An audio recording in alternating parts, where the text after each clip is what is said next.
Arrival and course select. Thanks. Man. I'd love to get Wang and Midnight set up. See if I can remember to do it. Alright. Oh. Well, I've got to unmute the game because it would be really funny if I didn't.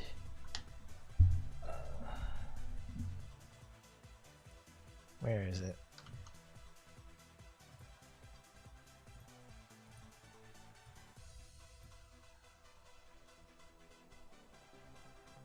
Ugh. Cool. Can't miss her. Let's get going.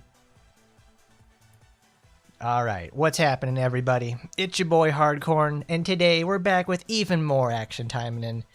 You know it, we all certainly love it, and today's a very special one as we've got ourselves the latest, greatest, brand newest edition that honestly divides people, but we all come together at the end of the day over her. It's good ol' Mikami Chizu. Who doesn't love her, to say the least?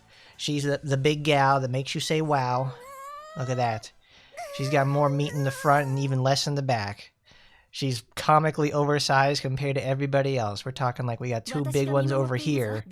These ladies are going crazy. So I can't say enough about it. Is it legal? Faye, it is totally legal. Totally legal, bro. Totally legal. Alright, we need to go to another menu. Thanks for saying that constantly. Look at her. She's so fat. Look, motherfucking yellow wide-body Hellcat looking like a school bus. As wide as one, to say the least. So we're out over here with the most fun we can have with the newest character. She has certainly been one that I've really enjoyed playing a lot of. She brings a lot to the table in terms of what she can actually do and actually accomplish as a team. Because even alone, she's very nice for the fact you can make so many mistakes. You can make like every mistake possible with her and get away with it, to say the least. It's honestly like, it's crazy. I really like it a lot. I think she's just great. She's just so much fun. Because not only is she like damn near invincible, you can just have like bloating her up, to say the least. Wow, Faye, you wouldn't be lying because her HP stat is, I think, like one of the highest in the game in the first place before any modifiers. I think it's 63, 28, 81, and I think the other person who you can even make a comparison to is oh, where is she? It's Astaroth, I think. Yeah, Astaroth at 81 has 7,161. So I don't have her obviously at 87. But that HP gain is certainly slated to be probably hitting over just as close, if not higher. But Astaroth is designed for assault. Chizu is designed for assisting. Quite literally, she is the definition of assist character. She's there to help the rest of the team out. But besides that, how's everybody doing today? Everybody ready for the milk truck action? Ready for a special delivery, to say the least? Because boy howdy, she's certainly she's slowly but surely arriving. We have, was it 3 hours left on that? I'll put more VR coins for the day. Because last week, I would have done it on Sunday, but that wasn't happening because I was in the middle of making the video. That was really fun to do. I liked it a lot. That's one of those things that you can tell with, like, did he have fun making that? Did he put a lot other effects and other special details? Yeah, that's how you know the characters are going to be good. But either way, you won't really truly get an understanding for her until you, well, just play her yourself. But we can talk about her, to say the least. It's good to see you, everybody, though. It's been phenomenal, to say the least. She's been fun. She is certainly what's it called? We've talked about this before in the sense that when a new character arrives, like, what do they bring to the table? What makes them so different? Are they going to shake up my actual, like, used characters, to say the least, in terms of their versatility? And I'd say yes. Girl out here has certainly shook up things, to say the least. We're talking about some sweet cream special, unsalted butter, because she is not bitter in the slightest. My goodness, she's as sweet as can be. We're talking like Asuka from Senran Kagura levels of stuff right here.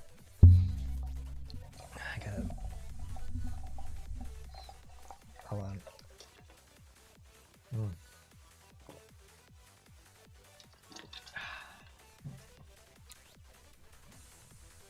Hey, bring all the boys to the yard. Let's see. Let's talk about her weapon. So in the last 2 weeks that I've effectively used her, I've learned a few things. Her Mochi weapon has obviously put insane amount of mileage on her. It is one of the most like useful things you can have, and it's also one of the easiest you can get. Sadly, the fact that she shares with Sakura is a double-edged sword, in the sense that all of my Sakura gear is ready to go, but also if you were starting off to play as her, you're good luck to you, because it's gonna be very hard to get something like Garokiba. Because if you play the game like the beginning years ago, everybody has 5 copies of Garokiba. All three Asagi, Yukikaze, and Sakura weapons, because you just kept getting drops of those all the time. Nowadays, you can't even get them in the first place. She's also another really good user for her butterfly weapons. But frankly, her basic string isn't something you really use a lot. They help, but her critical damage increase just really isn't something that you go say, I'm going to build around that. Her butterfly weapon will do just fine, but even then her gacha weapon itself isn't much to write home about. Because it's a debuff booster weapon, so it's just designed specifically to make her stronger. Yeah, it's like increased damage dealt to debuff enemies by 13%. Oh, also, since they share with Hebiko and Sakura, they have to give them all double versions of the weapons, but in reality, she actually only uses one single pair of the short swords. Short swords. Where is Costume? Let's actually equip this to her.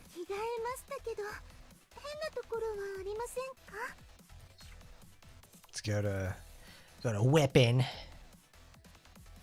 She only uses one. She fights with that because I guess she can't really put her arms out in front of her because, well, she has a little bit of difficulty doing much with that.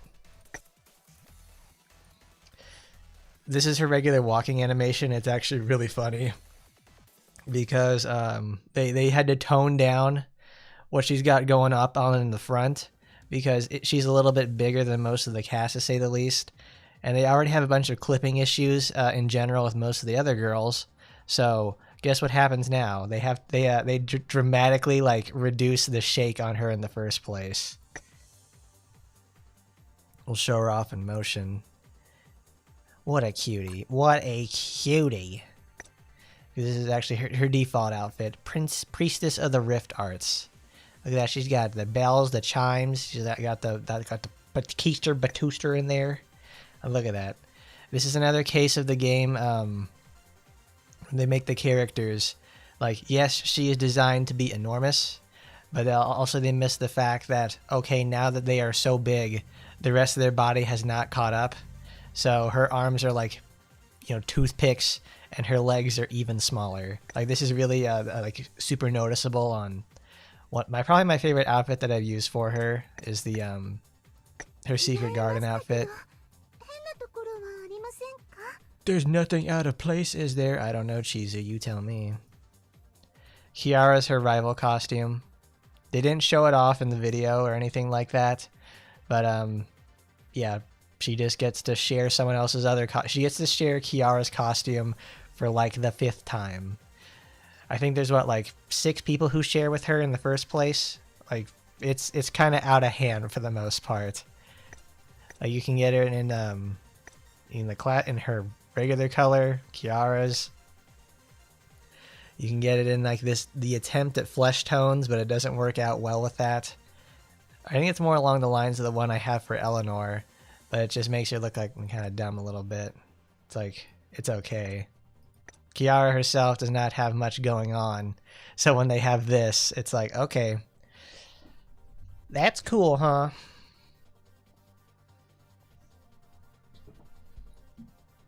Well, Micah has the problem of with hers being she's a very early character, so they didn't have the ability to give her Azuma's costume or anything like that, because Azuma only appeared last year, and And Micah is from like 4 years ago. This is her $90 package costume. I obviously don't have it because I like her, but I don't like her that much to where I want to go pick this up. She's Miss Ma'am, your bra strap is showing, and then it's like, you know, she's gonna blow those out of there, to say the least. It's supposed to be like, you know, they got the panty line and everything. It's got a lot of details, but it doesn't actually have like proper deformation. It's on the texture itself. So it's that you can get the top half of the shirt. She's everywhere, to say the least. Boy howdy, talk about heavy for the most part. We'll do that.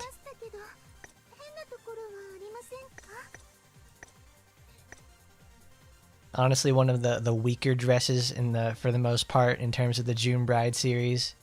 It's honestly it's a kind of a dud for me, but it's like if I don't get it, I guess I'm gonna end up missing it. We can change all of that because I think I have Shiranui's. I don't think I do because it should be yeah, Phantom. No, that's in the new year. Phantom wedding dress. The Phantom. I think that's it. Yep. It's part of the Memorial Packages series. I don't have this because I don't use Shiranui very much. Because I think it's the newest additions for costumes. Like we had that last week. Let's put in the wedding costumes. I think it's Astaroth got one. And who else? Let's go to the store. Ugh. Sora and Good Yuki. Cool. We'll pick up Sora's. We actually need to get both. Oh god, we're out of gems! I'm out of money again! Congratulations, Sora. You actually got a nice costume for the most part. We're out of gems, people! Oh my god! Don't worry, we got the Golden Pass stuff I left in my thing. We got Murasaki, we got all that. It's like, great! They have 183.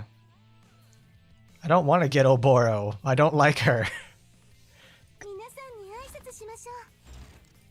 Alright, Astaroth, where's yours? We haven't missed any of hers, and I don't plan on it. Oh god, we're out of money again. Even though we just had this problem. I know I have Rinko's. Girl, where are you? Thinking you slick with that one. Miss Milk Hunter over here. Oh no, I'm forgetting where she is. It's like where's Miss Meaty? There she is. The purple. She's out there yelling at people. Oops. Give everybody alternative colors.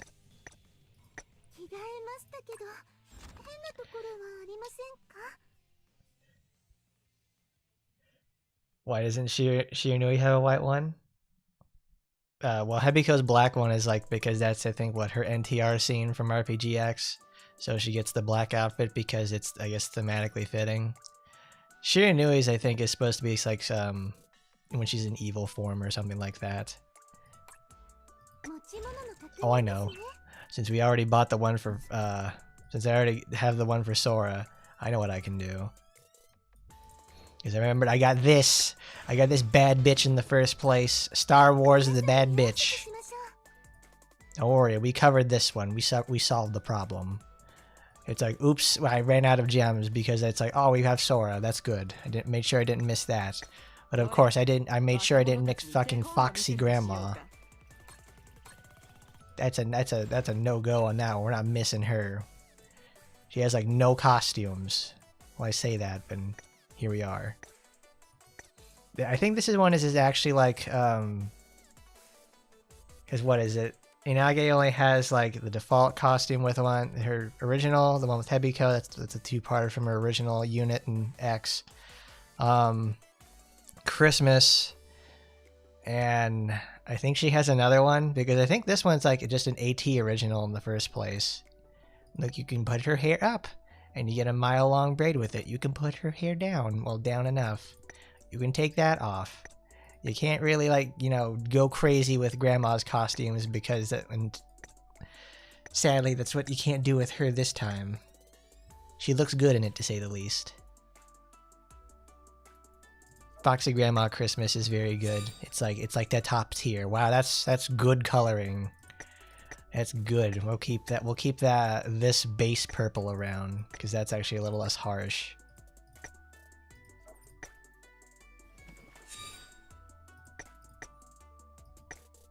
Oh, I can tell it's gonna be a problem. Oh, there we go. We'll have pink roses. We'll make her look ridiculous. But Foxy Grandma out here is so body positive in the first place. She could practically walk around naked and she wouldn't be having a problem with it. There isn't really much I can color with it to help to, like, you know, up here it'd be fine, but down here she looks like Ingrid from Street Fighter in like one of her original outfits. Yeah, this'll do.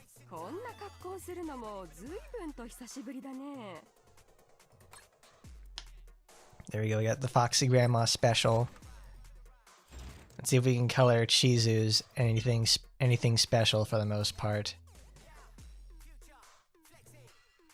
Red's our primary, blue secondary, and green is our tertiary colors. Okay.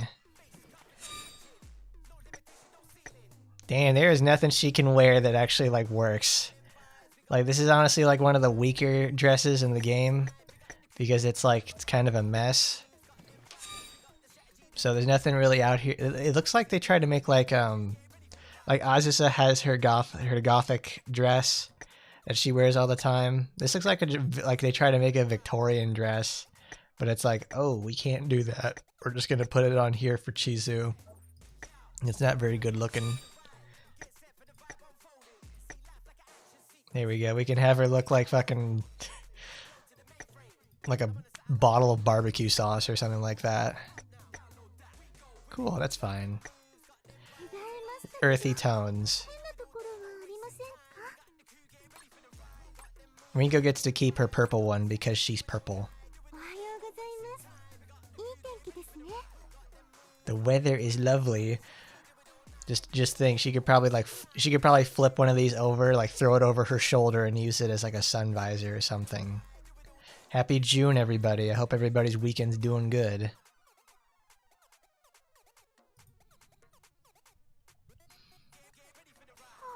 Let's see. Let's get her out there for the most part. What do we got? We got a 5,000 week, so we have to do that later on. Let's do Challenge Arena first, before I forget about it.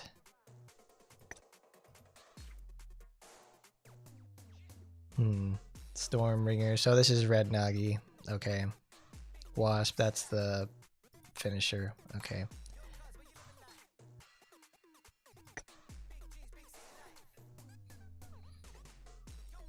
See, they always they try to take care of Oboro. Every time I look over there and see that, I'm like, they take care of Oboro for better or worse.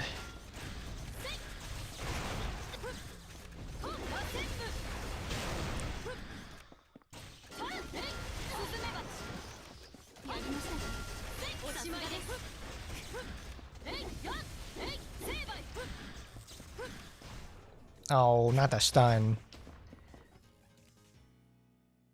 Oh, it's a hold, not that one, because the one where she does the multi-slash attack on the ground is the hold dodge. There it is. That's the one. Go faster.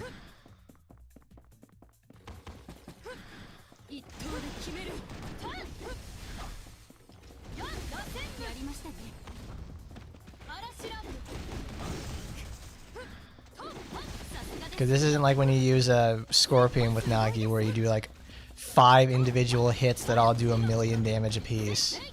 No, you have to do like a bunch of small little hits.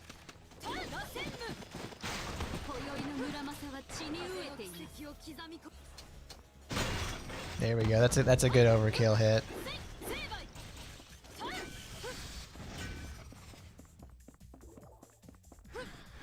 Wow, we haven't been to the helipad since like the first week they started doing challenge missions. It's kind of refreshing to say the least. Actually, I think this is the same wave structure from that first week, because I remember like we're gonna have this, and they're gonna go. I think this is like the end of the mission.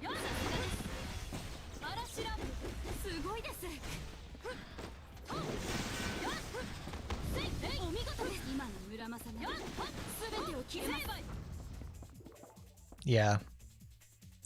I was like, wow, this is really familiar. 79, 813. Yeah, it was really slow, and I also fucked it up. No surprises there. Actually, let me go to my sound settings. Yeah, that's what I thought. I'm like, man, these girls are loud. There we go. What do you got, Hebiko? What do you got? Okay, it's red Hebiko, so we're going to go in the air. We got dash. The grippy. And when you get hit, okay.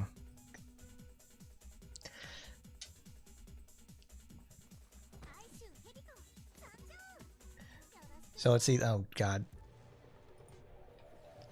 So I'd say this week looks like everything for challenge missions is going to be revolving around the idea of there's a lot of small hits and there's a lot of small enemies. So your overkills are going to be pretty important.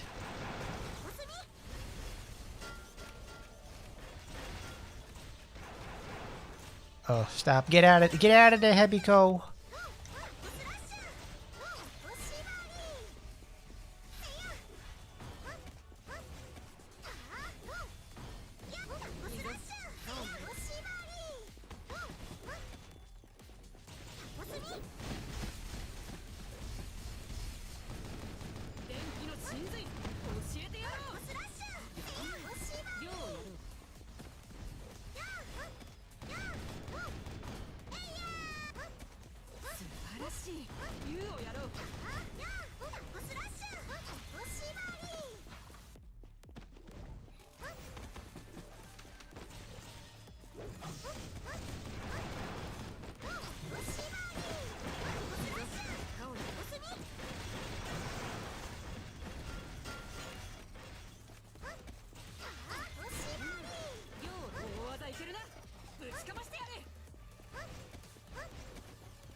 Ooh, good. That's a good hit.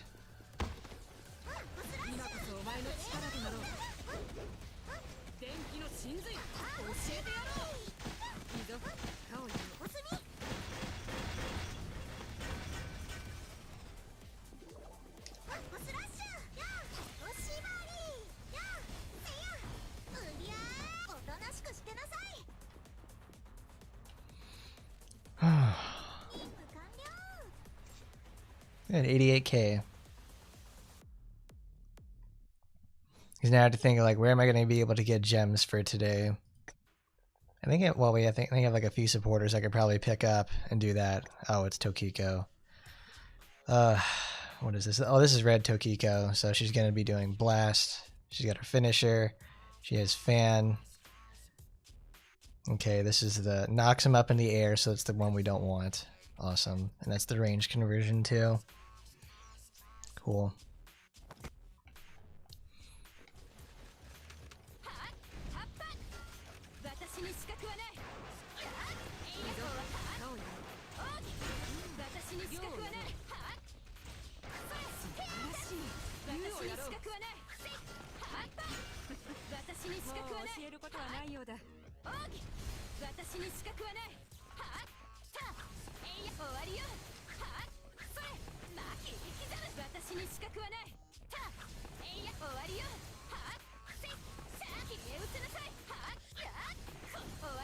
Yeah, there's a strategy. Go out there and try to farm it off of her. Go farm the ultimate off using the what is it? The suicide bomber enemies.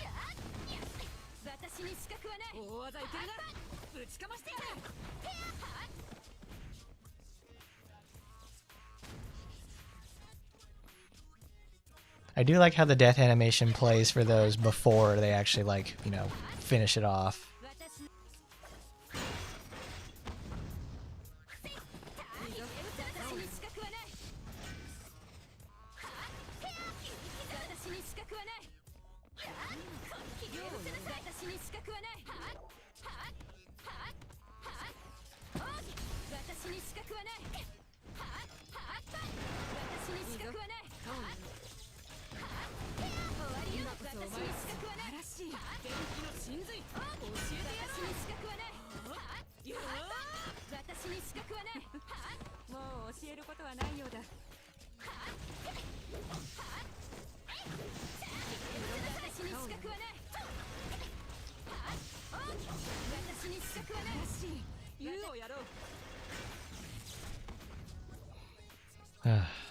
As much as I don't enjoy her, it's like I understand her effectiveness.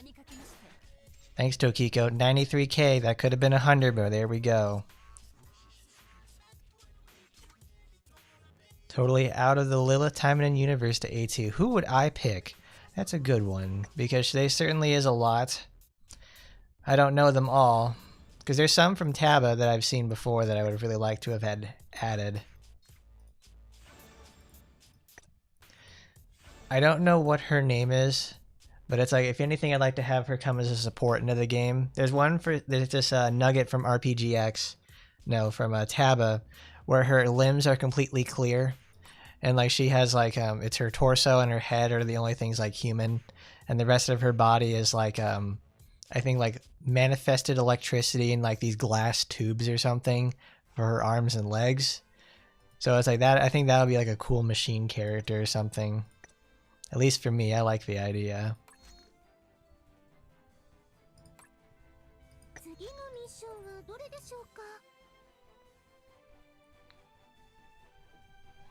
That's it. Tesla. King's Tesla. And guys, you ever had a Dairy Queen in a while? Like, just go out there, just get the whatchamacallit, the fucking chicken strips. Those are nice. I like that. I don't.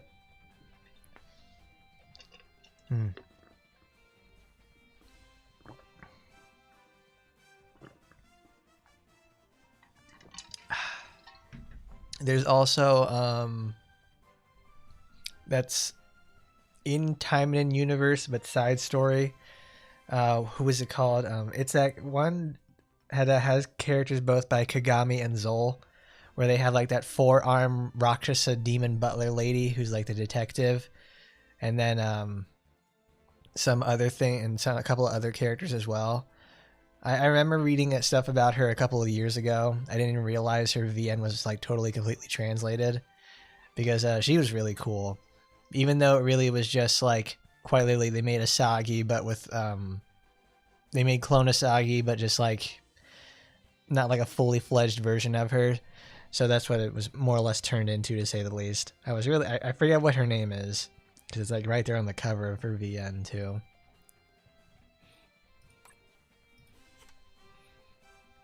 But let's show off what Chizu looks like before we go to the event. So we have equipped a Chizu because, oh, this is perfect. We'll go to VR. So this week's VR is machines. It's a very chaotic and just out of this world experience in just trying to, like, you know, get things to be accomplished. So let's go to 300. So let's see. When you play with Chizu, you're specifically trying to like be the best supporter you can be. You can play her, or the AI can play her. But the biggest thing you want to look out for is if the AI is going to play her, you need to look out for button conflicts. This is something I finally put together after a very long time, because I was wondering like, why can't some of these characters use certain skills even though I have them equipped to them and they're the only ones. Sometimes their AI behavior just won't allow them to do it, but also a really good example of this is with Lan. Like with Lan, when you're using her big twist, her like cloud breaker staff spin, the one you hold the button for, you that counts as like the button is held and is constantly active. And like, since I guess your AI partners take the same sort of protocols from you, they cannot use any dodge attacks. So anything that's like with her, it's Dream Lanterns. Chizu will never use Dream Lanterns as long as you keep holding the dodge button. And it doesn't apply though to stuff like the hold attack or anything else. Like if you're using the attack and theirs is off cooldown, like your dodge slash or your hold or whatever, they won't use it until it's like you come off of cooldown, to say the least. It's kind of annoying. I really don't like that. That just seems like, I don't know. That feels like something that's had to have been discovered at some point, but nobody's ever said anything about it, because it's just so annoying that you have to effectively consider, like, some of your skills are like dictated by the fact of, oops, you can't do that because you're hitting the button at the same time. They read inputs. Well, they already do anyways. But over here we've got support Chizu. This week we're playing on machine, so I want her to do machine damage. I want her to just have more damage in general. And obviously we have Faust in the main slot because 100% machine defense down for every 42 seconds. You can use that twice a fight if you needed to. That is if you're trying to go for sub ones. Shizuru is specifically for like putting defense down stack, since we can crit again. And obviously we put her there with that. Skill cooldown reduction and just like and care for the fun of it. Our main damage dealer is Murasaki herself. Murasaki obviously is going to have good old Hawiya, and we put down her for the generic criticals build. Because by herself, Murasaki can take care of the rest of the mission and she'll win.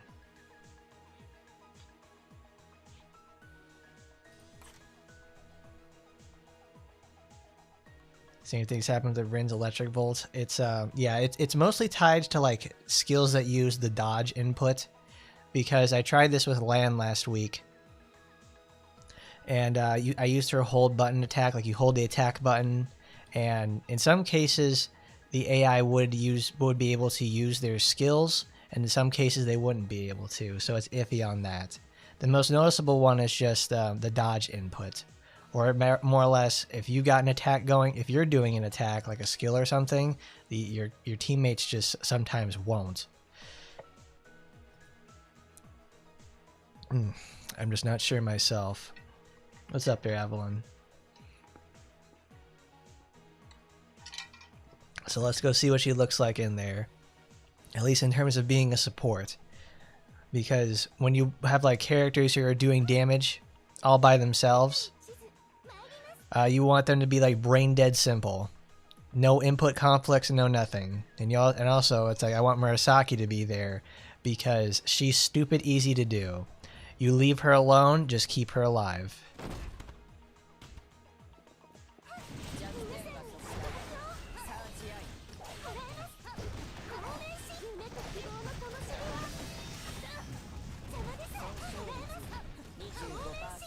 Oh, lovely. She got shot right then and there.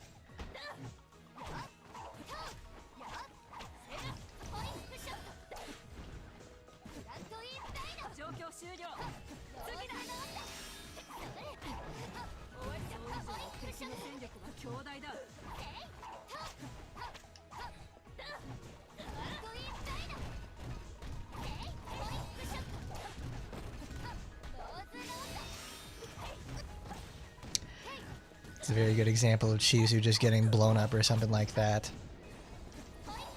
She can do it. I was being a little stupid with it. I'm like, oh, she got blown the fuck up. Alright.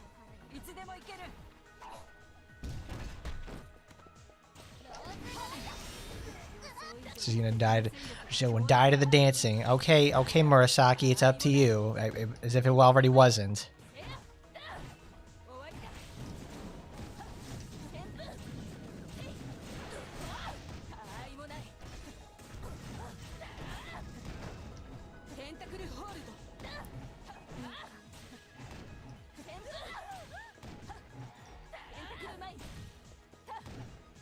And this is also why we. This is also why I like to use Murasaki for these sort of situations. Because Murasaki allows you to just fucking do stupid shit like this and still win the match. Oops, both of my people died because the setup went very poorly. Thanks to Murasaki's new passive, she's able to have the penetration to actually deal enough damage and not time out. 135 million, look at that. She took all the damage in the world and still made it through. It also didn't help that they got applied a bleed. Yes, we talked about that in the newsletter at the beginning of the month. And there's also, because I saw that, Well, we should probably check it out. Oh yeah, we should check that out too because they have the video up for that. I need you to survive, Chizu. I want to prove my point.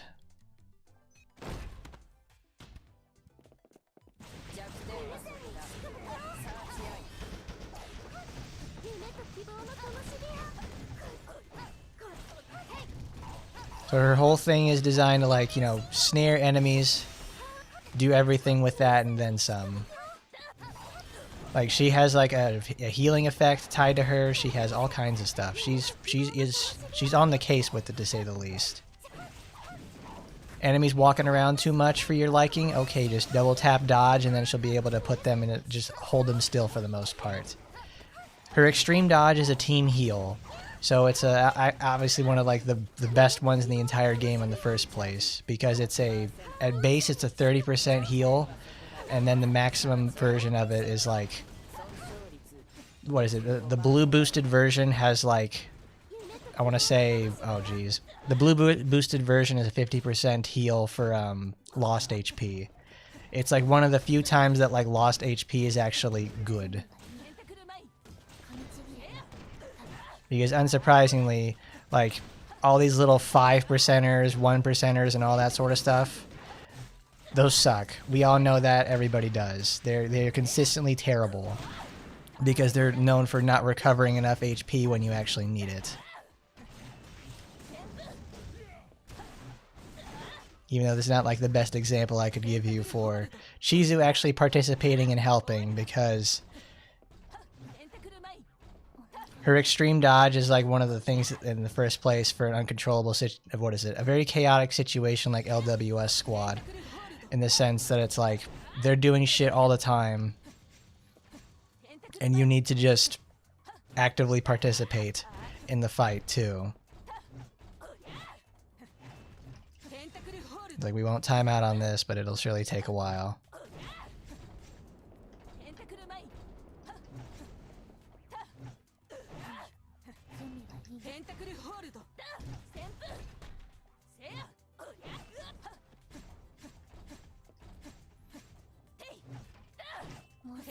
Like, girl, come on.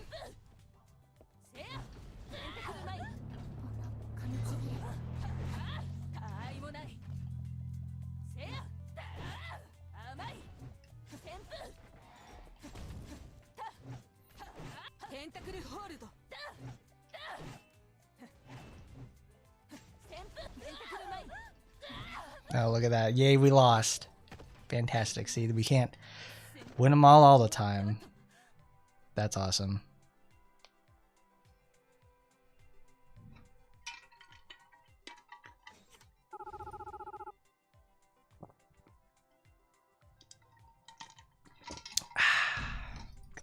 What's up there, Aaron? Everybody died. Not a surprise there.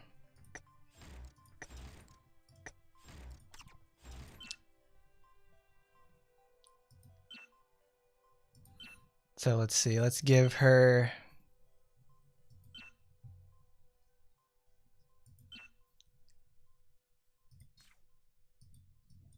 Let's give her the major so she can actually take the hit.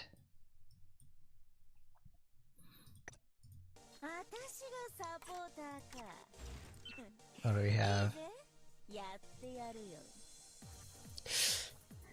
Ugh, oh my god, burping.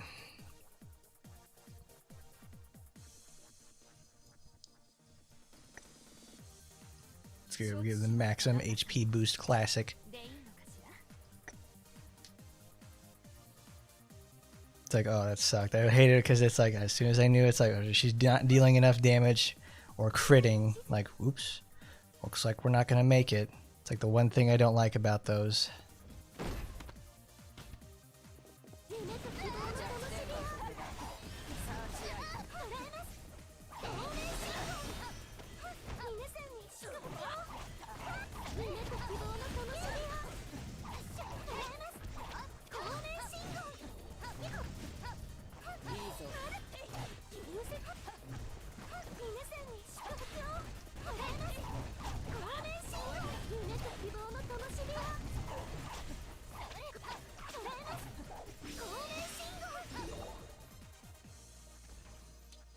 Well, that's what it looks like when it actually does succeed and we do it properly, so we don't get kicked in the fucking face.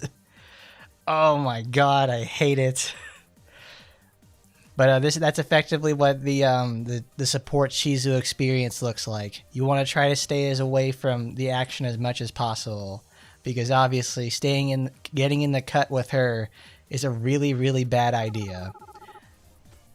As we saw earlier, it's like, you know, we let Murasaki just totally cook, go to her maximum potential, and she just absolutely floors the mission. There's like no problem there. And in some cases, it's like, oh no, she can't do it, and she gets floored or whatever. However, this is also using her Momochi weapon. So let's show off what it looks like when you use Onikiri, because this is what her package weapon is. I don't have any other copies for it because I want to just show you how effective this is. Because it already has every fourth skill, you know, it's got the Momochi weapon built inside. And then this is fine. This is why you can use the Momochi weapon and do just fine with her, because the rest of her stuff on her package weapon is what makes the difference. So we have, you know, damage taken. It actually surpasses Momochi, but you need 5 copies, obviously. But the reduces the cooldown of a random skill of each ally by 60%. That counts you too. So this is how everybody has those really sick Aina runs where they do like they get like 1 billion points or something, which is crazy to say the least, because we were hitting a couple 100 million previously, and now we're not. We're going into like billions. And then every time a debuff is applied, ally penetration increases and increases her fortitude. All this is okay because penetration you could almost say it did have a meta at some point. It did count, but then they just brought back critting for that. So let's show off the difference between the two of them in the first place, because it is quite literally night and day for the most part. Because her extreme dodge, because her extreme dodge is a pretty lengthy cooldown on it, and you want that as low as possible because you want to keep healing the team. Because if we didn't have the healing, we would have lost this last time, because they would have gotten hit and it's taken a ton of damage.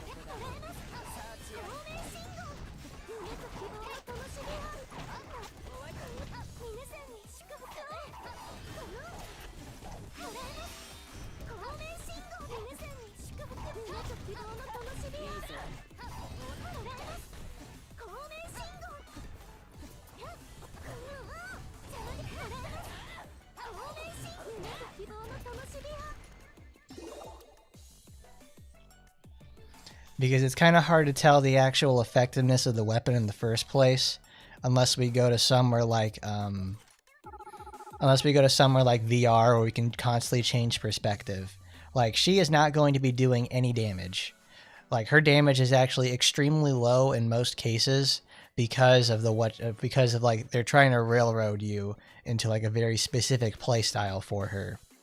And that specific playstyle is quite literally you have little involvement, but you have the most involvement. And that's, if you know what I mean. Like, she's just going to, you just sit there, you spam your skills and everything like that. So like, what did all these skills do? So like, she's designed inherently as a melee character. She needs to be up close and personal with her enemies to get the most out of them. So she's like Ragnarok in the sense. She's effectively like a ranged character disguised as a melee, because she has a range conversion, but most of all of her stuff is designed around support. And they also have a lot of effects built into the skills themselves. Like her big suction skill, like, it only has the ball increase in size and does more damage. The damage for this thing is pitiful in the first place, but you don't use it for damage. You use it for the built-in 20% defense down for 20 on 6. It's not 20 on 5 because 5 conflicts with a lot of stuff. It's 20 on 6 so it doesn't conflict with any other defense debuffs. And then we have Genesis Slash, a thing I talked about extensively in the video, but I can't take it with me because it's all of her skill slots are so valuable. because it's like that. Because if I would take this in green if like we had the ability to slow enemies this week. Because okay, for green support Chizu, you put this on the main slot, and she just absolutely goes nuts with it. It's like it's great. It's a stackable hit. The cooldown is shorter than the duration of the slow, so you can keep enemies perpetually slowed, you know, until you just defeat them, or you time out. Because Exorcist Dance, it's like this is like the skill, you know, you come in there to just like blow people up with, but even then it's like no, not really. It's okay, but it's like it's got some big crit power behind it, because she can actually like, you know, buff herself up to a pretty substantial level, but it's a lot of work to do so. It's not something like with Mary. Like Mary had like the ability to like, you know, all of her scroll bullets, she can drop those all day every day. But with Chizu, she can do the same sort of buffs, but they're a little easier to get. But even then, that's in blue for Chizu. In red over here, she's all about like these, like 3 different modals for attack buffs. It's like Azusa, where it's like you take Genesis Slash, the triple red, and some of their third skill. I think it's Shrine Maiden's Prayer. Her big range Starfall attack, so you can give her these gigantic buffs, and she'll hit pretty hard, but it's like she's not designed to hit hard. Yeah, she's I won't call her a cleric, because she doesn't actually remove debuffs from teammates. She does a lot. She does pretty good healing. She can also heal herself really well. Like you can make I can really like solid turtling build in green, like because this has what is it? When you use prayer, it has the knockback attack for like, you know, shoots all the enemies when you have all 3 inside. So the 20% of lost HP, nice patch heal, and then you combine it with Fortune's Blessing, which is another heal. This is also like, what is this? Falling Lanterns. Well, yeah, let's talk about this first. This is your main buffing skill and a secondary healing option because it's either defense or damage, and it's just like nice slow tick heals, and she can just wipe things out from a distance.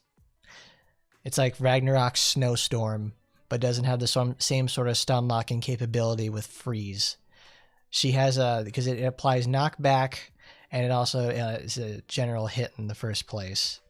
So if they're unarmored enemies, they just like, you know, get stun locked forever. That's how you prevent her from getting shot.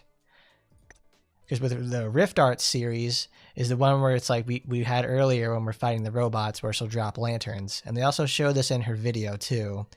Because it's these are massive visual clutter as well. They're a huge mess when they're on the field, and they stick around. But they're also very important. Like Guardian 1 is the one that applies a defense boost.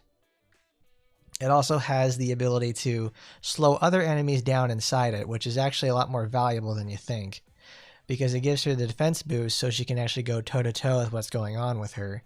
Though this is more like a choice you would take for a 4th slot rather than your first 3.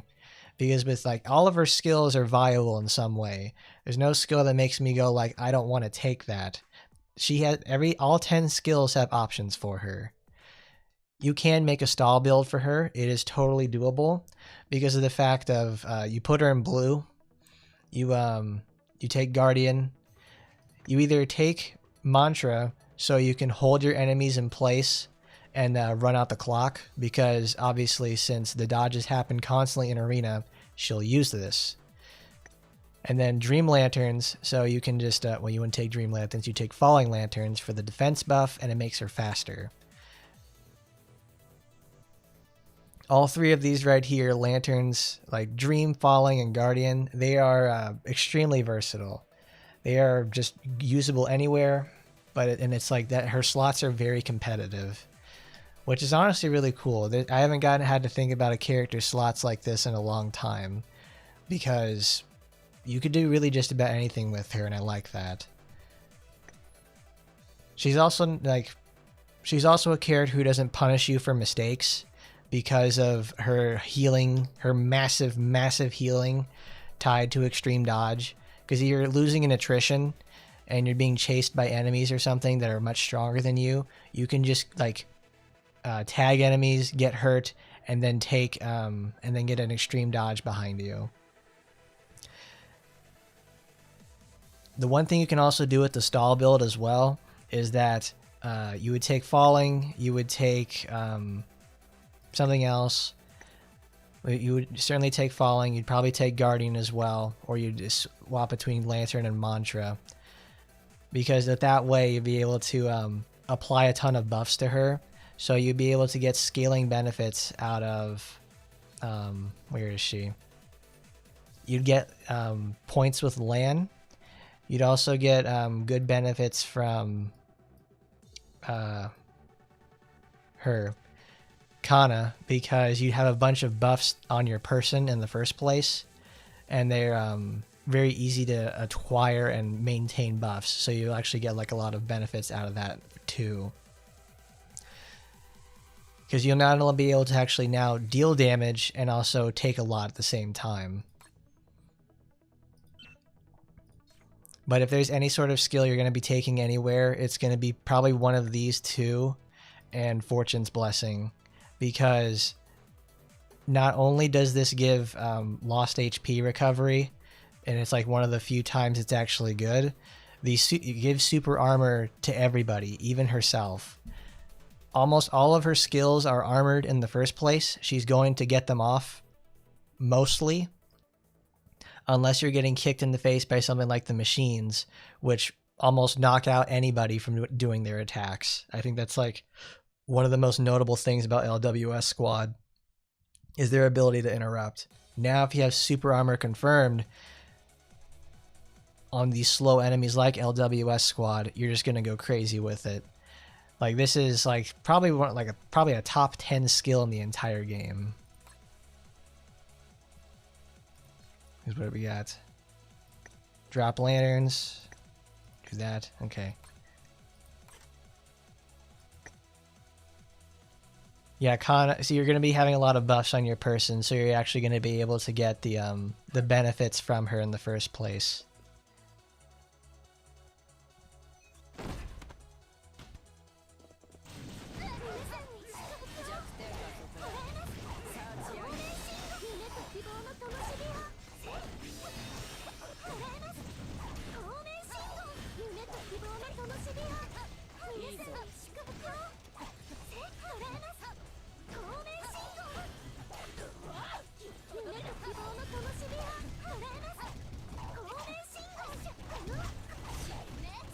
Everybody teaming up. There you go. That's what I like to see. That's what we came here for.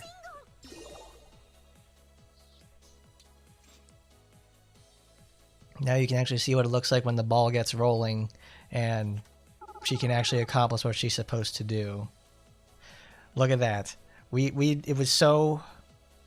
That's what we call like immense overwhelming force, with good old Murasaki taking the classic character who's designed to take 1,000,000 billion damage, but we're so oppressive and so strong that we managed to give her 0 damage.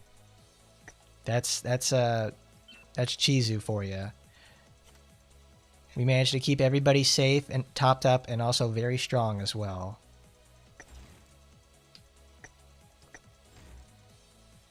So let's show her off what she looks like by herself. Because it's like, I was messing around in the tower. I tried to do a level 75 on floor 140. And the closest I got to finishing the fight was I got to Aina and the bamboo hat lady. I killed the bamboo hat lady, and I got Aina to about, I think, 25,000 bars left. And I'm like, I couldn't do it because I was going to time out. But that was for the green tanky build that I set up. It's totally doable, but it's like, boy, would that take a long time. So we'll go somewhere that's a little bit more good enough to show off what's going on. Let's go show off red, because that's always cool. She doesn't need that. We need her. We need Kurumi. We need Crummy Kurumi.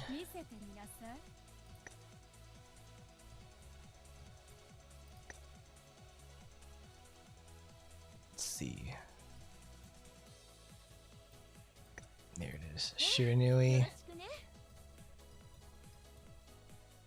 And we'll need skills damage.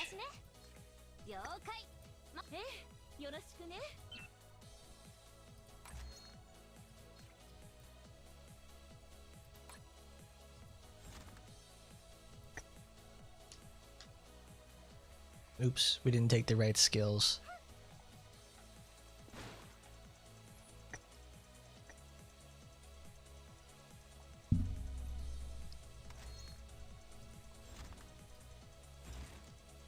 I'm kind of regretting not showing off what she looked like when you fight her using her on Mass Taimanin, because Mass Taimanin is actually a pretty hard counter to her, because Mass Taimanin has like that invincibility status she can get when she regains her armor and goes into phase 2 of her fight, and then she does the tornado. Because if you're trying to play the support version of her and relying on the team's AI, obviously when Mass Taimanin goes into the big blender, when she goes into the blender, she all your teammates run up to her and instantly die because they just got shot by 5 projectiles. So it's kind of annoying, but that's the way of the road, Rick. It's the unfortunate nature of it all. Fortune's blessing. Need that. Radiant mantra. There we go. Radiant mantra is surprisingly very useful in a lot of situations, because snare is not the same as slow. It allows people to be held in place, for 5 seconds, which is very valuable in a lot of fights. Especially Mass Taimanin last week was good for it because it kept her from running around a lot, so it could keep breaking her armor. And also, it's really good for LWS week or anything with a lot of small enemies or very active enemies, because she's able to hold them in place so the rest of your teammates can do the job.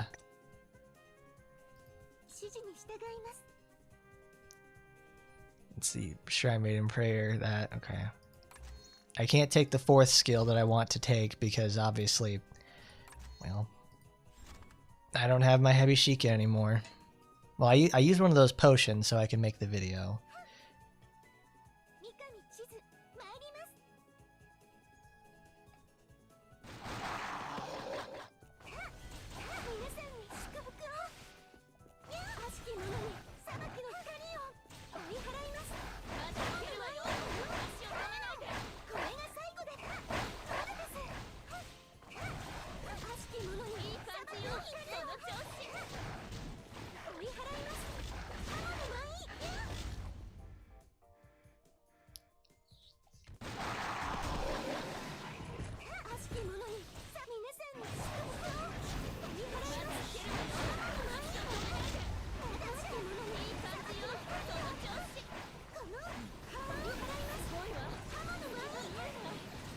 The last slash of Exorcist Dance has a gigantic hitbox to it, and it can hit almost in front and behind her as well.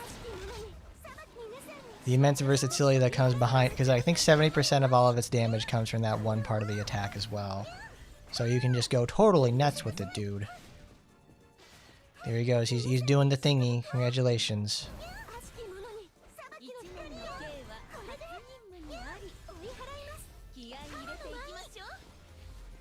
Oops, I pushed him too hard and now I can't get and I messed up my timing.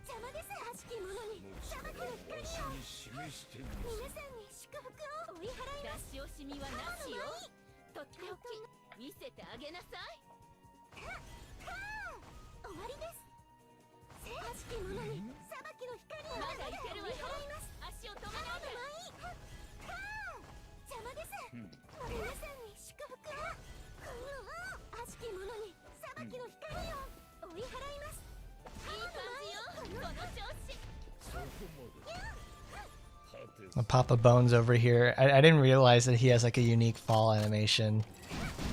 He just goes. Ooh, ooh, ooh. Grandpa's having a heart attack out here on the dance floor. But this is what I was talking about with Shrine Maiden's Prayer earlier. These enemies have no armor and they shoot a lot, so they're really good for just protecting yourself from them. If they have no armor, that's like the best thing she actually wants.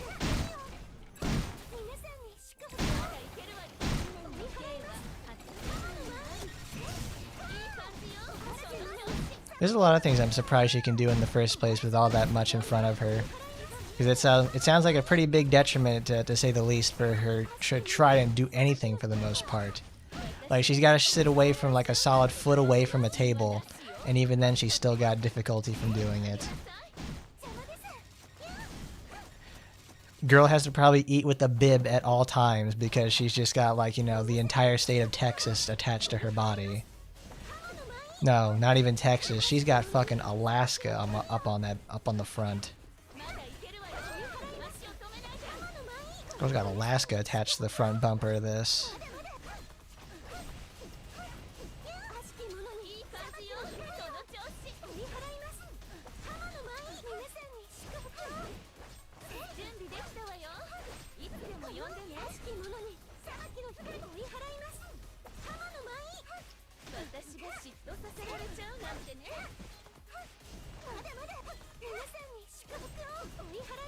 This is what I mean. It's like you can make a bunch of mistakes with her and still get away with it because of her immense healing. Like, I didn't change her weapon on purpose just to show off how much of a difference it makes.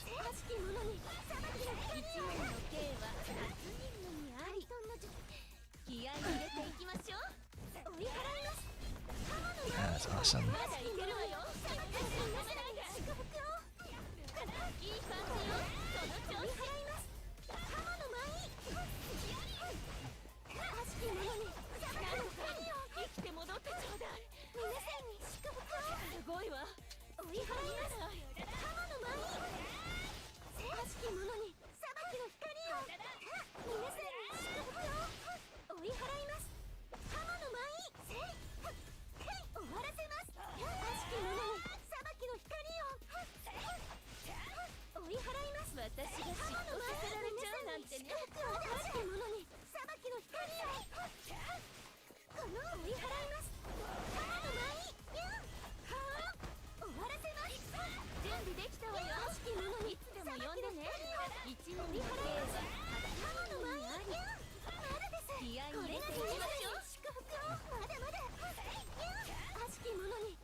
It took 4.5 minutes, but she certainly did it. That's her whole gameplay plan. Is like, you are playing effectively behind because she's not got the greatest damage in the world, but she has so many tools within her that she can actually play from like a lowered state and still succeed because she can play. It's like it's a naturally made attrition. She's got all the health in the world, to say the least. Because you can just make mistakes, get hurt all the time because her animations take forever. Like, quite honestly, if she didn't have this healing behind her or the ability to just like apply super armor like 25/8, she'd be pretty fucking terrible. Because most of her stuff is like low damage, death by 1,000 cuts situation. So she has to be a supporter, which is kind of rough. But she actually does the support role very, very well. She's not like a half-assed situation they did with like with Lapis, where they constantly keep trying to evolve her into a damage dealer, but she is inherently a healing character. With Chizu, they went all in with the whole, you know, team effort thing. Like, I honestly imagine, like, if they make her package try to be some sort of like, oh, she's gonna be like a damage dealing supporter. I'm like, you need to fuck off with that. That is legitimately like one of the worst decisions they made with Lapis, is not being firm in their decision on making her like the support they wanted her to be, which is why people don't typically use her after a certain point. Because what is it? With Lapis, you're typically just, where is she? She's gonna be there at the end, I think.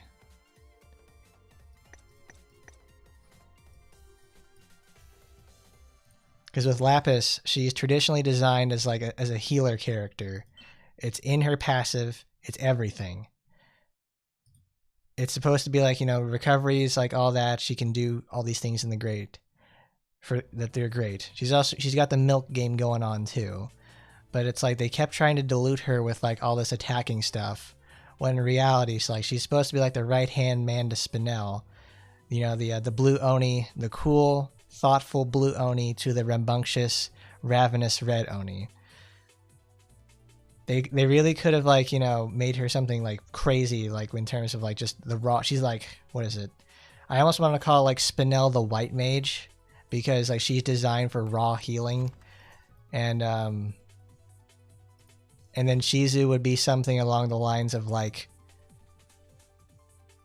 oh my god, what is it called? Now I need to look it up.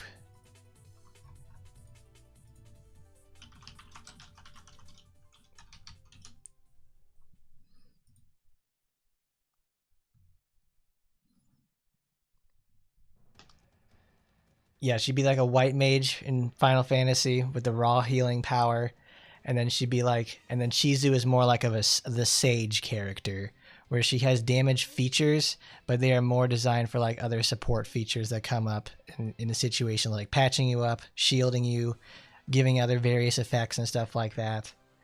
Like if you're gonna be facing a lot of raw, hard hitting damage, you would take something like Lapis, but they kept trying to dilute her with that one, and it made her a bit of a problem.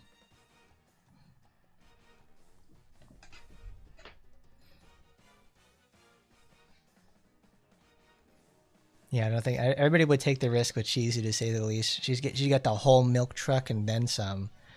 Boy howdy, who doesn't love that? She's kind of like, I'm still kind of iffy with the way they implemented her design, because obviously in the arts that she's based off of, she is bigger than this. She's even bigger for the most part. But this also does introduce the ability for characters who are this big to get in the game, and it needs little work, like anything else, because this, if anything, for the most part, this introduces Rakshasa. Because obviously the squad version that everybody has seen so far with Rakshasa is she is enormous. She's huge. They are literally bigger than her head and almost 2/3 the size of her torso each. So then we have a character like this in AT who is shaking violently, like she's got, you know, trying to take off with this thing. Yeah, brother, gonna happen. It gonna happen. I think everybody could. Who would be a red mage character? I honestly think it would be something like oh, Ragnarok could do it, because she has both white magic and black magic. Though even though she's designed specifically for a lot of black magic damage with all that ice baby.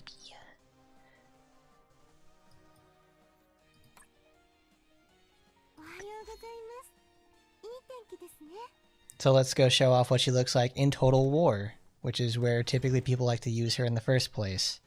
Girl goes off here. Like when I say she goes off here, she goes absolutely fucking crazy. She would probably end up sharing with Rinko or something like that, because I think Rakshasa's like 6 or 7 feet tall. So she's a big girl. She's a real big girl. Oh dang it. I forgot, like, what is the setup for it? Because they put Chizu in the front. They make her the support, and then she gets, yeah, Tokiko. Because I forgot what I put on her for that one. We take off super cool Mirabelle. And then we put on... No, we don't put on Lamb. We need the skill. We need cooldown reduction. So we get everybody's favorite androgynous gal, Mikami Haru. And then we want faster cooldown, so we put Lan. And then I have no idea how I managed to pull, like, what is it?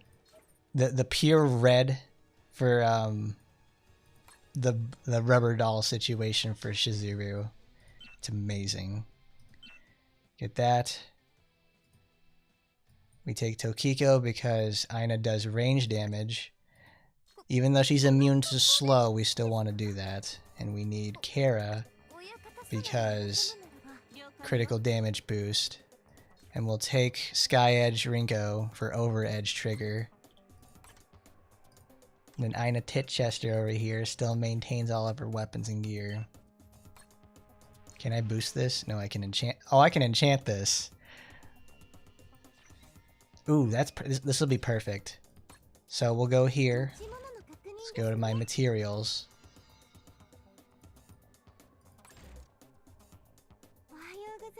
Oh, I just realized why that she has to use those. I'll use red.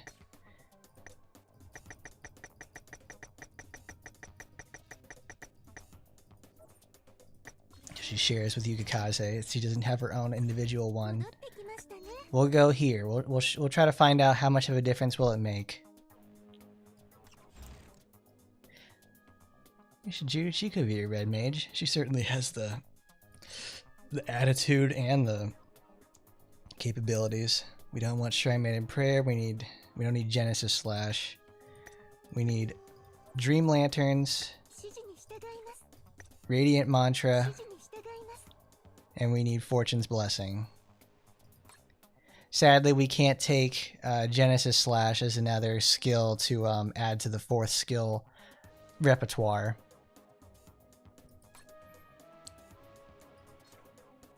But Dream Lanterns, you really only need Dream Lanterns and Fortune's Blessing, because this gives the armor so she can the entire team doesn't get knocked down by the flame pillars, and you have Radiant Mantra because of how active Astaroth is. And this is also probably going to work well with Edwin Black too, because old Eddie is very quick on his feet, so he needs something to slow him down. And we put the correct supporters on her because we need. I do not have the necessary, the funny Micah supporter that gives you just a billion particle charge. So we'll put that on. We'll give Misaki Akane. We have Misaki from Blue Archive. Blue Archive. Put Lanzang because we have high hit count.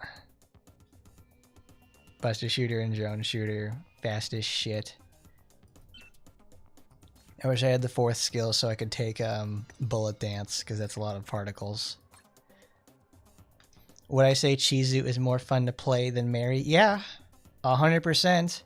I don't have to sit there and wonder how the fuck am I going to accomplish anything with her and not get fucking messed up at every turn. Before that starts, let me go downstairs and go get my drink. Brother needs to fill up.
Okay.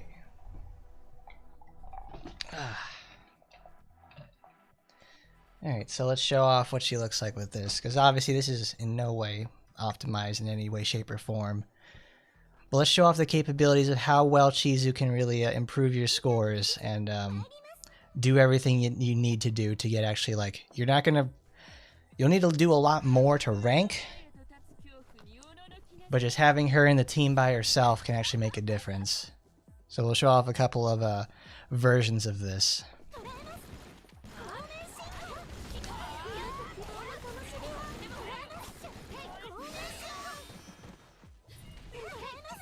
And there we go. Now the fun begins. Because now they can't be. Now, as soon as she gets her extreme dodge off, she can't be interrupted. The rest of your team doesn't get there either.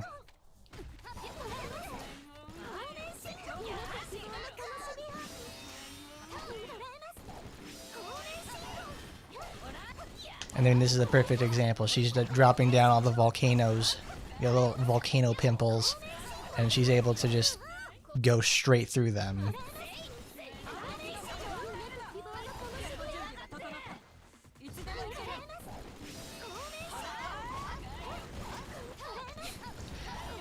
But of course, milk certainly does a body good. Those Got Milk campaigns from the early 2000s, the late 90s to early 2000s, have really certainly made a difference, you know, in the livelihood of American people. We've gone from being a gigantic big butt ass country to the big booby appreciation nation.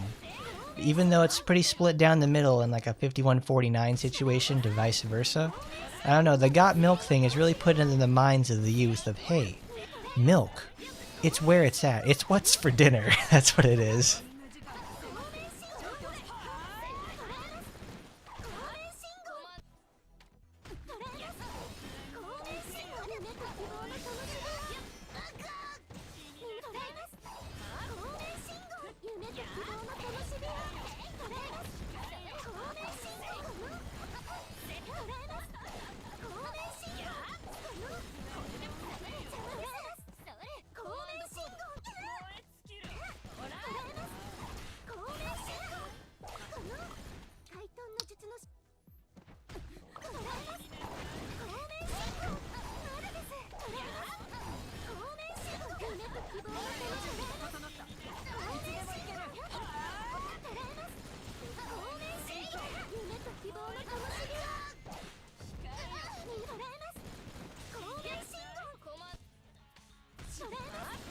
$1 billion damage.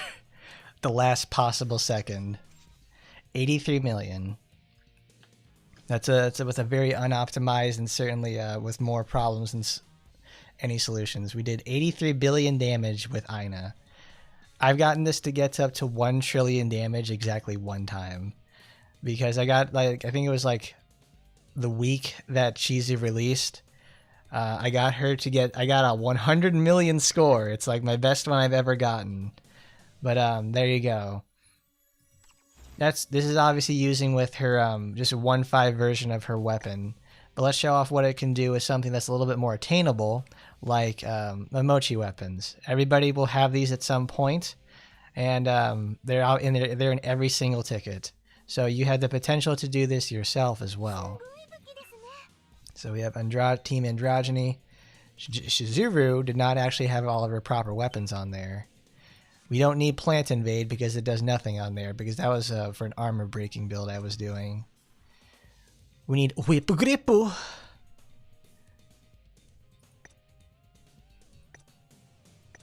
$15 for 6, $30 for 10.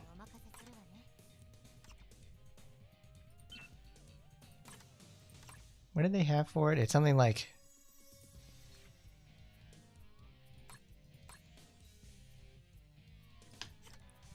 Oh, cool. That's right. We need the Azusa supporter. Let's do it one more time, but it's using that because I want to show it off so badly, because it's like we got up to 100k. We can do it. We don't need Over Edge because she takes care of that. Oh, where are you, girl? I was hiding. Am I blind? I'm as blind as her now. There we go. Anyway, speed it up.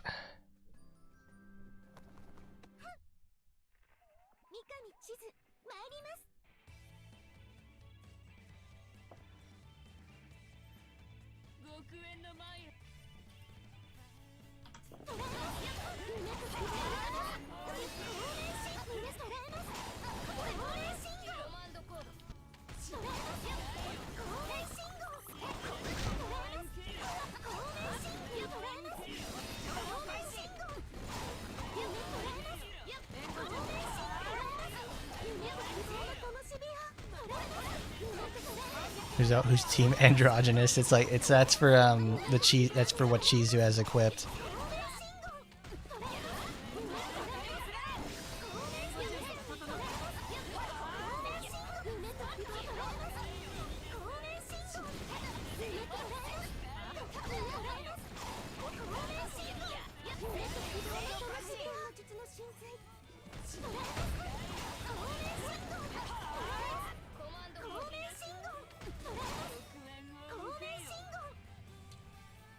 Yeah, so there you go. Now I've actually scored even higher than what I had previously. 160,000 points when everybody has all their proper gear equipped. So even with poor situations and all the other stuff, you can accomplish it. There we go. 159 billion damage.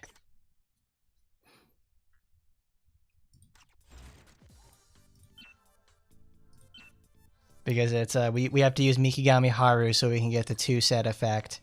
And with another cooldown reduction. And you know what? We made 160-something thousand points. And the bare minimum, like we're at like 1 billion points. They're doing over 1 trillion damage for these.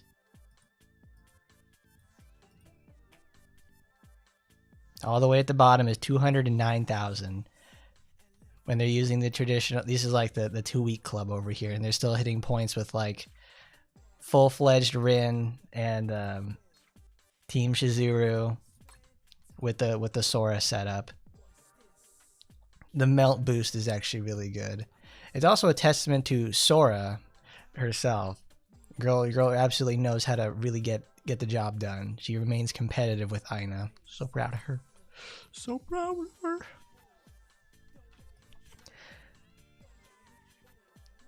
Quite literally all we did was just change one supporter and we managed to double our score.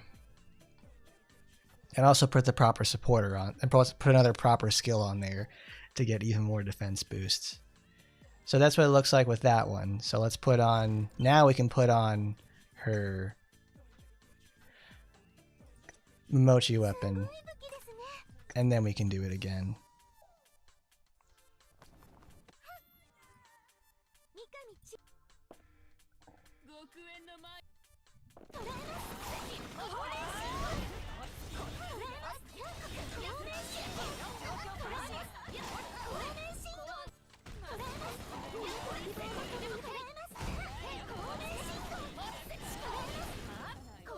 They should do some reworking to how honor coins are, because the only way most people are going to be getting honor coins is on the monthly transfer thing that you can do. And it's like, because for me, that's the only time I can actually get them in the first place, is doing the monthly transfer stuff, because in most cases I don't even get to rank because I just don't care.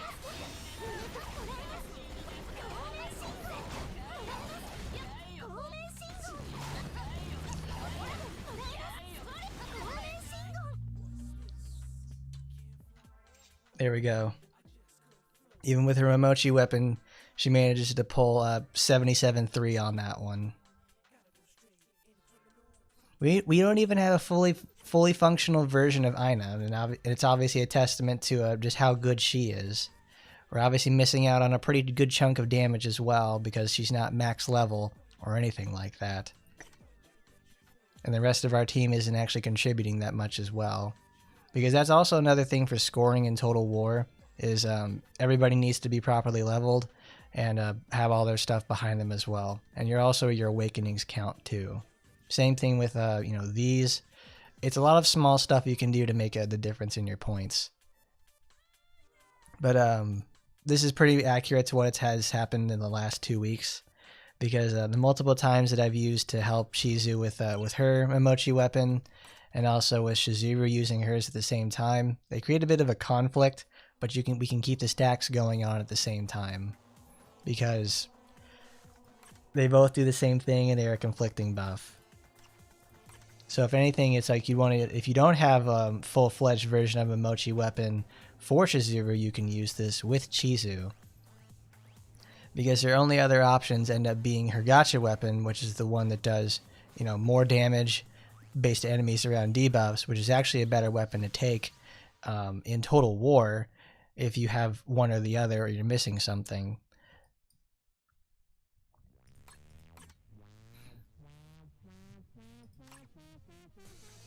Let's go do relay before I forget. Because I was previously using like Spinel as like team buffer because she has because putting Spinel as an AI character and using Chizu support is actually really good. Team 2, like the people who make worms. There she is. I want to use a different costume. I hate looking at this thing. Oh, I know. Let's use yellow wide-body Hellcat. There we go. Yellow wide-body Hellcat, looking like a school bus.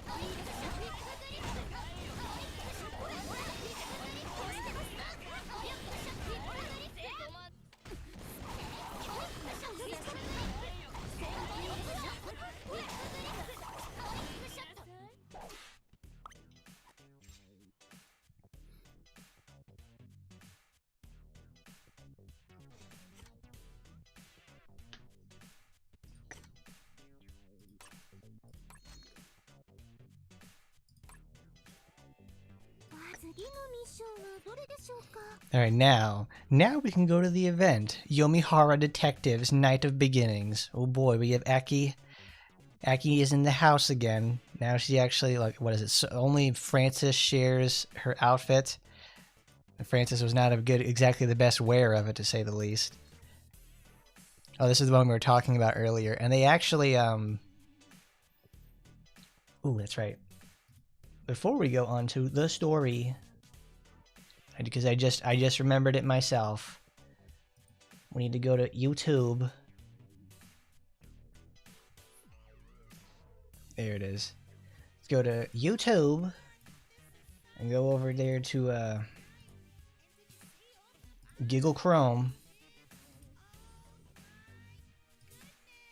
Aki would be a really good addition to the game. At least I think so. Because it honestly makes sense for her, because she'd be pretty perfect for it. She'd be another sword user, but is her weapon honestly unique enough to where she can just, like, you know, be have her own, to say the least? So let's go here. Look, oh, there's Menos. Hello, Menos. We got new Speaky videos. Got Speaky Tube. Oh, second one, frame 1. Oh, cool. Oh, I think this is the one where it's like they give away the weapon over the course of the month. So it's it can't be that good, right? Well, I'm glad it has. Some of my stuff is certainly outdated, but it's like you make it to the live stuff, you can see what the characters look like. And you can ask questions. There are, I think it's like, what is it? Crush has made the guide for the new player situation, with all the combination of all the knowledge we've acquired. So that's a really good one to read too. Alright, now here's what we're looking for. So let's see, let's move it to here so I can read it better. Okay, let's see, we have Thorns Lamentation and Black Rose Shizuru. Increases the travel speed of the vines created by Plant Invade and increases enemies' damage taken by 40% for 8 seconds. So that's built into the weapon itself, so it's a nice 1-5 wonder. When using a skill, decreases allies' damage taken by 6 for 10, stacks to 5. So, team-wide defense boost, pretty cool. Even just one copy of that weapon is like, you know, it's a 15% off on damage. I like that. Yeah, honestly, it's like, though the one thing, it's like, using Plant Invade, the one reason that you would want to use that is if you're trying to do like armor breaker builds and you're able to keep your enemy in one place. Because Plant Invade travels so slowly, you're able to break armor very, like, quickly and like efficiently with it. and also keep them held there for a long time, because the base cooldown is pretty long, but you can't like stack it back and forth. Also, she's pretty packed up, to say the least. Another good looking nun costume. And here we go, and another Chizu supporter. This is her third one. Let's see if it's any good. So each time a dropped item is picked up, already bad, the supporter's skill cooldown is immediately decreased by 16% every 8. So when a supporter skill is activated, it increases the ally's penetration by 6%, stacks up to 3 times. So penetration boost by, what is that? It's 3/5, so that's minimum 3. So I want to say that's what, 4.5%. It's going to be 12, 14. And then 16% every 8. That's pretty, it's like, the cooldown reduction for every 8 is like, it's nice. But it's like, every time a dropped item is picked up, that's a problem inherently, because the AI does not pick up items. The only person who can get items is the active player, whether that is an area transfer or you manually pick them up, which is a bit of a problem, to say the least. Unless there's some sort of change that they come out with, like, oh, congratulations, you can pick them up yourself, I guess. And let's see, the passive is nice. Allies' critical damage increases by 30%, so it's another crit boost in red, which is competitive with other main supporters as well. And then the active is cross rain, dealing 340, makes enemies groggy, recovers 10% of current HP to ally. The supporter is not very good. Very sad, because I do love myself Miss Kosaka Shizuru. But it's a 60-second cooldown, so that means at max it can decrease it by, 15 seconds. And look, I think it's like if I take it as literally as it wants it to be. So it's like the lower it happens, when it gets further down into its cooldown range, it applies less and less. So it's like, okay. Yeah, they really need that to just happen. Like, release a support that just picks up items automatically, because that seems like something they would have needed to do in the first place, because there's a ton of supporters in the game that already exist that increase dropped items, more particles, all that stuff, but you still have to pick them up. And where the game is at now, we're not in individual, like, levels and stuff like that anymore. We're in usually like a 1-level segment, such as either VR or Total War, or you're trying to fuck around in the tower where you do have waves, but you're in an individual character and control. All the items are magnetized to you. Those sort of like picked up item supporters are always in a weird spot. This is probably actually really, no, this isn't even that good for Mary, because even though Mary can create a lot of dropped items that she can pick up, she still has to pick them up. Like, that's also one of Mary's problems in the first place, is that she needs to pick up these items. They're all over the place, and you'll be able to, you'll see them everywhere, and you'll naturally want to pick them up, but you have to go out of your way to do it. If you used her finisher in like some random ass location, and then when she ejects the casings, they're there. Not okay for a supporter. Very good weapon, very good stuff, good team player weapon, because this complements Moulin Rouge, where that's designed to boost everybody's attack and then so they can make the push. This is for keeping everybody alive for longer fights. And obviously everybody uses Shizuru in Total War and VR. My girl is always #1 there. Gotta love her. Something I never fail to mention is that everybody talked crap about Shizuru because she was slow and clunky to use, which is true. But I'm so thankful they made the game modes where she can actually prosper, because big booby blonde lady that I love so much manages to find herself a good home. That's enough about that. This is good. This is all right. Well, we're gonna certainly get it for the outfit. We're doing it for the Vine here, folks.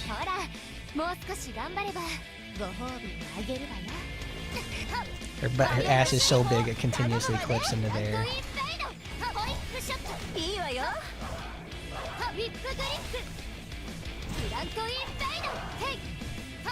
Wait a minute. Wait, hold on a second.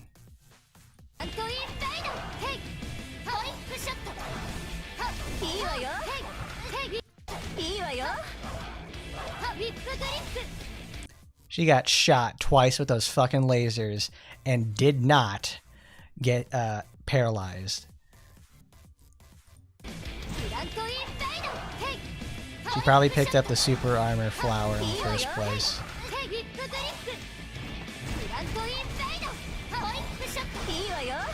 Oh, there's actually really cool tech you can do with this. What you're supposed to do with Plant Invade is, since it's normally so slow, you can throw it down, go about like 2 steps back from the original location where you Plant Invaded, and you'll be able to do Whip Grip, pull them through the Plant Invade, and when they're in the recovery animation, they'll be able to get, you know, even more fucked up inside of it. So you get even more hits because of the travel distance and the after hit recovery as well.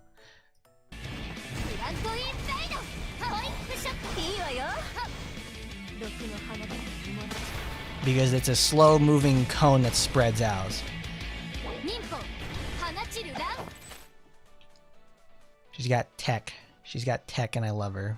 That's why she's goated with the sauce. She's totally not clunky, and I'm not heavily biased against this character in the first place. Well, I'm not only that, because it's like she's very good. What did you write? As someone who's been wanting to get into the series for a while but also hates visual novels, this is a godsend. Are you serious? I guess. Well, that's nice. Bro just wanted an audiobook. Which I understand. Oh, this week, guys, I know it's been a while since the previous one, but Taimanin Murasaki retrospective, it's coming this week. It's gonna happen, bros. You better believe it. Because the script is finished. All my stuff is done. I need to start, I need to get the footage now, and I need to start editing it together, because I want to get that done this week. So totally expect a good old addition to Taimanin series retrospective. Taimanin Murasaki, because that shit's going to be great. Appreciate it, bud. Glad to be your audiobook.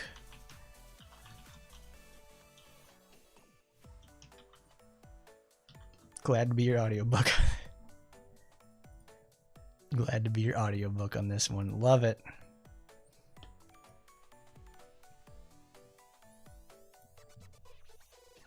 Thankfully, Taimanin Murasaki does not take as long as Taimanin Asagi 2. I'm like, oh my god. Oh. It's not because Taimanin Asagi 2 is bad. It's just that it's also, there's a lot to do. Will they ever top the story chapters from Squad? I don't know. Man, it's like the stuff they're putting in the Squad updates, it's like, holy shit. That is also, they released another update for Squad.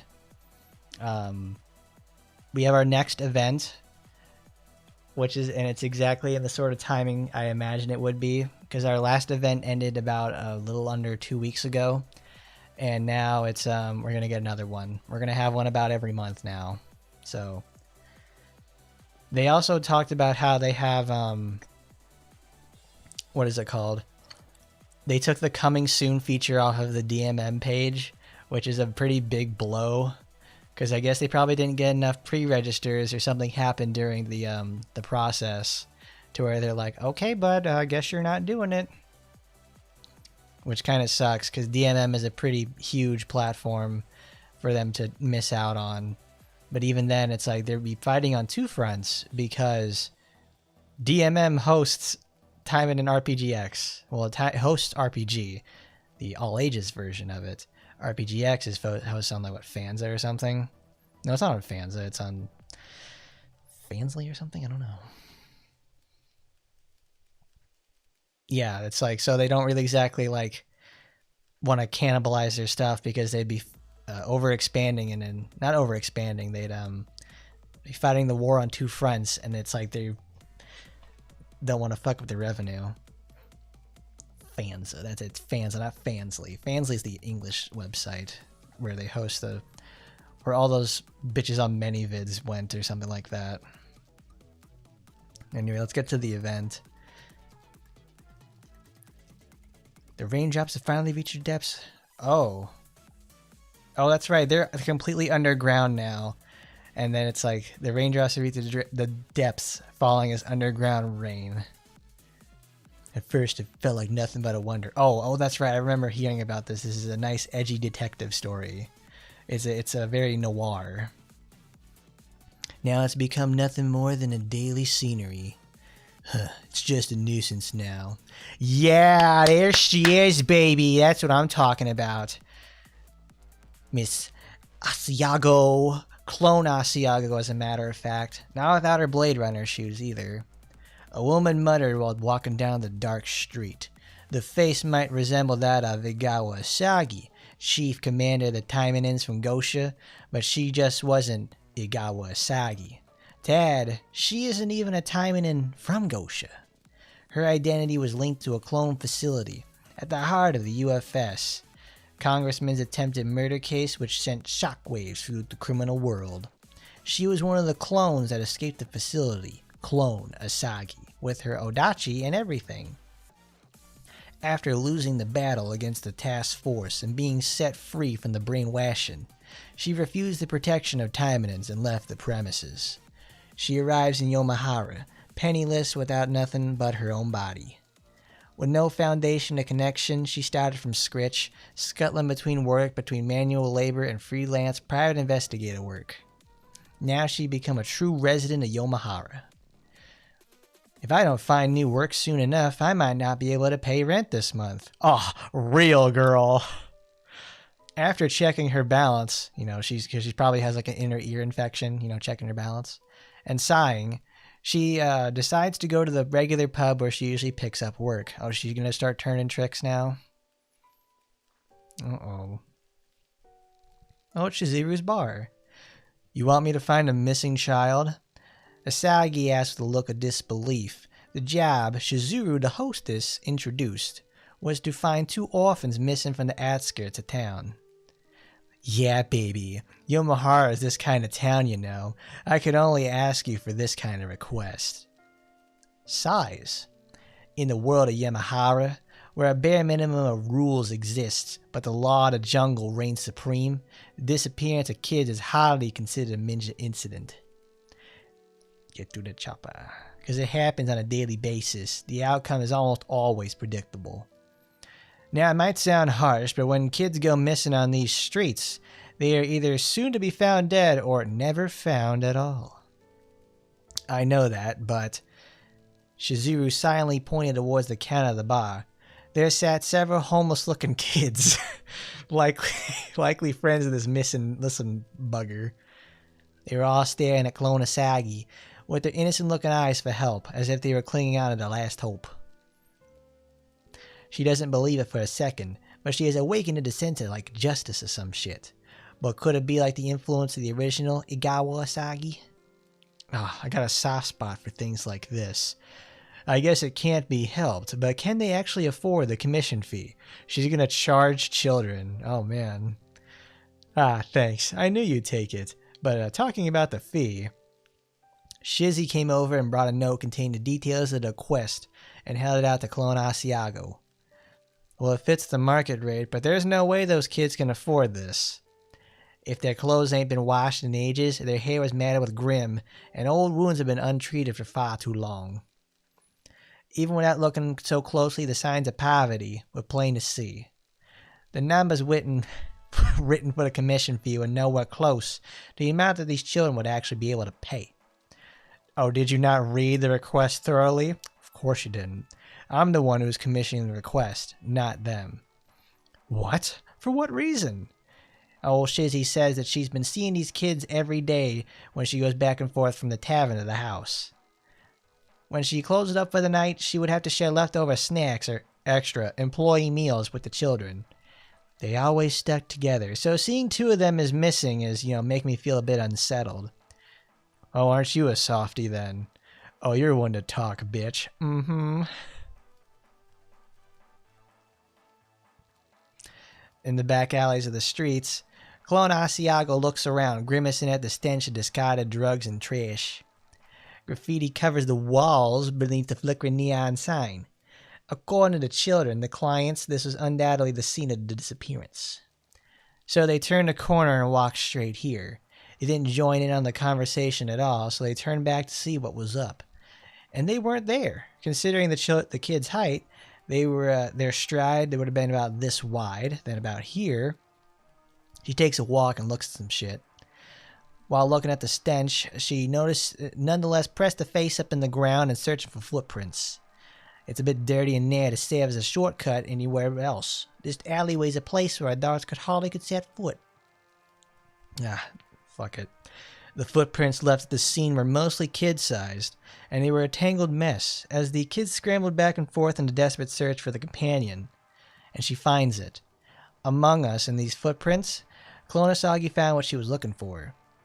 An adult-sized footprint, which were larger than those of the children. There were 3 of those bad boys. Though they had been trodden over by kids, those marks were distinct enough to be unmistakably identified. The kidnapped kids are street urchins living in back alleys with no parents or guardians to speak of. It means a prediction that they would have gone to such lengths to cover their tracks just to kidnap a couple of orphans was spot on. Next up is The Snatcher, directed by Hideo Kojima, might be this guy. The 3 sets of adult footprints. Among them, one set suddenly grows deeper than the rest. The reason? Probably due to the weight of 2 kids. It was simply a matter of tracking these footprints. The moment Clonosagi thought this and stood up, she felt someone's gaze upon her. She was watched. Maybe by one person, an extremely skilled one. She slowly rose and turned her eyes toward the source of the gaze. Oh man, pretty lady. Oh, as expected of you, boss. When it comes to women, you got the nose of a bloodhound and the cock of a... Who are you calling a hound? Jeez. About a dozen men appeared across the street all of a sudden, and the mysterious gaze disappeared. Hey now, you're an all-star if you're going to keep scowling like that. You'll ruin that pretty face of yours. What do you say, lady? Why don't you come hang out with us for a bit? They appear from the very direction the footprints were heading. I'm sorry, but I don't have time to deal with you. If you don't want to get hurt, I suggest you get out of my sight right this instant. Damn it. Here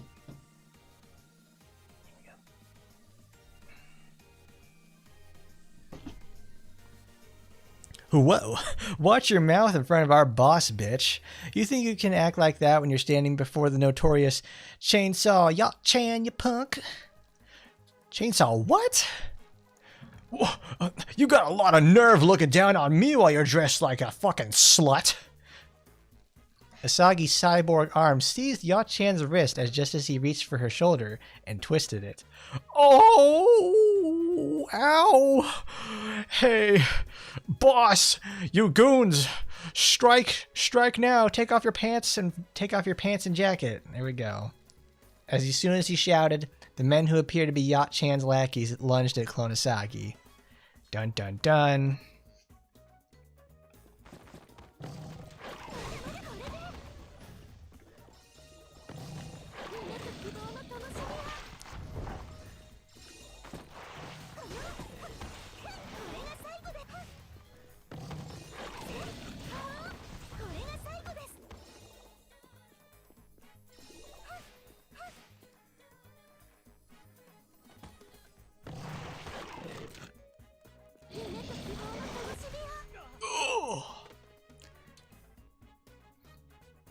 Clonosagi certainly would be getting turned inside out, to say the least.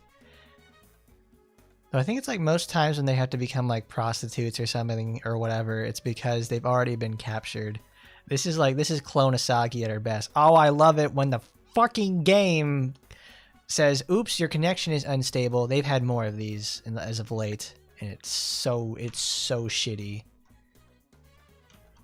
Like, I could have the best internet connection ever, and they decide themselves, "Nah, bud, it doesn't fucking work." Beep beep.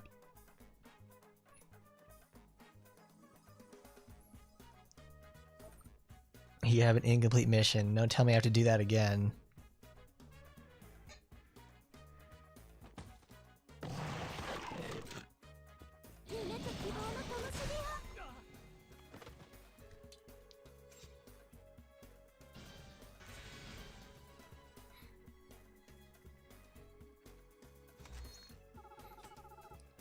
Improve her natural ability. It could also do that so they can take her arms and they give her the Blade Runner legs. Man, I haven't watched Blade Runner in about like 2 years now, because I remember one day I did a double feature of it with Blade Runner and 2049 as well. That was a good day. I really liked that.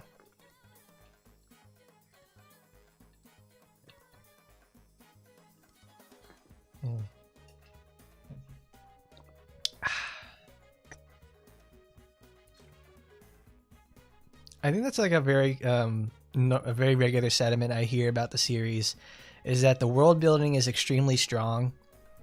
They started that off in like the first couple of VNs, or at least the ones that actually progress the story, because they have several ones that are just specifically just side content. Like they added a little bit, but they're mostly just like, what is it, Asagi? It's the Nightmare, Beach Adventure, and then there's like the third one before they release Murasaki, because it's like, I know it's like it's the Arena and the Nightmare, because both of those are just like Asagi gets put in more dangerous situations again, like she's looking for shit. They're very short too, but they're also, it's like Asagi gets assaulted on a train, Asagi gets captured again, all that stuff. Because those appear before Murasaki, where the story gets moved forward. Because there's whatever, we'll talk about it after this. Oh, damn it! You'll pay for this. Watching the men scramble away in a hurry after getting thoroughly beaten in an instant, she lets out a sigh. The encounter of these men and the ensuing scuffle that they had nearly ruined the footprints she worked so hard to find. By relying on the unique tread patterns and the clue that showed that they were a group of 3, she managed to recover the trail and resume her pursuit. I guess my mind wasn't playing tricks on me after all. Super Nintendo, Sega Genesis. It was all a dream, baby. She moved along, following the footprints. Clone Asagi felt that gaze once again. But why did they just withdraw like that earlier? The mysterious gaze that vanished when the men approached, only to reappear once the tracking of the footprints resumed. What could be possibly inferred from this pattern is, expecting the recent commotion to make the tracking impossible, they retreated for the moment. But because I restarted said tracking? The answer is unknown, but there must be a way to check. Clone Asagi began walking in the opposite direction from the footprints. If the opponent is an accomplice of the kidnapper, they'll have 2 choices. After she leaves the scene, they would clean out the evidence on site or continue to follow her. After wandering through a maze of back alleys for a couple of minutes, she was able to enter a dead end. Then the enemy moved. Swing! With a metallic sound, a slash was deflected. Clone Asiago parries the blade lunging from the shadows by a hair's breadth. Is their goal merely to subdue her? There is aggression, but no intent to kill. But judging by the impact, even if the blow had landed, it wouldn't have been fatal. Is it to question me? But upon speculum, the opponent who had been pushed back closed the distance in a single breath. The blade and the cyborg arm clash and the sparks fly around. Where are the kids? The kids? For a split second, Clone Asagi faltered at the opponent's question. Why on earth are they asking her that? Did they lose them? Perhaps the kidnapped children managed to escape on their own, and while searching for them, they ran into someone investigating the scene of an abduction. Who knows? You think I'd give you an answer that easily? With that sharp retort, Clone Asagi delivers a kick that sent her opponent flying. Once again, they pulled apart, eyes locked in a tense glare, and at that very moment... Ikawa Asagi? What? The murderous tension vanished in an instant, replaced by a dazed, clueless voice. The bloodlust quickly draining away from the opponent was visible. Must be just a look-alike. No, it's more than just looking alike. Why are you here? While Clone Asagi remained on high alert, her opponent had already lowered their weapon, scanning her face. This sheer lack of defense left even Clone Asagi feeling a bit exasperated. Ah, wait. Are you one of those clones everybody's talking about lately? Oh, they're text rapping. No, guys, come on, you're so good about it too. Talking about lately. That means it's like it got to the end of that and they pressed space. I see. Well, even if you are a clone, Asagi would never team up with kidnappers. I guess you weren't the one who kidnapped those kids. The two of them let out a long sigh, realizing they had both mistaken the other for a member of the culprit's gang who had come out to wipe out the evidence. Ah, well then, now that we've cleared the air, how about we introduce ourselves? I'm Aki. Fuma Aki. Just Asagi. Okay then. Should I call you Miss Just Asagi? Asagi is fine.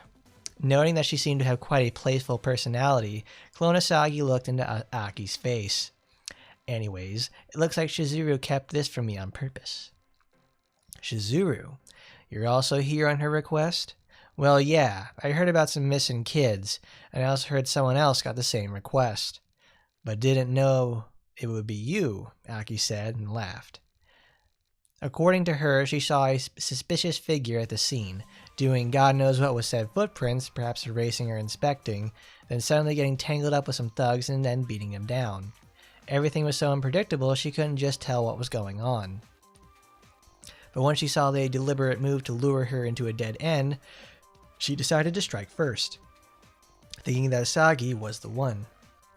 If you had just shown yourself and talked to me, none of this would have happened. You don't say. Clone Asagi retorted to that remark, shaking off the absurdity of the situation. She brought up the mission, suggesting that they straighten out the request contents. Since we got the same request, what do you want to do about this commission charge? You want to work together and split it, or just call it finders keepers and take all the reward? Oh, I'm fine. I really don't need the money. Then why did you take this? Because the kids are in trouble. Aki replied with a steady gaze that seemed to say, are you any different? Helping the children, that itself is my payment and my reward all at once. So she didn't require any payment. Hearing those words with disbelief, Asiago lets out a small laugh and whispered, Yada yada dase. You're a hopeless shithead, alright. I'll join you. Great! Looks like I'm looking forward to working with you, Asiago. Likewise, it may only be for a short while, but I'm in your hands, Aki. Several things about her behavior remain pretty sus. She trusted her far too easily. It felt like she was clearly hiding something. Even so, there was no lie when she said it was for the children. For now, that was enough to trust her. Clone Asagi cleared her mind and continued the search with Aki. They're on the rollin'. Is this for real? This is the main road. It's not so surprising. This is Yomahara, not Senzai or Tokyo Kingdom. Aki was surprised that the kidnappers would brazenly use a crowded main road. Normally, such a move would be considered recklessly bold or insane, but here in Yomahara, the rules are certainly different.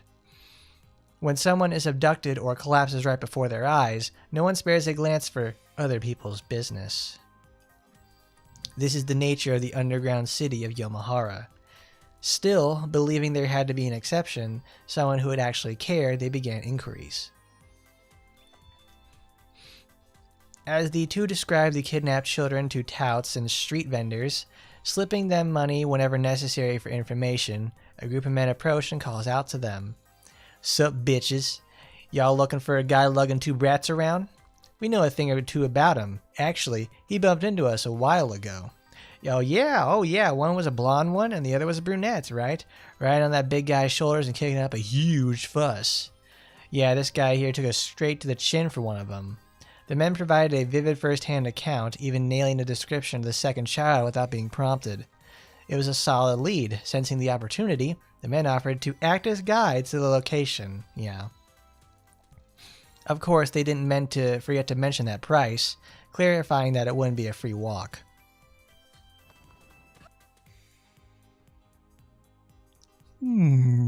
Looks like a dead end. No, this is the right place. Yeah, this dark enough alley's perfect to take you down. Yikes. GHK, so you've been poking your nose into our business? What's all the fuss about a couple of kids anyways? I told you, didn't I? Their information doesn't come for free. We'll be taking your bodies as payment. Well, this is pretty much expected, right? Exactly. It's a relief that they're so predictable. Then, without further ado, you guys, rape them down.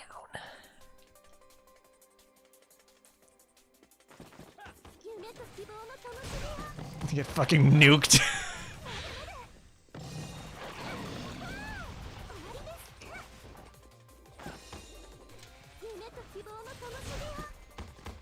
I still can't get enough of the part. It's for years everybody likes posting the picture of Murasaki, who typically doesn't do anything like slutty or anything like that.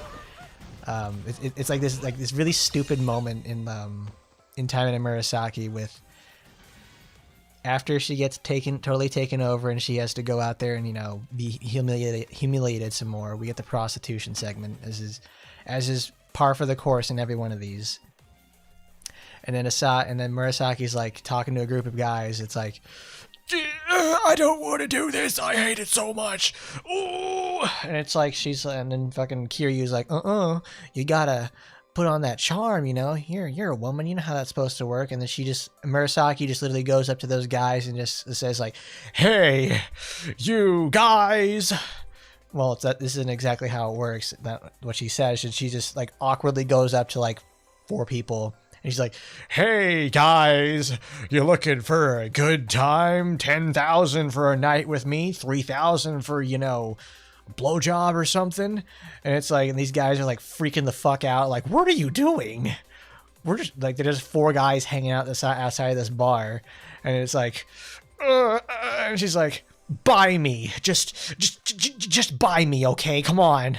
They're all wondering like what the fuck is going on, and then it's like, you know, hilarity ensues afterwards, you know, in typical Taimanin fashion. But it's like everything with Murasaki when she has to do all of her working girl segments are absolutely terrible. Like you don't believe it in any sort of sense that she wants to. She hates doing it. She's not doing it because she wants to do it. She's being mind controlled. So it's like, you know, her pride is on the line, but it also moment provides a really good lore moment. She is so immensely prideful in the sense that when she is out there, you know, talking up to 4 guys, she is thinking in her head, if I let Asagi know that I put her sister in mortal danger and got her put in this horrible thing in the first place, she's going to hate me, so I can't do anything. And I have to sit there and find a way to save Sakura myself. That's why she went on the mission alone with Sakura, so it's like she didn't want to tell her sister and then tell Asagi and put her in danger and not get a bad rap with her. That's one of the things she literally considered in the first place, and it's like, that is ridiculous. I cannot believe it for the most part. It's like that's so her, and it's like it's so ridiculous to say the least. But anyways, oh cool, we got a Korean spam or something, I guess.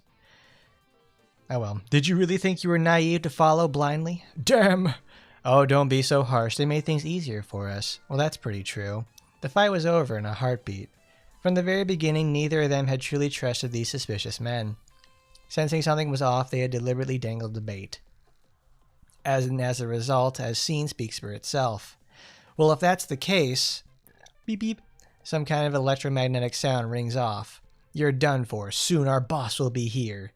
The man shouted joyously, but a minute passed and nothing happened. What was that? In the silence, Aki and Clonosagi exchanged a glance. The man, his face flushed with humiliation, groans in frustration. Well, you know, once the alarm goes off, it takes a minute for everybody to get over here. I don't really mind waiting. Well, you were getting tired of chasing down each clue. If you're going to bring the fight to us, you're actually doing us a favor. GHK. As they stood there, a thunderous sound of countless footsteps began to echo from all around. Finally, a heavily armed group emerged. Whoa, what's all the fuss with all this emergency call? But you seriously got your asses beat down by just two girls? Oh, sorry guys, but they were snooping as usual about us. And at those words, a hulking man who appeared to be the leader of the reinforcements looked at Asagi and Aki up and down as if sizing him up. Our business, you say. You seem skilled, but you're sticking your noses in where they don't belong. Saving a couple brats like that won't even pay well. Why not team up with us instead of wasting your time? We'd pay top dollar for someone with your skills. She snorts at the offer.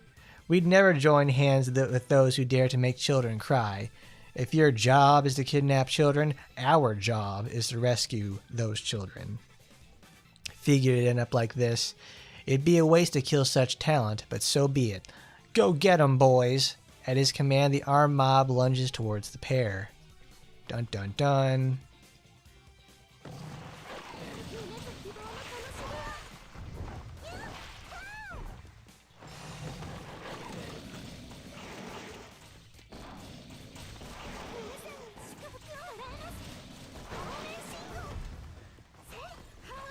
Hold on.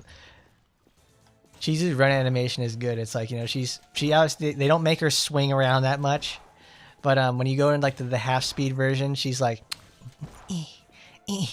going on a nice leisurely jog. She's got the right outfit on for it, to say the least. She's like walking around the mall. Oh man, it's really heavy over here. And then you go full speed, and she's like, oh boy. She's just like having a nice leisurely stroll. And you just go like... She's just doing laps. Got her Adidas track pants on and everything. She got the Abibas.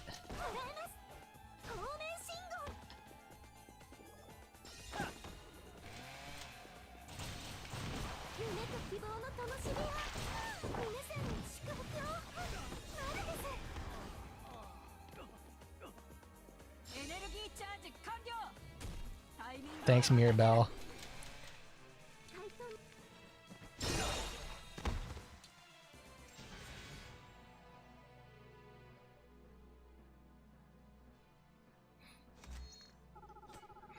Well, I mean, this is also an event so they can start setting up the adventures of Clone Asagi, because they had this sort of setup in Taba, where we slowly start learning about the detective business of Clone Asagi in the first place, what the life of the clone was post those events. Now that we've had our own clone arc here, we have, you know, and we also have Clone Asagi. Now we can start integrating the adventures of the mystery adventures. So we have our own sort of like mini storylines with events, which is something they should have done a long fucking time ago, because I certainly really enjoy all the clone. I love the Clone Asagi content.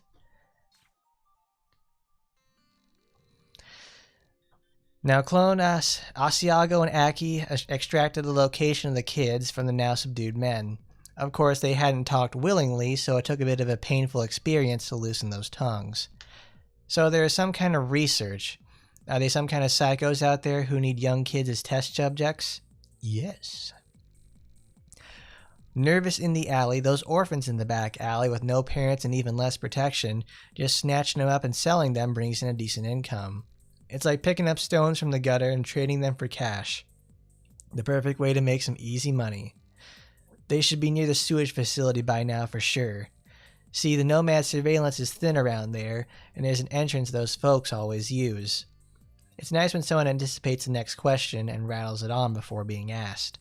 So that's all I know. Can you, would you mind just pretending I wasn't here? Just me? But hearing them talk so casually about abandoning their comrades just to save their own skin. I mean, I knew they were bad, but these guys are just straight up trash. Should I just finish them off right here? Oh. No. Let's leave Yomahara's business to its managers. I've already reported this to the Army of Knights. Hell Knight's on duty today, and she has a strong sense of justice, so I'm sure she'll handle things just fine. Clone Asagi pictured the Hell Knight wielding her demonic sword amidst a storm of scattering cherry blossoms. But Aki couldn't quite relate to that image. Hell Knight with a strong sense of justice? From Nomad? What the fuck's that even supposed to be? Sounds like jumbo shrimp to me. It means there are various kinds of people, even in Nomad. Well, here you go. Here's your sign, bud. The man gets knocked out after being hit with the scabbard with full force. According to the interrogation, the deal was struck only moments ago, which means it might not be too late. Leaving him behind, Clone Asagi and Aki rush towards the sewage facility. Dun dun dun, it's gonna get stanky. They move through the facility's tunnels, tracking the route the buyers would take to exit Yomahara. Had this been a high-profile kidnapping for ransom, the captors would have covered their tracks and scrambled back to their base, wary of pursuers. But what they brought were children seen as worthless, nothing more than stones on the side of the road that nobody cares about. They felt no need to worry about someone stealing their goods or coming to reclaim them. Hence, there was no reason to erase their trail or watch their backs.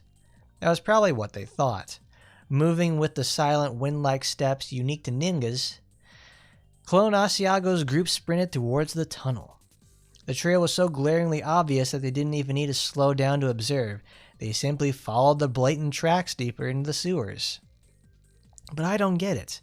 They won't cover their tracks, then why would they escape through the sewer system to avoid prying eyes? Honestly, I really want to know whatever messed up things they're thinking. I just don't care. Well, I could agree with you on that one. But as they spoke, a chaotic commotion had echoed from the deep within the tunnel. The dull thud of impacts, angry shouting, and then gunfire, the sound of combat. Oh, what's up, Masher? Oh, damn it. These goddamn insects. Did they enter some sort of breeding cycle? Talk about rotten luck. Found them. Yeah, and the insects hindered them. Wait, who are you? Let's just say we're the champions of justice, here to take the kids back. What? GHK? Hey, you, I don't like your girlfriend. Forget about those insects and shoot them first. Yes, sir. Fast thinking. In that case, we'll return the favor. Here we go.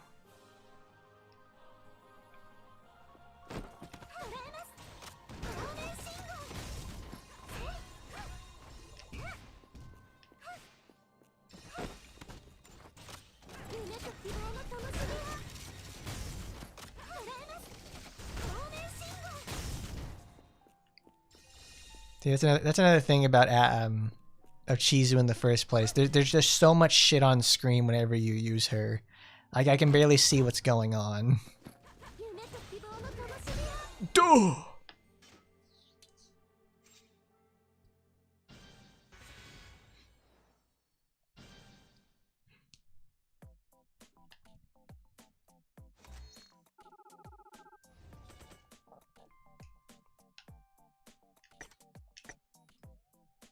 Oh boy, the big finale.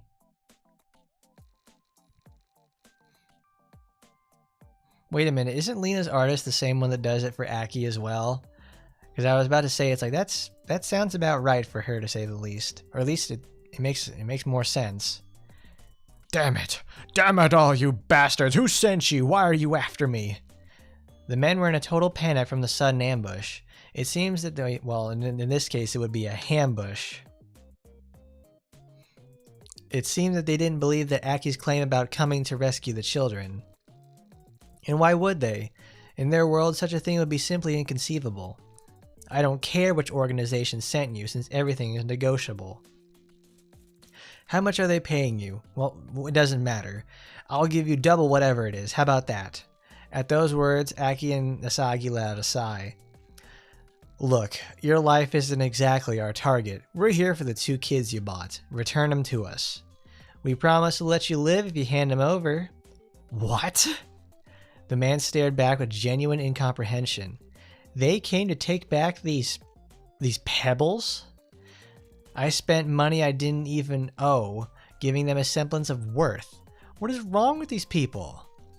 What these men were doing was a type of business that requires significant capital and time. They would pose as charities to collect and analyze health data from the homeless and orphans. When they find a potential subject, they would hire professionals to snatch him up. After a series of cybernetic surgeries, these worthless drifters would become transformed into valuable assets, and then sold off as high-end bodyguards for the underworld syndicates or the elite. The subject's will was never a factor, yet the man sincerely viewed this as a form of philanthropy. Mr. Beast, hello! He invested in the screening process, fueled by the economy of hiring experts for the abductions, and provided a recycling path for social garbage that would have otherwise died pointlessly in the gutter.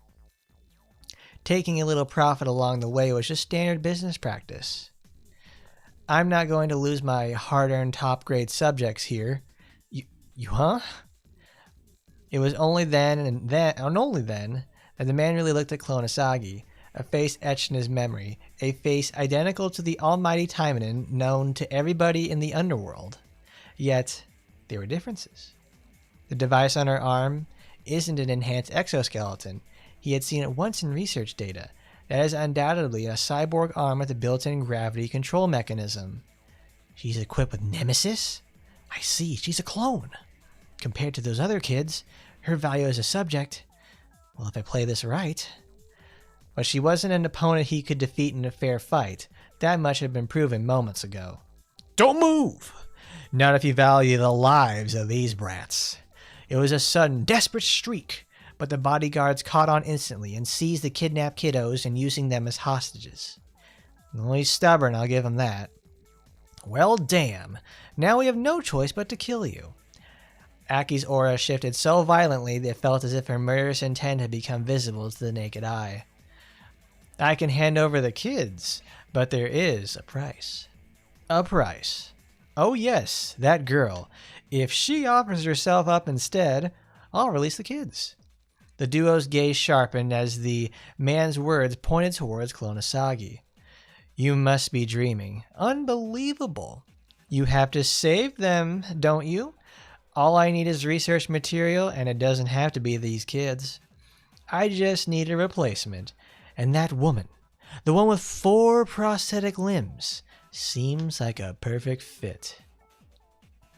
What?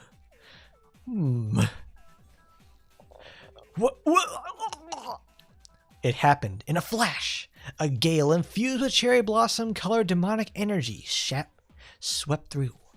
The researcher-looking man was struck from behind by the gust and sent flying, while the compressed air snapped the arms of the bodyguards holding the hostages. Snapped the arms. Jesus Christ. She's arrived. I came as soon as I could. I got the anonymous tip and then saw that children being held hostage. So I decided a surprise attack was the best opening. The girl shouted valiantly, pointing her cherry blossom blade at the men who had seen enough. You're the scum kidnapping children right here in Nomad territory. That's our job. Storm Knight Lena will deal with you from now on. That is the aforementioned Hell Knight of Nomad with a strong sense of justice. Hey, I'll cooperate for now, but are you by any chance Igawa Asagi, the Taimanin? Different person. Really? I get that often, but I'm a different person with the same face and the same name. They say there are at least 3 people in this world who share the exact same face, right?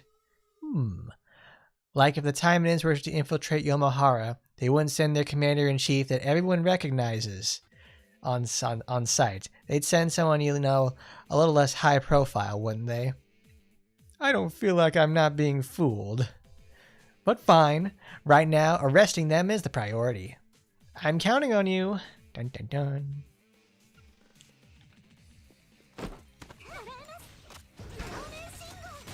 One damage. She got a total of 1 damage.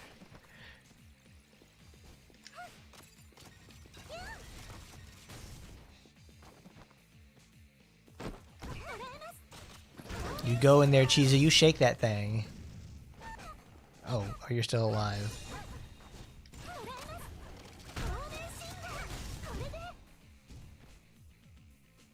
I wonder what this do. I wonder what like all the effects do to the bit rate, because I bet it's like a disaster in here.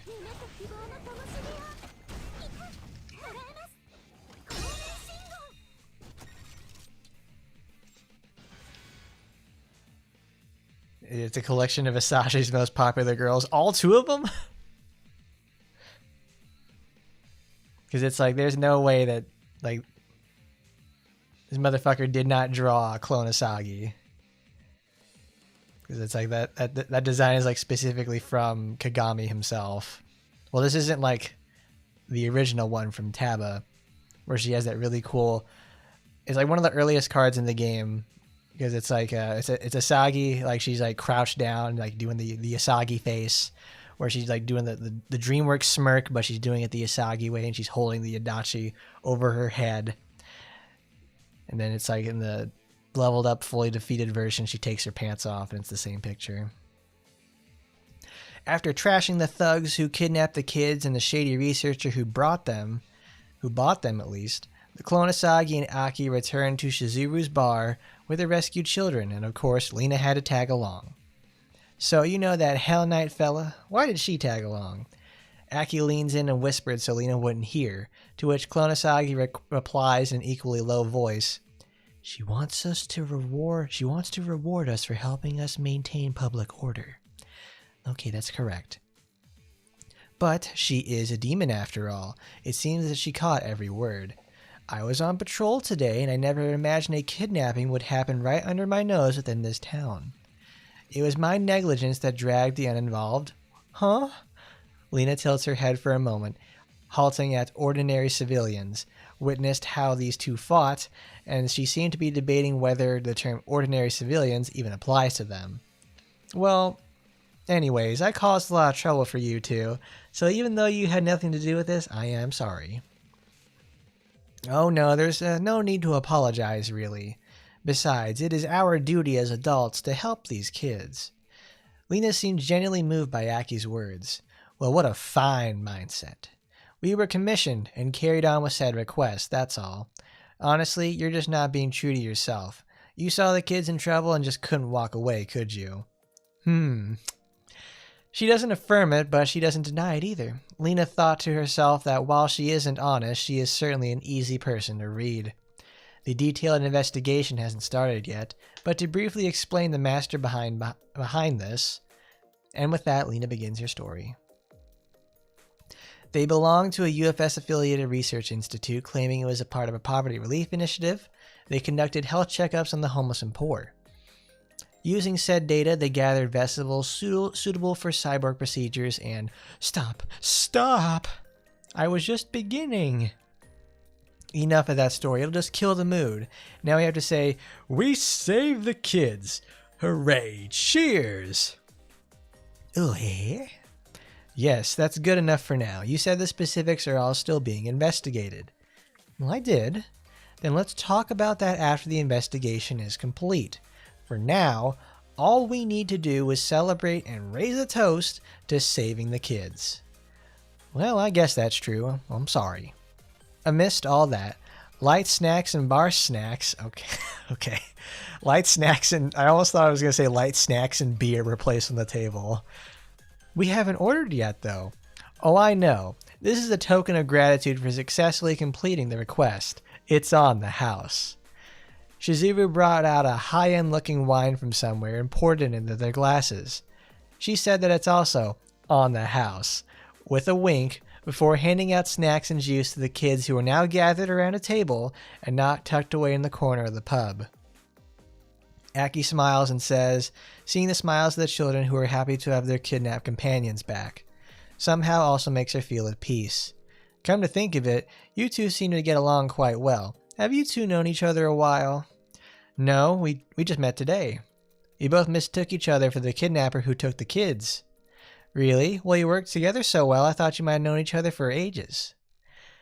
Well, I guess it's because our hearts were in the same place. We both had the same desire to save them kids. Watching Clone Asagi quietly tilt her glass, Lena suddenly asked if something had just occurred to her.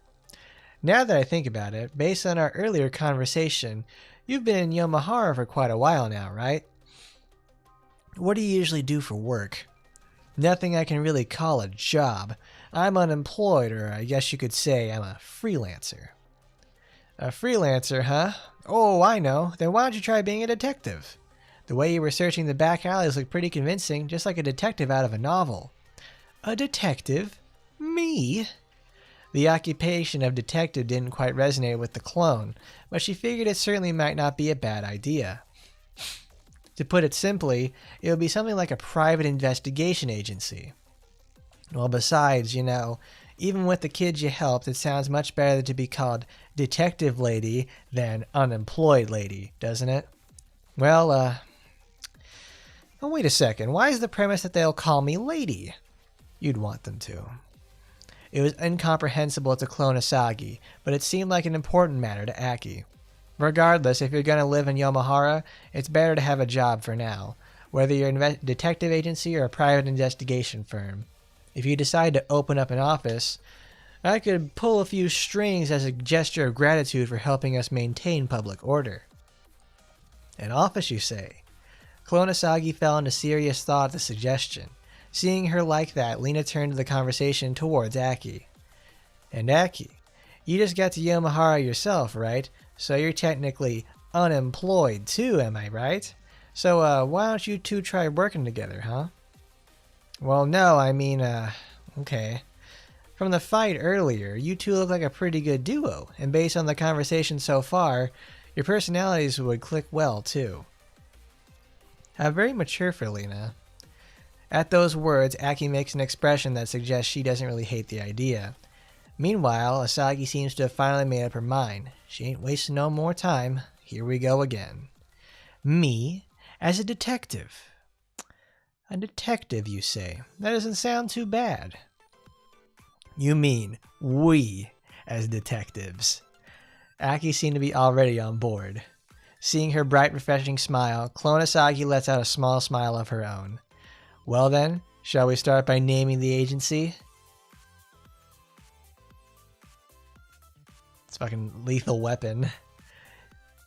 In Shizuru's pub, a close sign is put up to signal the end of the day's business.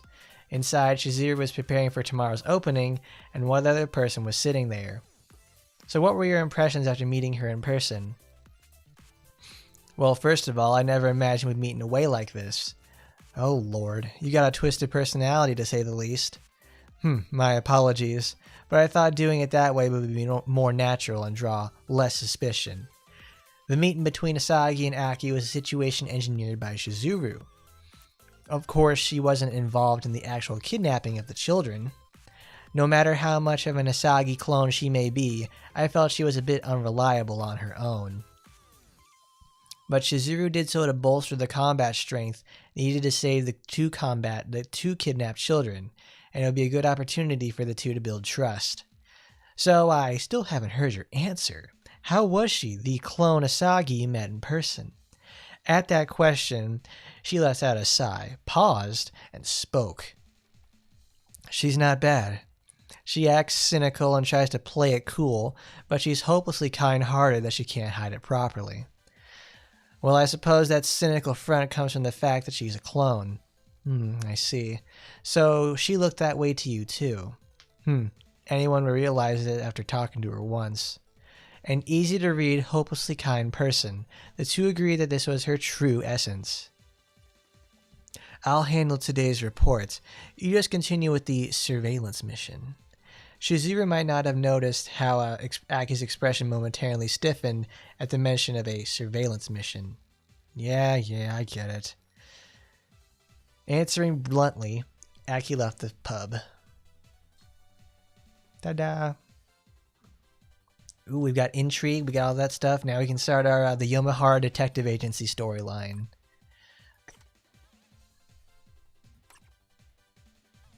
See, that was fun. That's a fun event.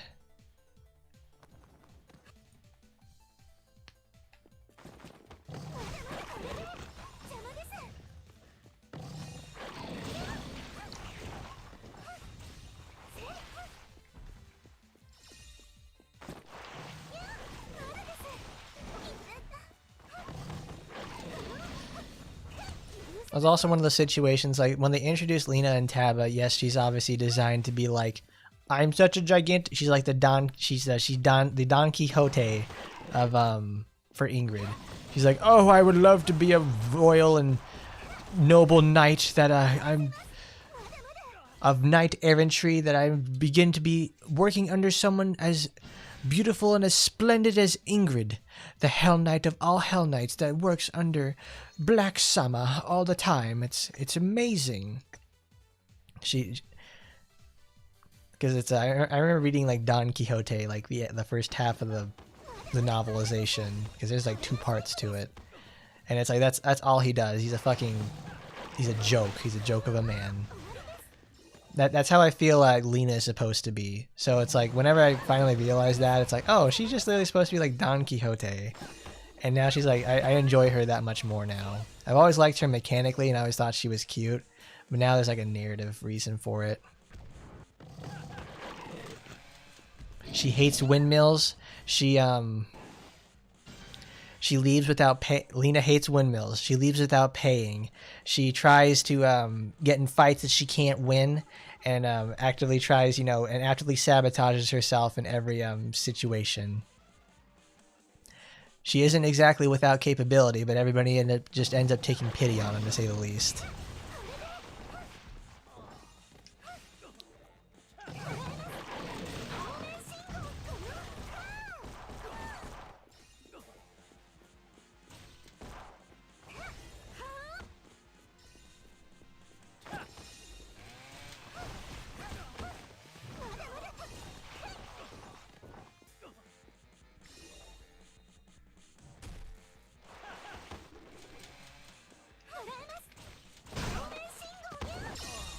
Though I feel like the whole Ingrid is supposed to be like an anti-villain scenario is like a little bit of revisionist history, because Ingrid is never designed to be a good person.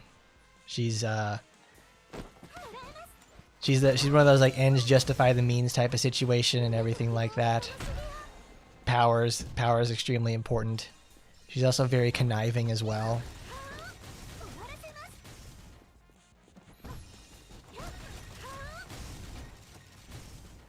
It's only because Ingrid loses a lot that we see her as like, oh, she's just a little small bean.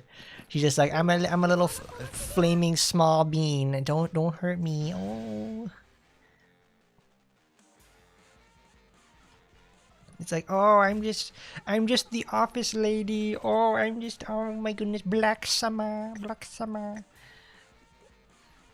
When in reality, Ingrid is a very brutal person. She doesn't care about really anything that isn't besides the job or getting what she wants in the first place. It's almost like she's bratty in that sense.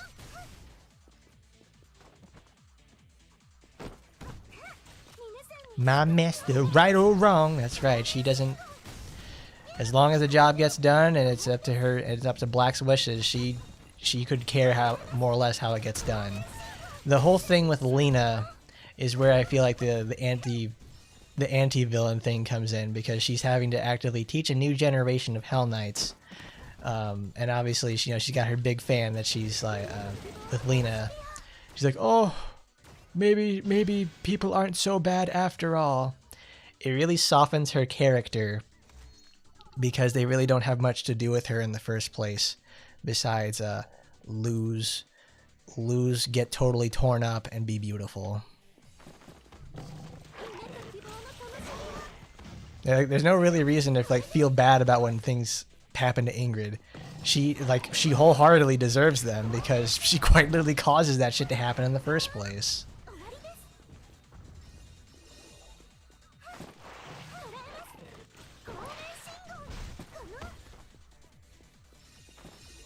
So it's like when in Taba they have the event where it's like wedding with Ingrid and like, what is it? Wedding with Ingrid, and the one where she's like wears the sweater at home, where we get to see her just like, you know, being herself, like, oh, I'm just hanging out, I'm tired and I get some dick at the moment, you know, stuff like that. Ingrid is she is a villain through and through. So it's the same situation with like Oboro in that sense, where it's like when they get messed up, it's like it's because they deserve it.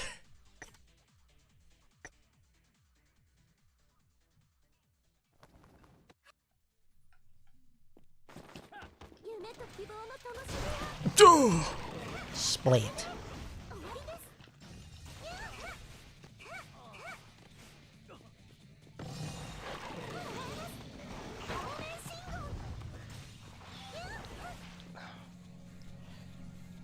What?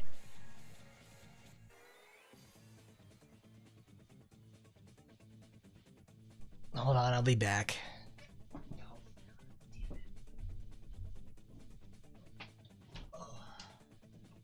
What?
Oh, Lord.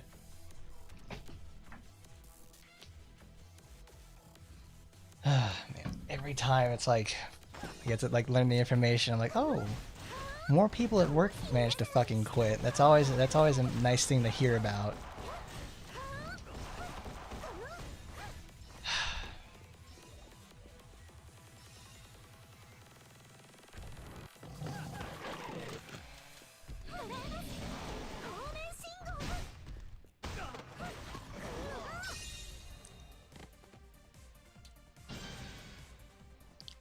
I mean, if we go, the thing is, if we go for craftable costumes in the first place, we won't be like Fuma Yukina.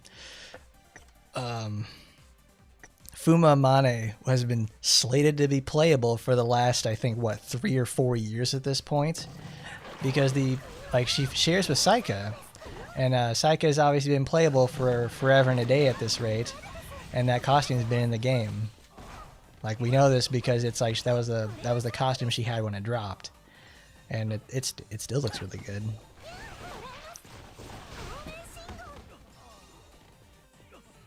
They pretty much turned oh, maybe they're going to like, oh, that character's coming. It's to say the least. They turned it into, oh, that's a cool idea, which is always kind of sad. It's like I like it when it's like that happens. They couldn't have. Because it's like, what is it? They turn costumes into the cool idea. It's like, why don't they wear this? Why can't they wear this? Yeah, at that point, Sakia should have been playable. Not in this case.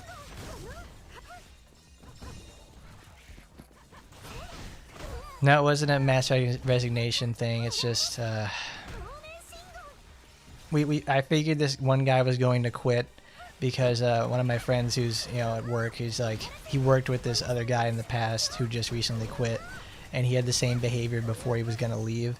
So I was fully prepared to hear that he was turned his stuff in and left.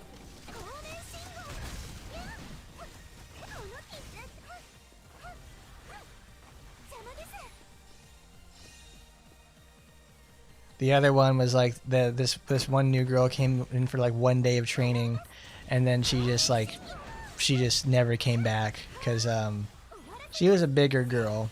So it's there's a lot of walking at work. So if you aren't susceptible to like walking around at least 5 to 7 miles a day, you're not gonna be having a good time, to say the least. She also forgot her nicotine vape, so she was having withdrawals and is being irritable. So it's like, all right, well, see you later.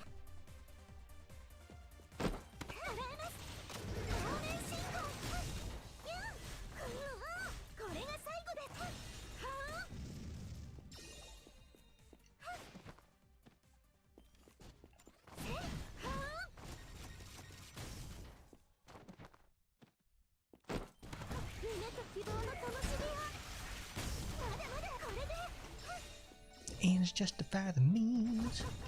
Yeah. Yeah, I'd hope she gets. Well, it's like they're really desperate in my department right now because we have, very minimal amount of people for the most part. So things are getting rough again, unsurprisingly, because, well, people just come in, they don't stay or anything like that. Or they have like a mistreatment situation and it's like, all right, I'm just gonna quit now. It's like, ugh, God help us. It's annoying to say the least. Thankfully, I'm on vacation this week, which is really great, so I don't have to worry about this shit at work. Makes me feel better, to say the least.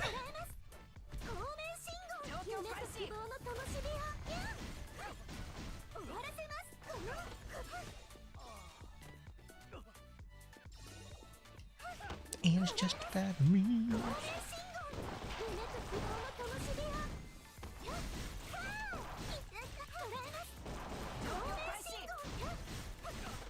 I don't understand why they went away from the whole system that was the, what's it called?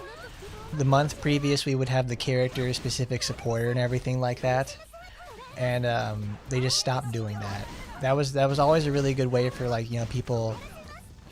It was good and bad in the sense that we knew a month out who the next character would be, and then we were able to prepare stuff from there. And we'd also have, like, we'd have a namesake supporter for this character, so they were able to, like, you know, do all their stuff with that. But now we don't even have those in the first place. So, like, what the hell's the point of that anymore? And, like, now they're just like, but now a month before the character comes out, it's like they're, like, unrelated completely. So, like, it kills any sort of, like, you know, momentum that they could have had.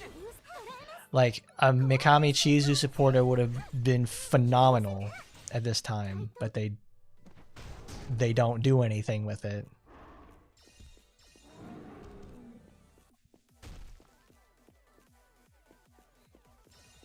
See, that's my thing.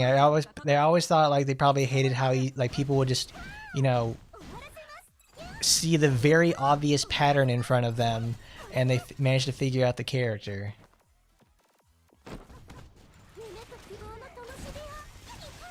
This sort of, like, spontaneous drop situation that they keep doing for, like, not only in just squad, but in AT and squad, because that's their fucking model that they're using now. And it's like, why? Nobody can. It's like, it keeps everybody on their toes for the most part, and it sucks.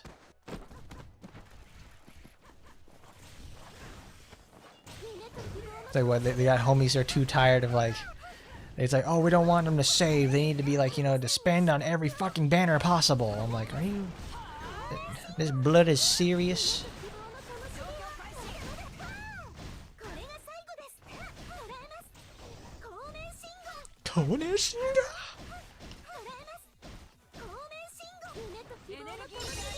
Boom.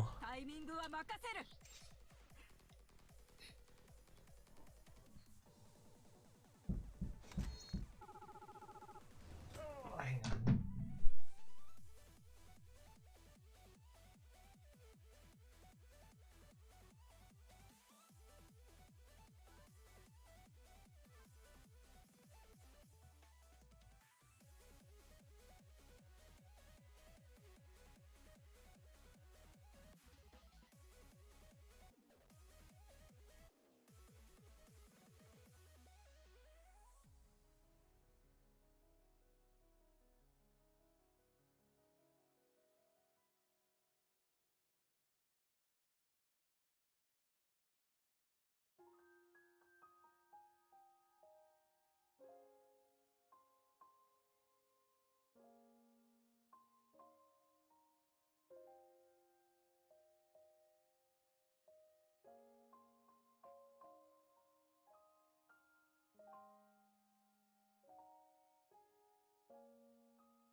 Oh man, he's awesome.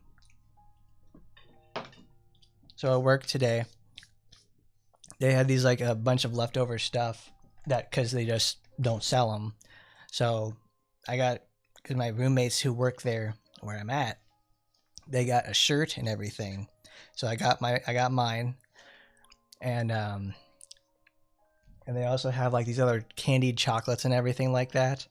So I got myself they had this whole box full of, like, chocolate covered pretzels with sprinkles, and these toffee bars.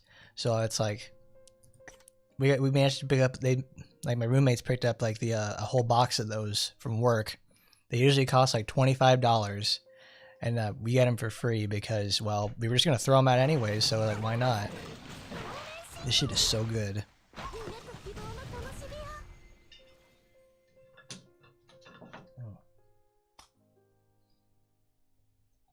It's good.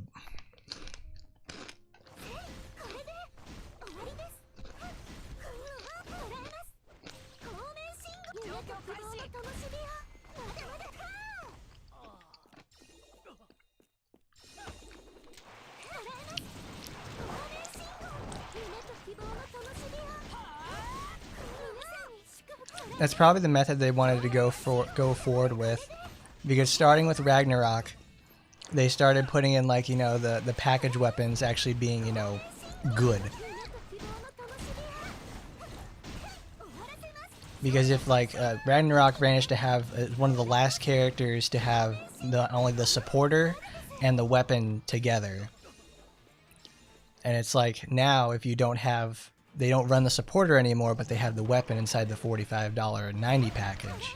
So at that point, it's like you won't. It doesn't feel like you've got the complete character there in some cases, because like the supporter was easily obtainable, but didn't always wouldn't net a profit because there's just so much there. Like you could as soon as you saw that you knew the character was coming, and in any sort of capacity, you could save your gems and you wouldn't need to spend because you knew it was coming and you knew what the thing was going to do. Now it's unpredictable. You don't see anything at all of what the weapon is going to be for that package until it's like the week before.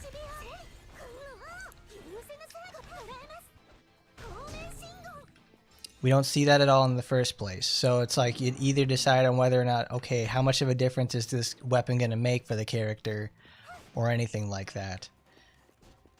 Because the only way to get those weapons is you have to buy the character. You don't have to do anything like you can just wait up and save rolls or anything like that. It's a very, it is such a strange model for purchases because it's like, it simultaneously is very, it's a one-time purchase.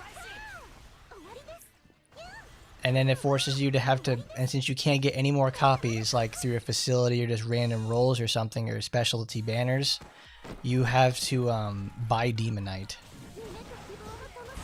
Which is probably where their monetization strategy is went towards. It's like, we need them to start buying the packages more often, because Gacha just doesn't do it for us, I guess.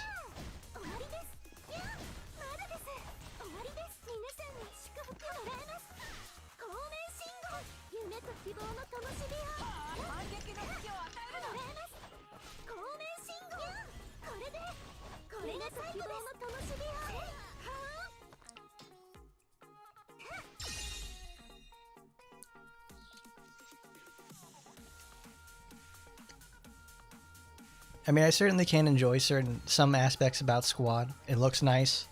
It played a lot better than 6 months ago. But it's also like, I much prefer like the way AT works. You actually get to control the characters. You get to do fun things with them. There's just so much more you can do in the game. And yet, they go back to the RPG model because it's, what is it? Think about it like this. Chizu has released and she has 7 outfits. All 7 of those outfits could have been different versions of the same character. Because I feel like it's one of those a lot stronger. Not, I won't say thematically, but probably fiscally, in the sense that you can create multiple versions of the same character. You don't need to make your cast like so expansive and huge, because it's easier to continue writing for the same like 15 characters and build upon them and just give them different versions of them, rather than have to create 190 different characters, each with different lore and all that sort of stuff in the first place. Which is why Limbus Company works in the Project Moon series too. It's also why Fate works as well.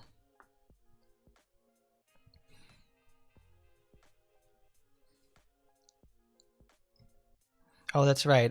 That trailer for Blood Rain came out the other day, and I was like, "Oh, I'll certainly play it," but because I know it's probably going to be stuck on PS5 or PS6 for a while, so I'm more or less, I'm not like, I gotta wait until it comes out of there because I don't want to buy a PS5 for this. But it's like the new girl is like, she looks okay to say the least. But I think they said something along the lines of like, post they dropped the trailer for it. They said it was she'll be not only just like punching things, but she'll work on, she'll have other weapons. Stellar Blade by itself, like we done a whole ass playthrough for it. That's certainly a game, because it's both. I think I've said this before. It plays like a high budget ecchi title, mechanically, like it looks really great. The women are pretty good, but the gameplay is like it's so all over the place, and the ideas are not fully realized. It's like, it's just that like, well, it's very meh, very meh.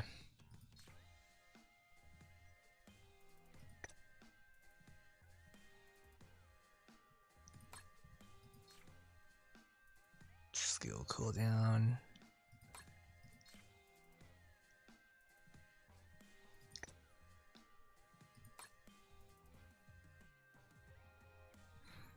Well, that's just the thing, though. The game itself is not very gripping in the first place. Because it's weird, because the game starts off really hard, and then the moment you start getting like the boost to your like your timely guard window, the game gets really easy. And they also give you like any sort of like items, because it's like the game is designed effectively for one-on-one battles. But then they have like a few instances where you fight 2-on-2, and they're like consistently the worst fights in the game. Like no matter what you do, you'll just be shot in the back, and you had like no control over that for the most part.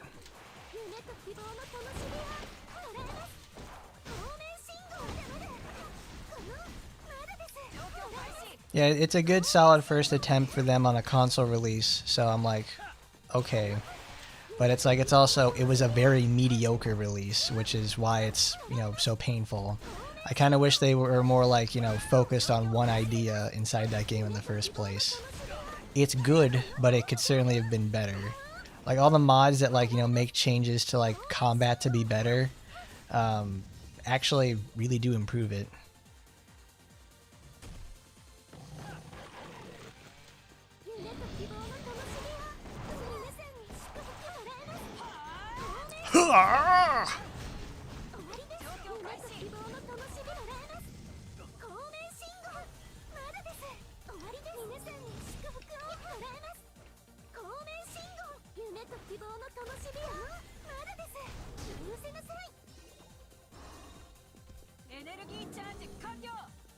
Well, I mean, they did Nikki, and they also did Destiny's Child as well. So they have a lot of gacha practice, and also they use a lot of those like mini games in Nikki as well to you know, get some practice in other genres too.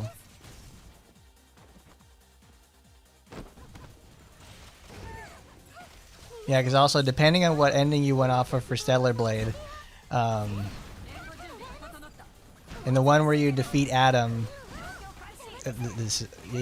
here comes spoilers, but who cares? It's this game. It's you can either decide to fuse with Adam, and she becomes like Goddess Eve, and she's like, you know, this unstoppable machine of like, all right, Mother Sphere has now come down and trying to kill me because I've decided to fuse with Adam and bring about the third impact or something.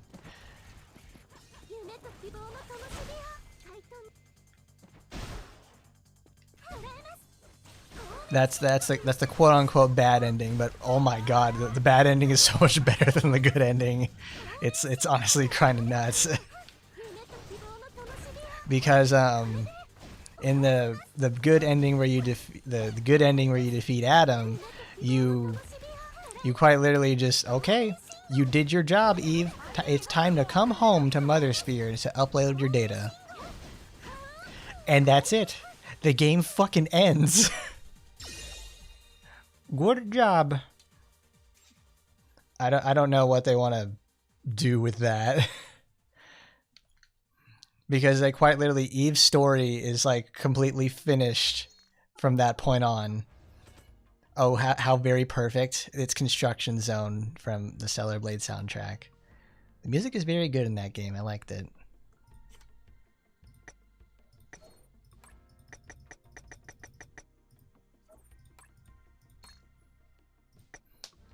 This game's combat is based off of Honkai Third Impact. No, it's Honkai Impact Third. So if you're looking to like an even more in-depth version of what this is, you should go play Impact, because that does a lot for this game. I played Impact 3rd for a bit, but then this came out and also copied the same formula, but I liked the characters in it better.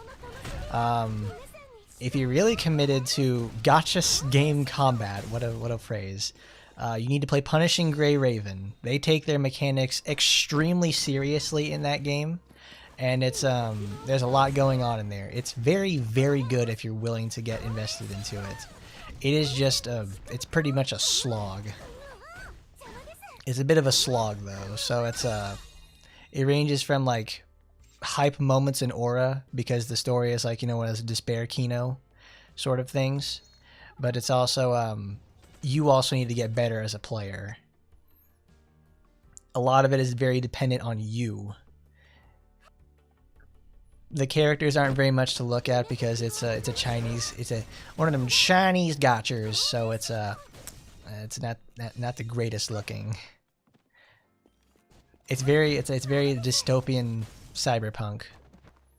Everybody's got mods and everything. There are no humans. There's no pure humans left. There's the punishing virus, which they pretty much solve.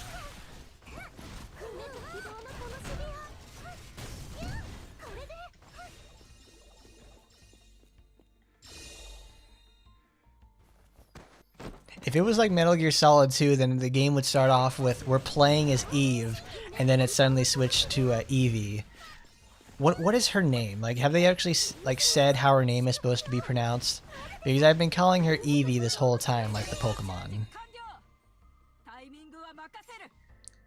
Star Rail is the turn-based one, where they realized that people more or less cared about the lore side of that, and they leaned into that more. Let's go to stats training. We got 50,000 Chizu points.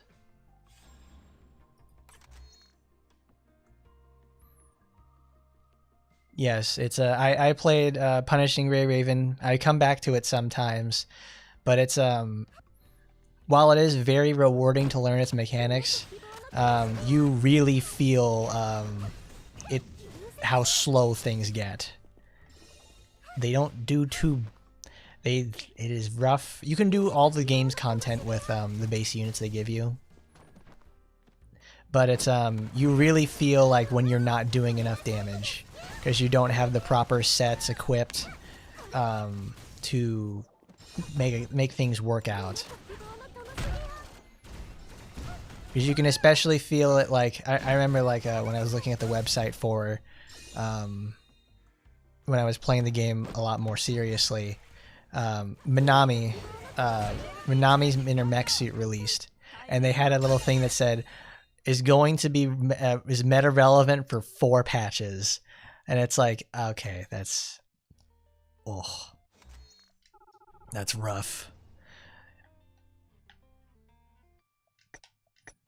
I'll say not rough in the sense it's like, it's like you can still do a bunch of the game's content with like just random characters you can get from pulls. No one is exactly truly awful. It's just that you need to be a little bit more concerned about how you play the game, because you can use Lee Tenderloin and totally rip the game a new asshole, because he's like one of the fastest characters you can get early on, and then it's like if you're lucky enough you can get Liv in her like destructive black mage white mage sort of character who just like nukes everything down and with fire damage, and she's forever relevant. Or that you manage to pick up Alpha, whichever form of her, and just flip the game on its backside and go to town.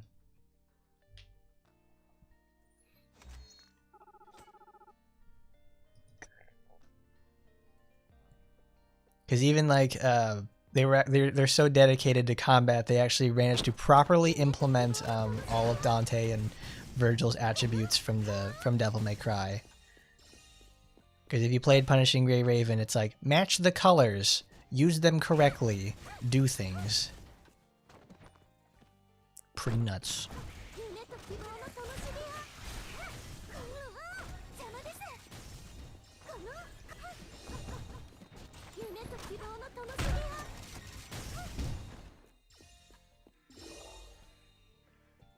To some degree, I enjoy the team aspect for AT. I just wish they the mechanics were a little bit more like cleaned up, because you know the multiple input problem is pretty annoying. Because it causes a lot of characters to be a lot worse. Characters that it should be traditionally very good in a team situation are vehemently hampered because of the way the AI works and also because of input conflicts.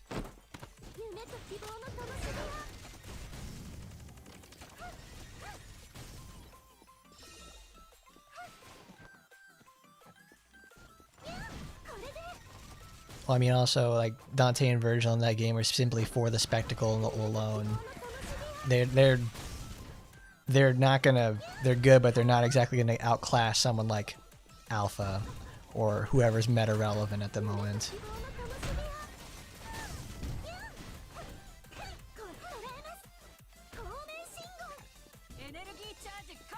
I think probably but they convinced him to get Capcom to, you know, sign off on like making characters for that, for Kuro Games to do it, is that not only the success of Wuthering Heights is what is it, that video of like what, oh my god, it's when they have original Electric Alpha fighting off against the twins to show, when it's a no damage run against the twins using Alpha, and it's like with buried delight, and it's like, it's very good. It's a perfect showcase of like just how dedicated they are to the combat.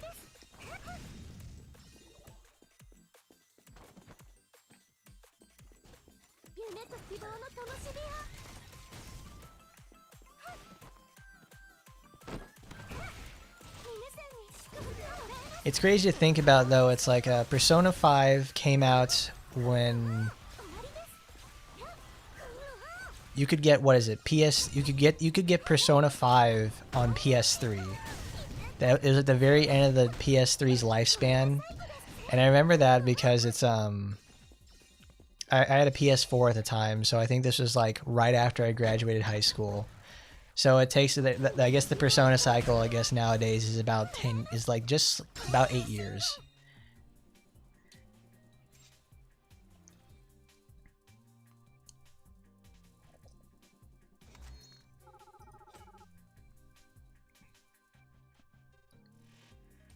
I think they also have an SMT gacha, but I never bothered with that because the games are just so much better. Like, there's no reason to really go play those games in a gacha sense because it's just not worth it. Like, the actual physical product is just drastically better, and why hamper yourself on that one? You could ask the same for like yeah, what is it? You could ask the same for like, you know, oh, why would you want to play?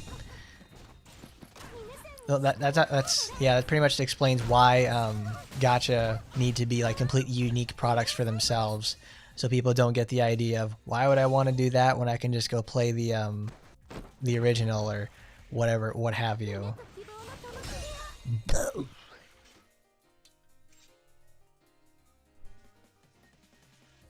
Really, I thought it was on at like the original base version of Persona 5 released on a PS3, because I thought there was like specifically a version for it. Huh.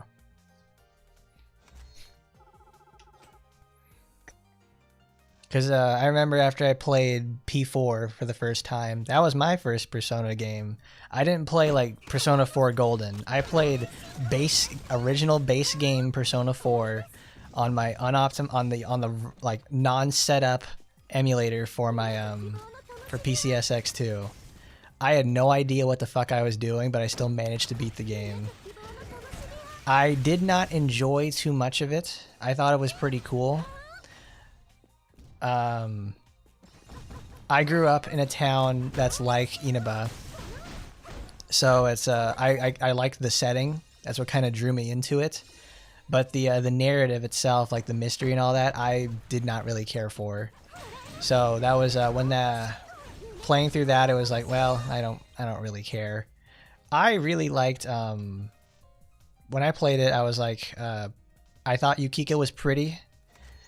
I liked her, but I was more enamored with Kanji and Naoto. I really liked them. They're like the one thing that I like whenever I want to play the game again. I always think about doing their routes and stuff. They're really cool characters. Fighting Naoto's boss though, that sucked ass. That's also because I didn't understand what the buffs and debuffs worked in that game. So the boss, like, I won through an attrition, but it took like 45 minutes to do it.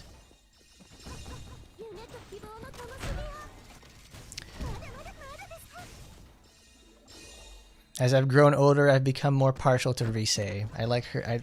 I just think like, oh, if she had pink hair, I get to say the line, but she doesn't. She has like, you know, normal person hair.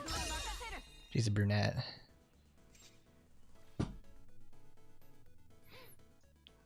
Well, yeah, there was complaints that Persona 5 showed PS3 assets because it uses shit from Catherine.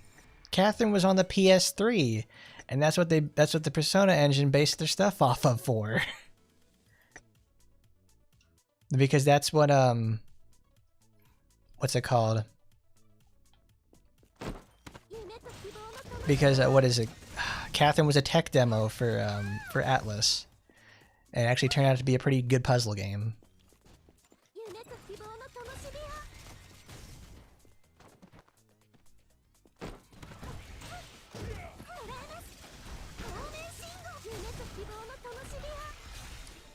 Persona 3 is personally my favorite game of all time. It's up there with like Metal Gear Solid 3, where I replay it about like one time a year. I never do New Game Plus for Persona 3 because coming back through that entire game with like full strength is not how you play it. It's just that game, you need to take it slow, take your time, and be weak. Get strong at the end, obviously, so you can overcome the big bad people. But it's like playing that, it's like it has to be done New Game, because it's like doing anything else, like, oh, terrible. Because I've done one New Game Plus run, and I've played the game, I think, to completion at least about 10 times. Because that, like, I played that on my PSP. So the first version I played it was P3P. I thought it was okay. I liked it specifically because I could play it in school. So it's like, I played Persona 3 at the perfect time you're supposed to play those games, is when you're in high school. And that was awesome. I loved it.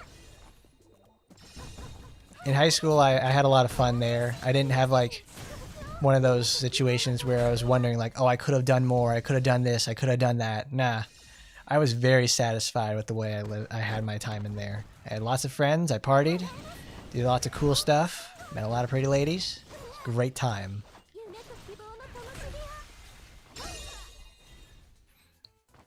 Thanks to the life and death of Makoto in Persona 3, I learned how to become a better person, and I learned the question meta, how to ask questions to people. Very good.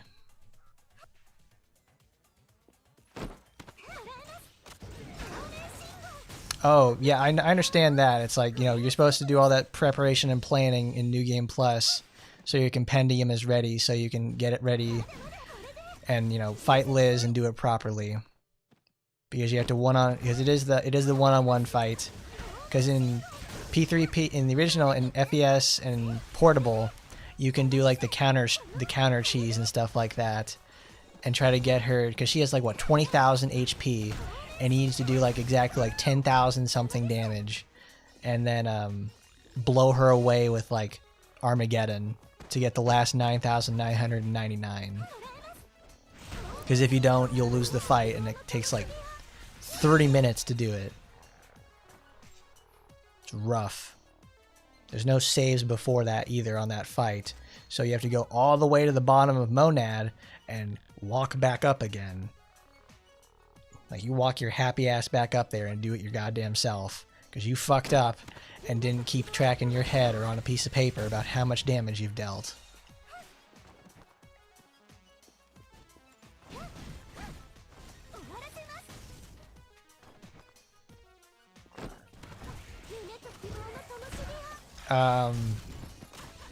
When I played when I played the remake, they obviously changed it to fit in with the game's mechanics. You can no longer stack the counters, which is what you were supposed to do with your Orpheus Telos. Is one method was to stack counters, so you were always been able to deal damage to her whenever she did that. You also still need to learn the cycle on her, because she has a cycle of, I think, 6 demons she uses, and with all their proper resistances and everything. So if you aren't paying attention to those and you attack into something like the physical immune one, like, oops, looks like you just managed to fuck yourself and end the fight instantly. It's one of those fights you really can't make mistakes. Like the Ultimate Demi-Fiend fight from Digital Devil Saga or SMT5. You are not allowed to make mistakes, because if you make one, the fight's just over.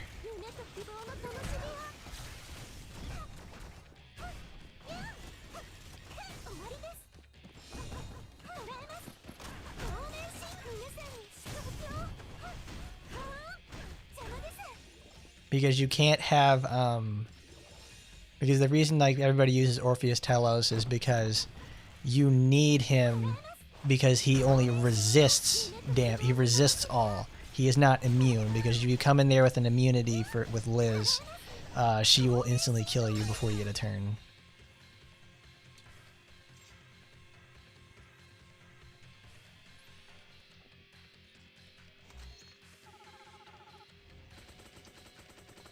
Outside of that, though, narratively, I really, really liked Persona 3 a lot.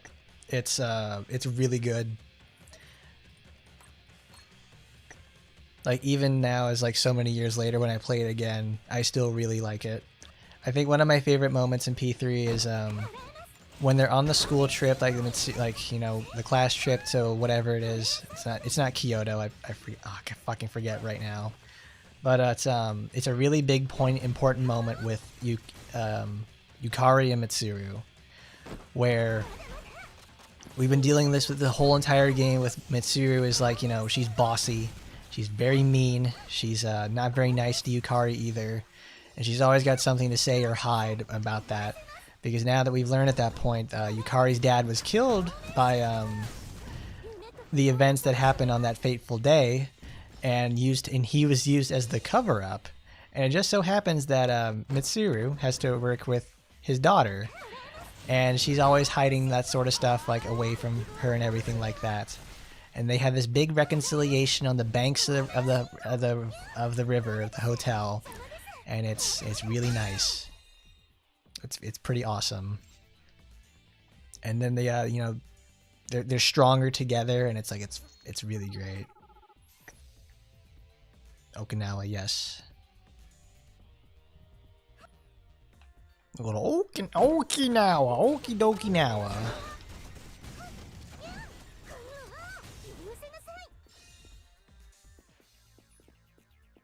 Is it named after a character in Frankenstein? No. I've never read Mary Shelley's Frankenhole, so it's like, that's news to me. The Igor probably gives it away, but actually, yeah, that makes a lot more sense now. Igor, Margaret, Elizabeth,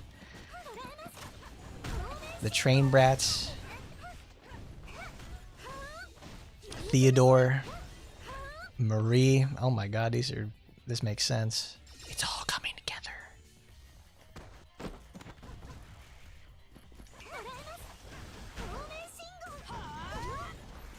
Because I remember, was it Remake came out, I think, almost 2 years ago at this point, and I played that.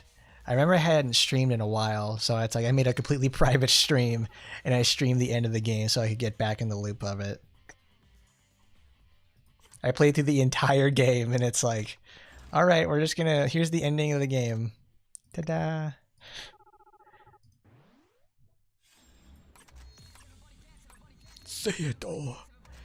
Theodore the Steve Door. Ooh, that's right, we need to change. Not that one. Not Farmer Emily. I need... Oh, now we have drop rate. Okay, that's good. How was the remake? Was it worth it? I was hesitant to buy it. Oh.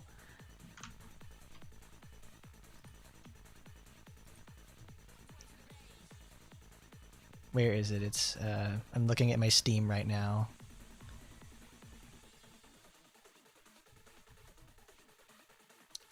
Shin Megumi Sensei. Wow, I can't find it. Like, I know I have this. There it is. I put 114 hours into the game on the one playthrough I did.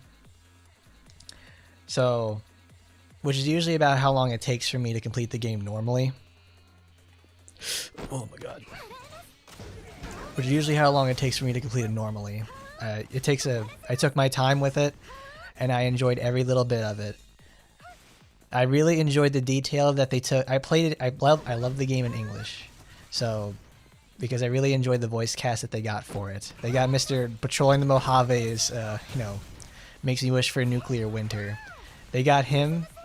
All the adult characters in Reload are voiced by the original cast, and then all the new people are the kids. I thought that's really, really good. That's honestly what remakes should do. Is if they're gonna have that sort of situation, make the original cast voice like the sagely older characters. I'm like, I love that. It's like Terra Platt is still Mitsuru is probably my favorite character in Persona 3 for various reasons. So it's like I was very concerned about how they're going to portray her, and they because they effectively needed someone who sounds like Terra Platt, but not Terra Platt. So they got like the one lady who did that, and she did a fantastic job. I forget what her name is right now, but they got Mitsuru's original VA to like voice Elizabeth, which is fine because that's who did it in the first place. I forget who else she other did too. I really did miss hearing Jimmy Neutron speak to me when I was when I used Ken, because it's like I just totally expected him to say fucking brain blast at some point. It's like, just fucking say it, dude. Quit edging the Jimmy Neutron references.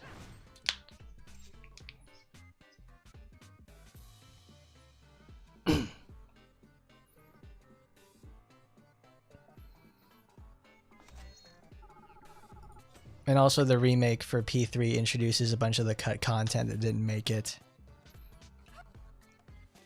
So they have like roots with all these characters now that didn't get to make it into the game. So now the game is like, it's huge. There's also a lot more stuff you can do too. Well, I mean, of course they're going to keep Igor as like the master of the Velvet Room. It's Igor. He's been in there since the first game. He's going to be there in the 6th game. There's no ifs, ands, buts about it. I'd be surprised if they took him out. They're obviously going to make him... Life will change, just like Igor. Just like the voice for Igor. So it was an inevitability, to say the least. Because we got to hear my man say, "Welcome to the Velvet Room, where demons gather."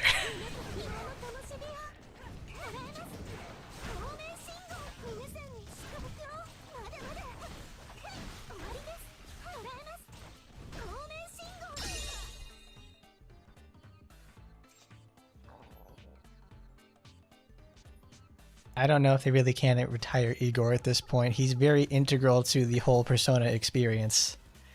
He's the one who gives you the power. He's the one who sets up the adventure. He does a lot. And you hear him a lot. If they were going to retire the character, they probably should have done that a long, long time ago.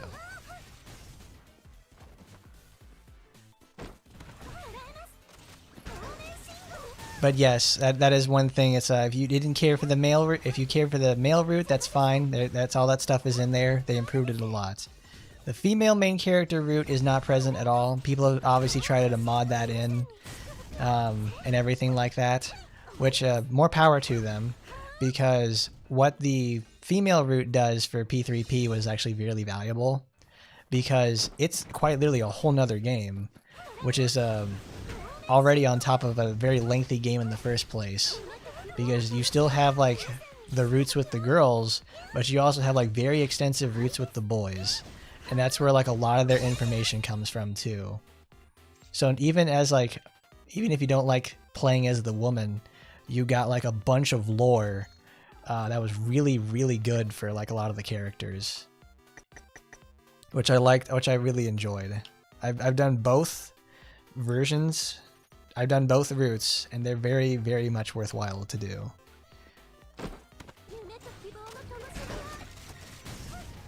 Though I will say, I forget what the name of the female version of the battle theme is,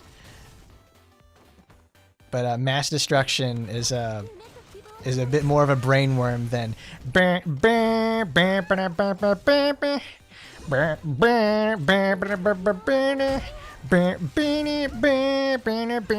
Hearing that like 400 fucking times, and it just keeps restarting over and over because it's like it's so loud. Those trumpets couldn't have been turned down any less. I'm like, oh. What will the theme of 6 be? Well, let's see. 1 was about like was obviously just the discovering the relationships between others. 2 was about truth and lies. 2 is truth and lies and the world that they create. 3 is obviously life and death. Well, no, 4 is truth and lies. No, that's actually true, because well, 2 is very much about like a truth and lies as well, because of the whole rumor system, how they can become real, how rumors becoming real, and the world that they create, something so blatantly false, becoming something actually true that you have to deal with. I almost say that it's like not everything is as it seems.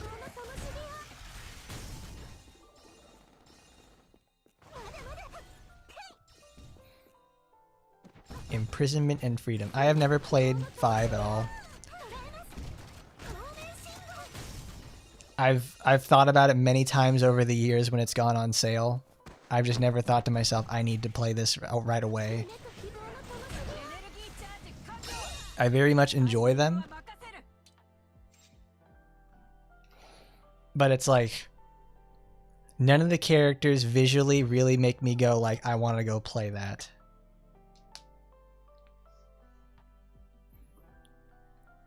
Like the only, like, when I saw the original cast for like 5, when they were releasing all like the promotional material, I'm like, Anne's pretty hot. I don't want, she doesn't get me up, you know? I don't want to, like, narratively, what does she do? What does she do in a narrative sense? And then it's like, you know, base game, I was like, okay. So then it's like when Royal came out, you know, the enhanced version and everything, I was like, they added, what is it, Sumir? I forget how to pronounce her name. So I was like, Sumi and her gigantic shitter. That's how I would always say it. Because they were designed to make, she's supposed to be like, what, she's some like gymnast or something like that? Ninja. I would like to play 5. That's probably something I would like to do in the future for the channel for Fridays. I've been neglecting that lately, because like yesterday was not a good day for that. But I was very busy for stuff at the house. Because if anything, I was gonna do that tomorrow, because I have this whole week off. I wanted to try and at least like get work done. I want to play. I've been thinking like for the whole fucking month about playing Tales of Vesperia, because I've wanted to play that for a long time.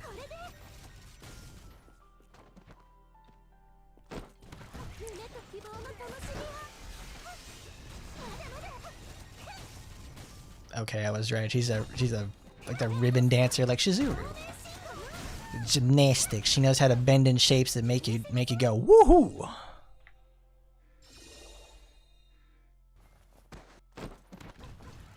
Living in a fog of lies. The myriad truths. Really? There was a problem with that? Because she became one of the most beloved characters next to fucking Akichi.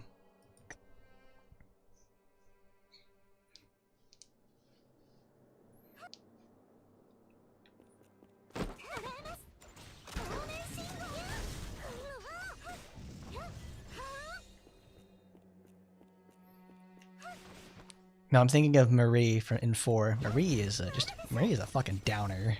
My goodness. That's probably why they made all Sumi over there just a big bubblegum pop lady who's actually like nice to you. Marie just hoped you fucking died. she's the goth girl archetype everybody likes, but nobody wants to actually deal with.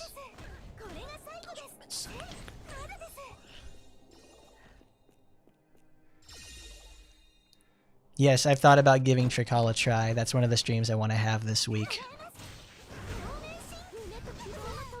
We're gonna do some Trickle tryouts, and then see how that goes.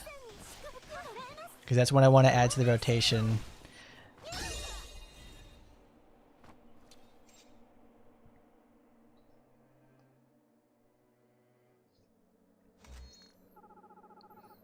I still think it's crazy we're gonna get a 3rd version of Persona 4 in my lifetime.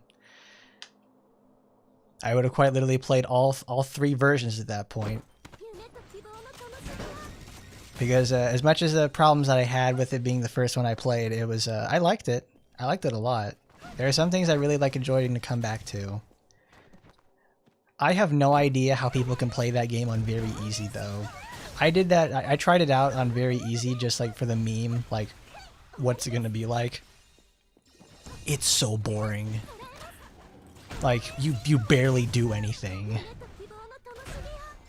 I've quite literally never felt so powerless in a game, because it's like, I just breathe on something, and it's just, the game folds.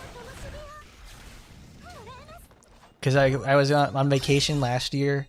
I was flying to the Philippines and I was playing, you know, Persona 4 Golden on my Vita, and I put it on very easy for the meme, and I was like, fuck this. I literally just went out that and I started playing God of War Chains of Olympus after that. Like, you need to play that game on fucking hard or like higher, so you can actually feel like you're accomplishing something and not feeling like you're just like so weak.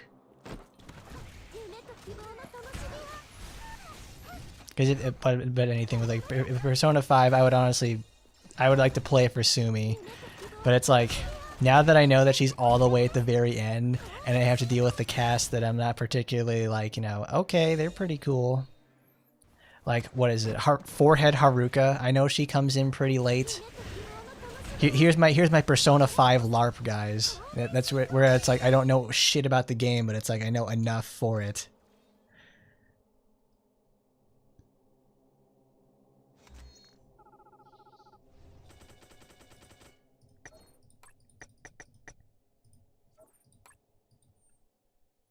No, here's the thing though. I put it on like not just easy. I put it on very easy to see what it was like, because I wanted to get through the story in that sense.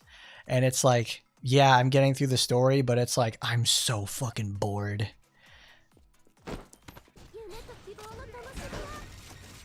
There's no struggle.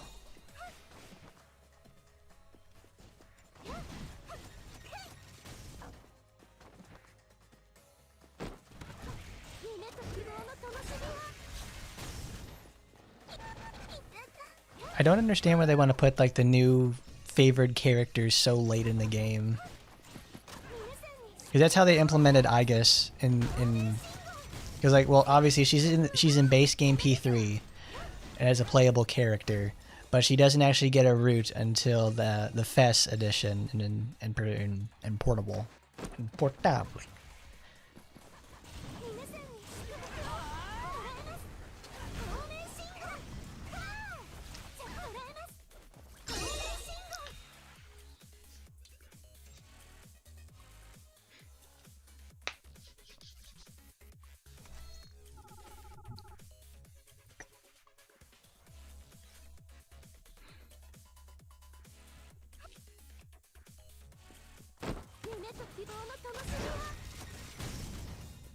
You know what's the crazy part about it is, it's like IGN may be like, you know, dubious as a news site, but they're still a news site. However, most people don't consider the fact that like IGN also hosts like a bunch of guides on their site as well. And I think I've used them a couple of times when I find collectibles. because sometimes they're just like really hard to find or just tedious.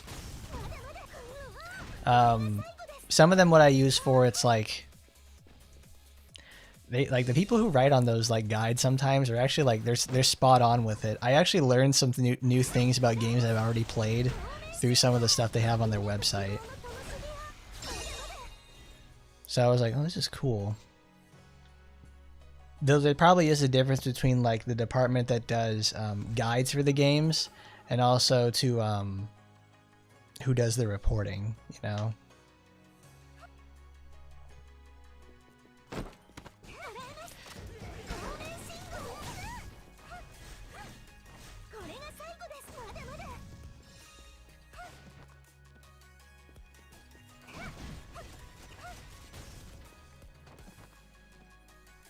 Because like they really improved how they did their guides over the years, because they have like a bunch of like checklist features. I think you have to pay for the checklist features in some cases, which is stupid. It's like, but they're very comprehensive, which is what I like. It reminds me of getting those like old Brady game strategy guides where they sometimes they had mistakes that were wrong in there, but they were very, very comprehensive.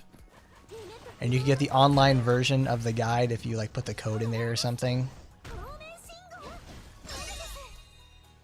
So I feel like maybe some of the writers for like the Brady Games guides or whatever they did got absorbed into IGN and they write for those. Because they help a lot out with RPGs and finding collectibles. Because they'll host little videos on their site to you know, get the walk up to an item. 28K, that means they're having a good time.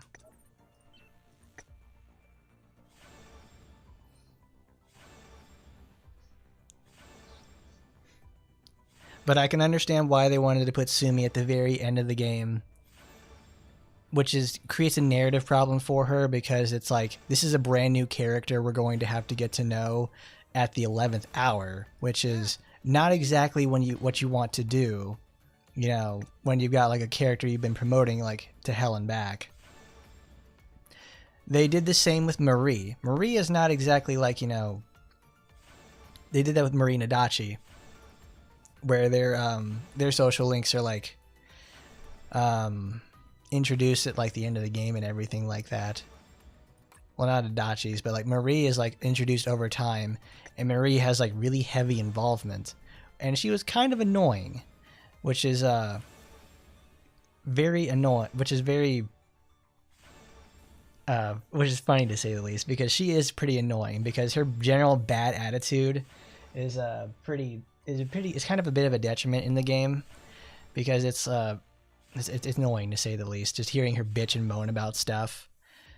Because it's like she has like a happy time like when she's like in her links and everything, but when you have to interact with her, she's just like, and it's like she's like the Tumblr version of what you hear goth girls are all about.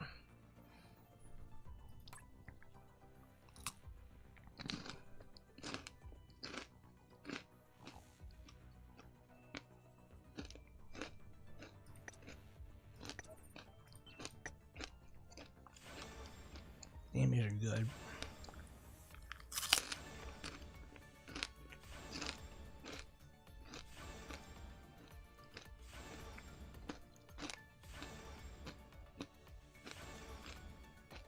Really? You can meet her early?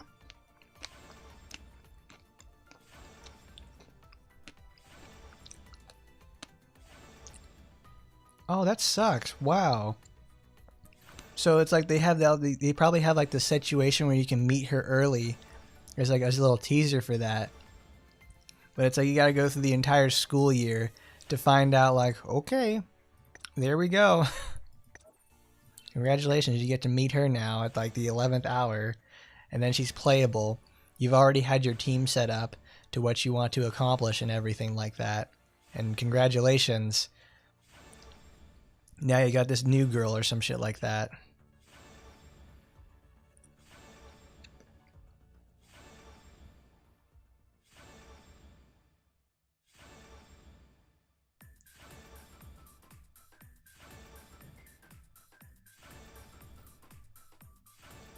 Oh yeah, probably one of the reasons I don't want to play P5 is I don't like Futaba very much, Like she's like the corny gamer stereotypes that I don't like. It was like what we'll consider like she's gamer face. That's it.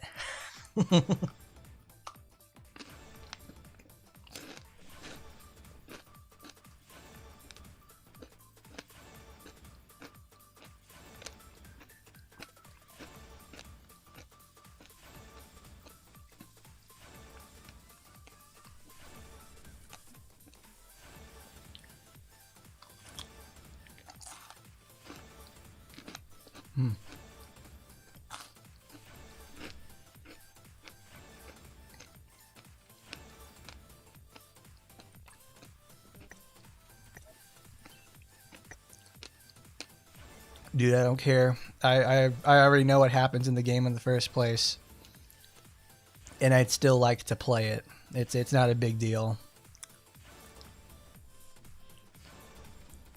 It's usually like I would like to hear some spoilers in the first place, because if I know that's going to be coming up, I want to find out like how this happens in the first place. It creates intrigue. It's about formatting your spoilers in a way that you can make them palatable to people and get them interested into the game. That's why spoilers for Persona are very good, because it's they're either so outlandish people have to play the game to find out what the fuck is going on, or they're just like so interesting to say the least. You have to play to find out. That's why I liked hearing about this sort of stuff in the first place. There's some stuff I don't know about the game, which is good. It helps me fill in the blanks with my experience.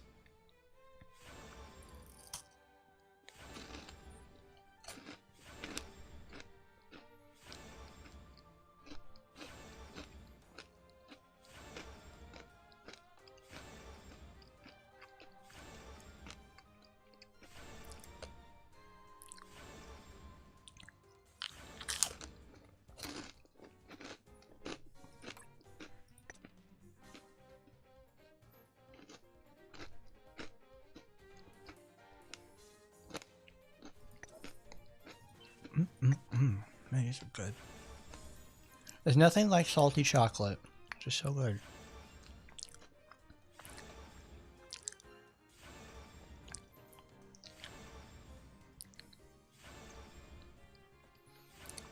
So she literally gets her powers after a certain point in the game, and then does nothing with them until the very, very end. You don't go to jail. You did that. Did it last semester. And then she joins at the 11th hour. At the very end of the game, after you've done a whole convoluted sort of route. It's like Snow Queen quest for Persona 1.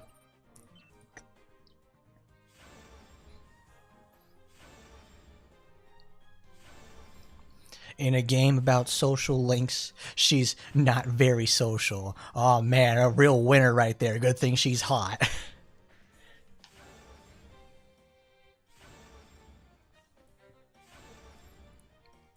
Gotta chat it up with the guidance counselor. Very good. I remember the other day I was watching an Ewu video about, I think it's called like Predator School Counselor meets with a girl outside of school or something like that, like gets in trouble.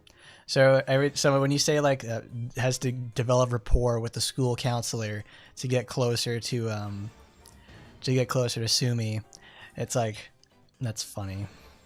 That's really good.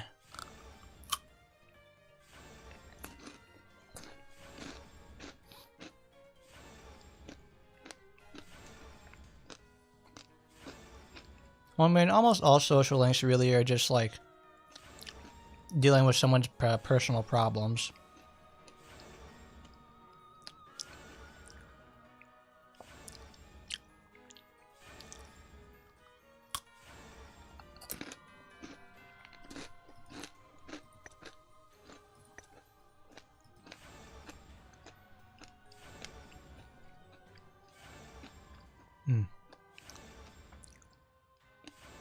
There's probably a million ways they probably could have handled her better in integrating her into the plot. but they probably just didn't. I will certainly have to play this to find out, because the summer sale is very soon, so I'll probably put some time down and get that myself.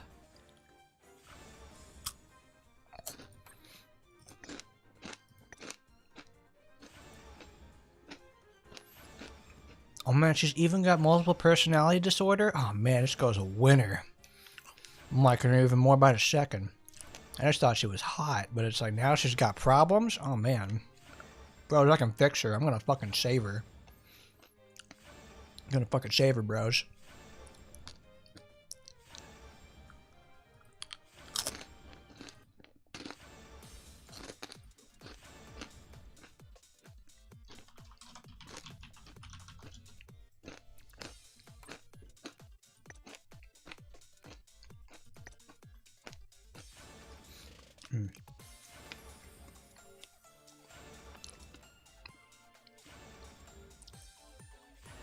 No, that's the point. It's like I'm glad he did, because I'm actually interested. I was interested in her in the past because of her body.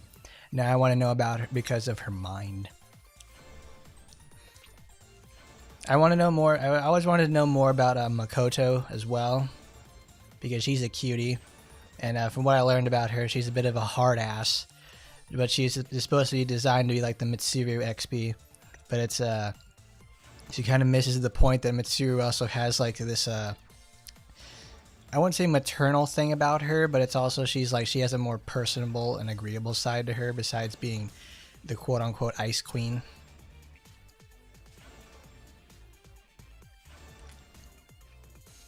Yeah, the tower is designed to be disaster in every sense of the word.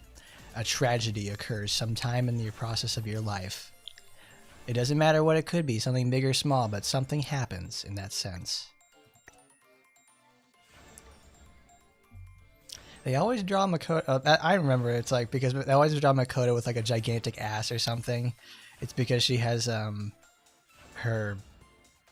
she wears a skin suit when she transforms into the Phantom Thieves and rides her bike that does nuclear damage. What a weird element, because it's like they didn't. It's not exactly like they didn't introduce the concept in 4. They just formatted it as almighty damage. It was just that they used the nuclear symbol for it. So I guess they just went forward with it and made it its own type. It's not like Persona 2 where they had 16 types you had to worry about. Well, I think it was more like between 12 or 15, but it was a lot. Like you had every element known to man and all that sort of shit. I'm like, good lord. Yeah, because I think it was you had 4 different types of physical attack: fire, water, air, and earth for elemental, and then you had like 4 different versions of other magic, like light, dark, almighty, and like something else. So it was more like 12.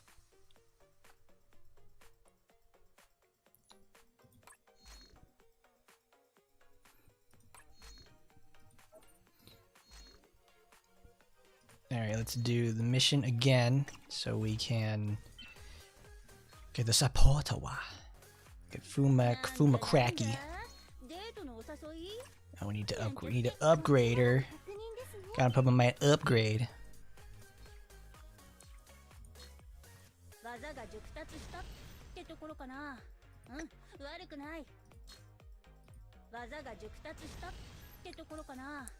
There's a part where she refuses to make any progress unless you increase charm because she's worried about how someone else views you. She got friend zone right then and there. It's like, oh, was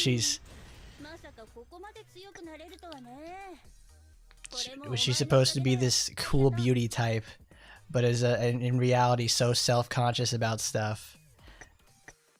She's very conscious of how others perceive her. What is her arcana in the game? Is she the Empress?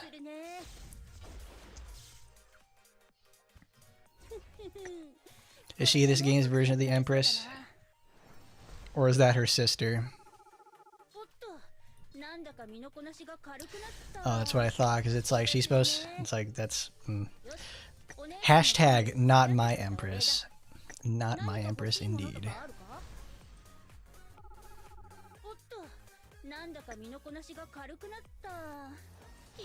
She's got some pretty big shoes to fill, you know, with the likes of fucking...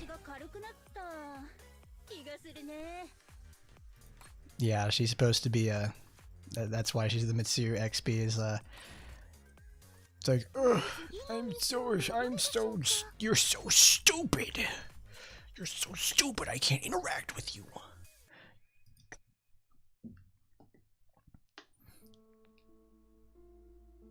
Ah, she's judgment because she's a lawyer. Very cool, Atlas.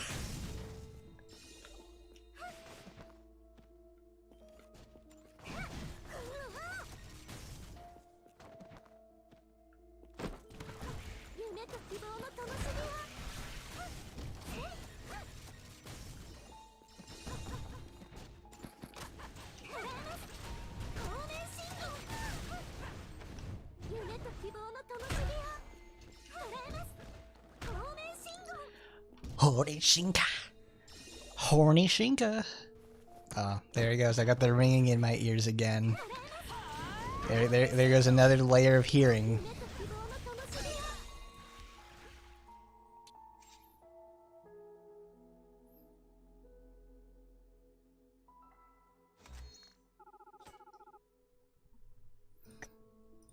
I wasn't planning on a double date.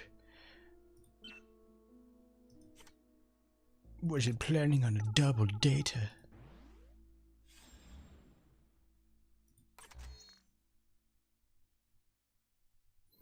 If your friends think I'm cute or not, oh boy, oh goodness gracious, Makoto, you are. I mean, yeah, I understand it. Women really need that validation with each other. It's like, my man's hot. He's got it going on. You know what I mean? Something like that. They live off of that stuff, you know?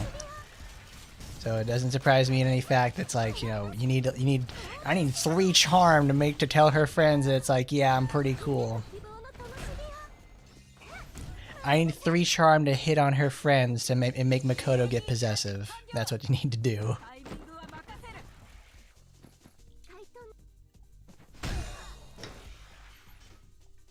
That's the whole point of having that.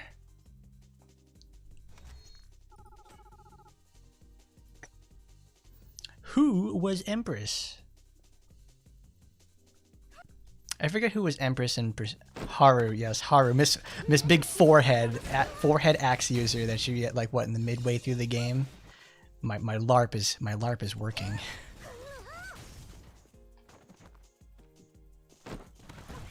Who are all the Empress characters in the Persona series? Can someone look that up real quick? Because those typically are some of my more favorite characters. The Emperor and the Empress characters are some of my favorites. I mean, you mentioned Tower earlier. I really like them too. Star is also another really good one as well in most of the series.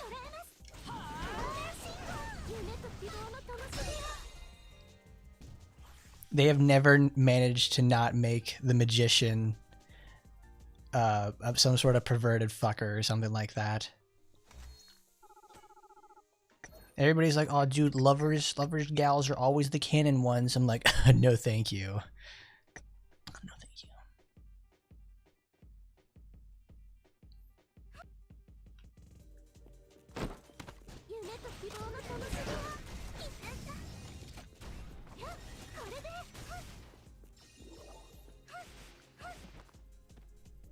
So bro's got a type. It's like, I like all the Empress women. It's like Mitsuru, Margaret. I will probably end up liking Haru as well, at least for what little I know about her.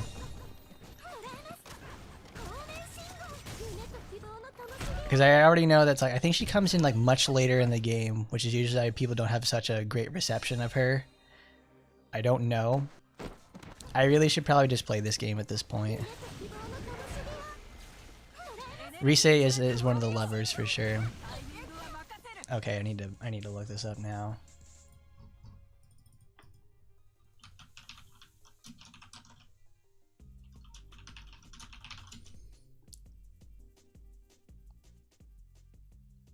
Represents maternal figures, female authority, and fertility. I wonder.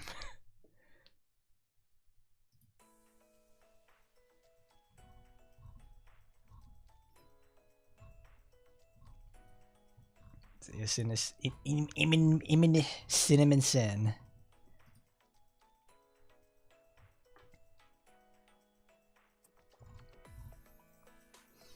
Yukino, that's right, because she's the female authority figure of that. She's Team Mom in Persona 1. Maya isn't.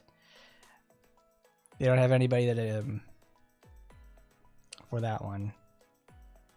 No wait, because Yukino joins in the second game as a team member for Innocent Sin, where she wears her bandana. And then in Eternal Punishment, we don't get to play as her anymore. And then obviously going forward, it's all that.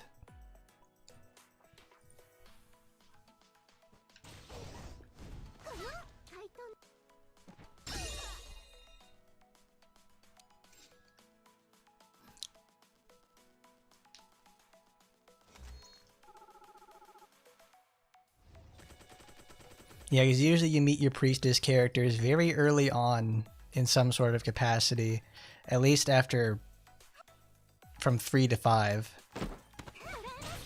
Because what is it? Your priestess character in 3 is Fuka. 4, it's oh my god, I'm forgetting her name right now.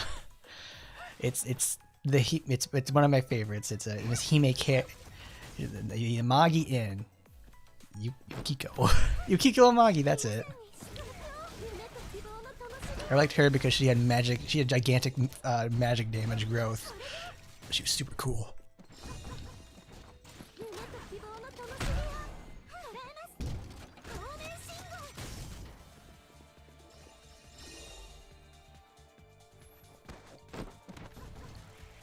If you guys haven't played Persona 1 though, you should probably do that. It's a good old-fashioned dungeon crawler experience, and it's actually quite mediocre and boring. I know that's not a very good ad for a game like that, but it does a pretty good job for what it does. I liked it. It was good enough for one playthrough. I should have probably at one point gone to do Snow Queen quest, because that's a whole other quest line they added in for the PSP version when they remade that.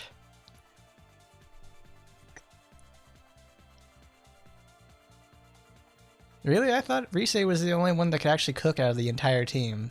Because when she wasn't, singing and dancing on TV, she worked at Gram Gram's tofu shop and learned how to make tofu and other food.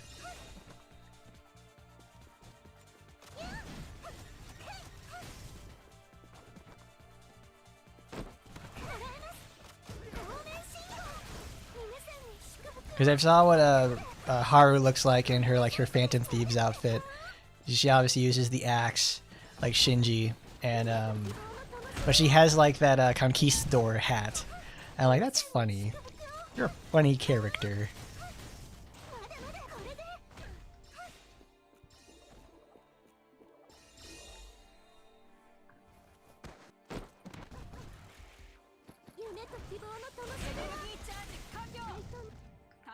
Man, I certainly bet with all the merchandise and all the stuff they did in for Persona 5 from literally start to finish, what they've done now is they probably made a couple $1 billion from that at least. It's kind of insane to say for the most part, because if 4 did a really good job of onboarding new people and getting it in the consciousness, which gave them the hopes and thoughts of just to say, fuck it, we're gonna fucking ball it up, and they went into the mainstream consciousness. Crazy shit. People who I would never expect to know about what Persona is now can tell me all about it, which is crazy to think about.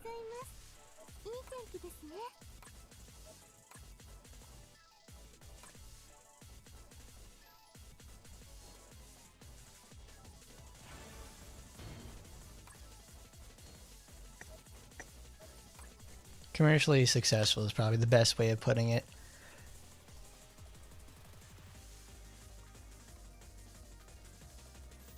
consider it a little bit better due to how hot her food is.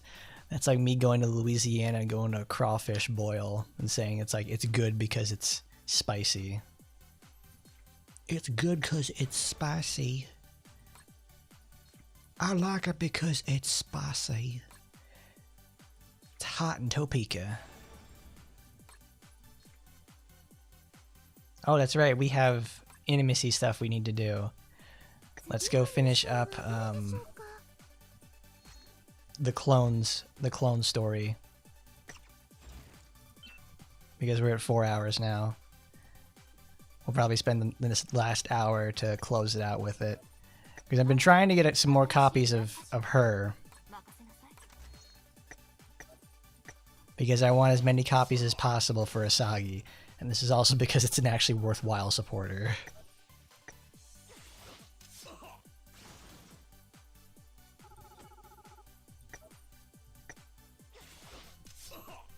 See, for a lot of people too, Persona 5 is their first Persona game. So it really, you know, resonates with them well. And is like, you know, oh man, this is great and everything like that. I want to see the discourse created from a post-5 world. That's what's going to really do that. Because now we're going to have a wave of people from 5 to 6 who are like, it's not going to be, they're going to be more critical of it. They're going to be talking all about that stuff. This will obviously be somebody's first game again, but it's in the sense that, like, it's something to think about with it. Deep crease Sussy Kiara, no thank you. Art by Kagami, of course. Illustration by Ingbooks Ongbuk.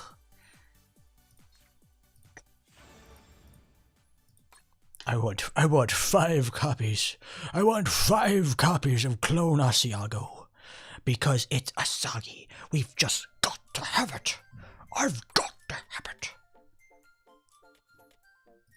I mean, if you played Persona 1, you'd be doing a lot better than most people who would never even touch anything below 3. It's a pretty rough game, both thematically and mechanically, because it doesn't play as, like, you know, in depth as a regular SMT game, but it also doesn't. But it's also not as like. But it's also not as narratively strong as like the titles, even after going from like 1 to 2, because like Innocent Sin and Eternal Punishment, fucking great games. I love them. I'll never forget the summer I decided to play both 1 and 2 because they're really great. I love them. All right, let's go to the bathroom and then we'll do some scenes.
Okay, everybody always talks shit about like the automated no party control system in Persona 3. I don't know. I'm a really big fan of it because if you actually interact with the systems, good night there, Avalon. But if you actually interact with the systems of mechanization in P3, it's awesome because the game is so fast at that point. Like you can just like breeze through it because the game will play itself at that point. it almost turns the main character into a healer as well. So you can just literally run like 3 assault characters and they'll just like mop the floor with the game. Because everybody just leaves them on like at its they don't command their teammates or do anything like that. They just leave it on like act freely. No, if you actually interact with how like the knockdown, weakness strike, heal, conserve stuff like that, it's good. It really is. Because it's like the game moves really quickly at that point. And it's like, it's awesome. But it's like, obviously, you know, you'll have more, because it obviously comes with the other idea of, you know, now you don't have the ability to control your teammates, and it's like you also have the really hard restriction of 1 item per turn, so it makes all your stuff count. It actually adds a degree of like danger inside there, because now when you get full party control, you can use 4 items a turn, so you had to be more careful with what you do. Either way, oh, great, that's okay.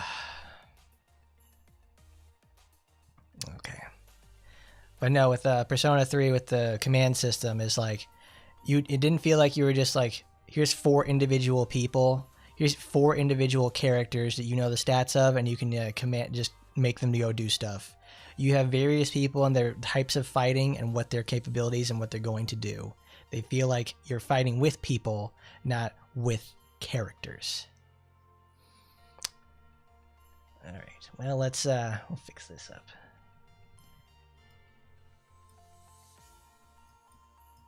Let's get her off the screen. Let's get her out of here. I don't want to hear nothing from her. Yo, Kotaro. Genki shiteru ka? Matase, nobitan janai? 1 メートルくらい? いや、そんな伸びるわけないだろ Oh, it's dinner? Dinner for schmucks, everybody. それ会うたびに言われてるけど、アキネが覚えてる俺って一体いつの姿なんだ？そうだっけ？まあ、いつもおっさんの姿は記憶から消してるからな。おい。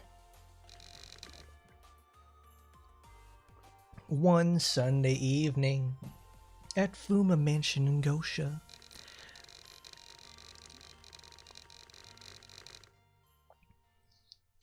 Normally this would be the time of day when the house guests would be making a ruckus, noisily debating what's for Din Din, but today it's a bit quiet. Oh, the reason isn't particularly grand. A few days ago, Aki had received a long-term assignment from Yomahara from Agawa Asagi herself, but before she left she was invited for dinner. But because of that, the house guests have all vacated for the day. しかし、誰もいないのか？まあ、トキコとアキネと俺だけなんだけど、どうしたんだ？いや、最近居候が増えて賑やかになってるって聞いたからな。特に可愛い子供たちが多いとか。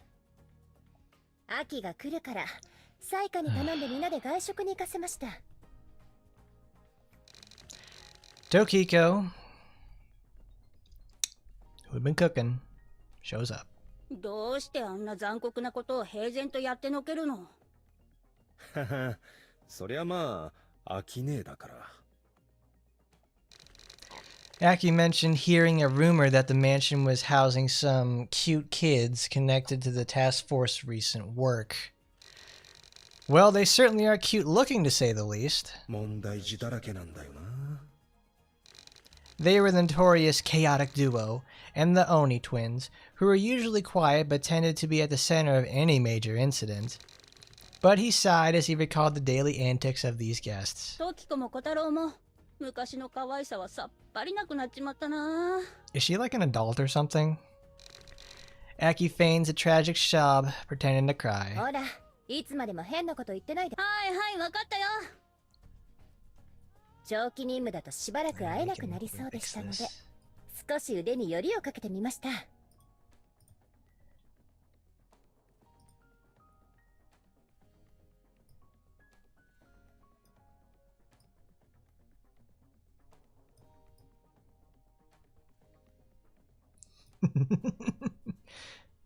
Perfect.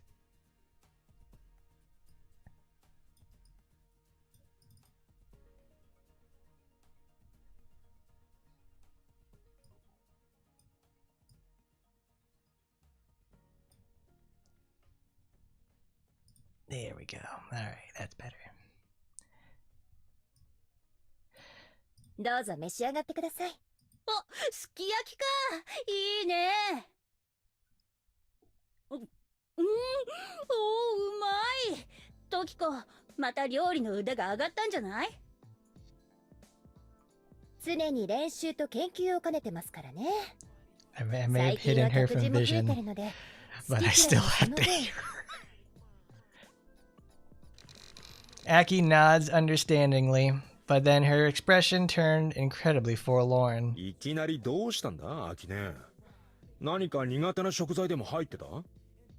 いや、そんなんじゃなくて、こんな美味しくて健康的な食事を毎日とってるから、あんなに可愛かったうちの子がこんなガチムチになってしまったんだなーって。誰がガチムチよ。親方様はガチムチではありません。それに普段はもっと節制したし。ああ、もうトキコも一旦落ち着こうな。はあ、ところでただでさえ魔境のような読み払え、ノマドとの仲が最悪な時期に長期任務か。気になる？お姉ちゃんのこと心配してくれるの？今の態度を見ると心配する気がなくなるんだけど、まあ少しはね。一体どんな任務なんだ？ I wish I had. Bro, want to say that one again? I wish I had a sister that glazed me that hard. Okay, bro. Okay. And Aki gives a mischievous grin at the question. まあ、秘密 Yeah. だから詳しい内容は言えないが、あの伊賀は潔直々の命令なんだからな。総隊長があなたが適任者だと判断したのなら、きっとあなたにしかできない任務なのでしょう。And Fuma nods silently, agreeing with that bitch. あ、正月やお盆くらいは帰ってきてくれ。生存報告も兼ねて。小太郎、それお年玉目当てじゃないだろうな。I never would have expected Aki to be an actual adult. Like, she's drawn by the same person that does Lena. So it's like, you know, Lena's supposed to be like, she's a teenager, but she's also 50 years old because of the way demons age. I've been thinking about this a lot this week because of doing stuff with, for Taimanin and Murasaki. Like, Ingrid is supposed to be like, what, like 1,000 years old, but she's like adult woman fetish, so she's like 35. おっと、バレたか。もう、そうやって親方様を甘やかさないでください。But as they laughed together, Aki's expression suddenly turned wistful, and she began to gaze intently at Fuma's face. どうしたんだ、アキネ。次会うときはもう少し若くなっててほしいなーって。This girl is thirsty. Girl is thirsty. The time froze.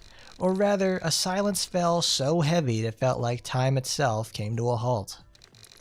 Their thoughts had completely ground to a halt. Fuma and that bitch stared at each other as their brains worked into overdrive despite the confusion. 聞き間違いかな。ええ、聞き間違いですよね。ちょっともう一度言ってくれる？なんだって？いや、お前このくらいちっちゃかった頃はあんなに可愛かったんだろ？それがいつの間にか可愛げはかけらもないおっさんみたいに大きくなっちゃってね。お姉ちゃん悲しいなーって。いっそ次会う時までもう少し若返ってくれないかなーってね。With expressions swirling with shock and disbelief, Fuma and that bitch exchanged a conversation through their eyes alone. やばい。説明を聞いても意味がわからん。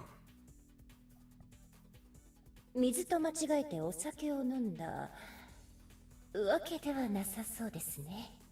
Oh, good lord, Tokiko, you are not a robot. You have gotten horny before and you're gonna do it again. 今の発言がシラフだったら、そっちの方がやばくない？ This is the first time the woman's actually came on to Fuma and he literally doesn't know what to do. そうですね。どうしたんだ二人とも。いや、なんでもない。っていうか、さすがに若返るのは無理だろそうです。それに今の親方様には親方様なり。そうそう。え？ああ、いえ、今のは忘れてください。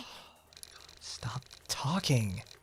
As this bitch tried to hurriedly make and take back her words, Fuma looks at her with dismay as he sighs inwardly. アキネの衝撃発言にさすがにトキコも混乱してるんだろう。それはともかく、トキコも最近よく本音を漏らすようになった気がするな。Oh, even Tokiko's jealous. Having watched her closely as she attempted to suppress so many thoughts and emotions while working as his butler, his teacher, and even a parental substitute, this change in Tokiko felt somewhat refreshing and even made him feel a bit happy. とにかく、さすがに若返るのは無理だからな。まあ、アキネらしいとは思うけど。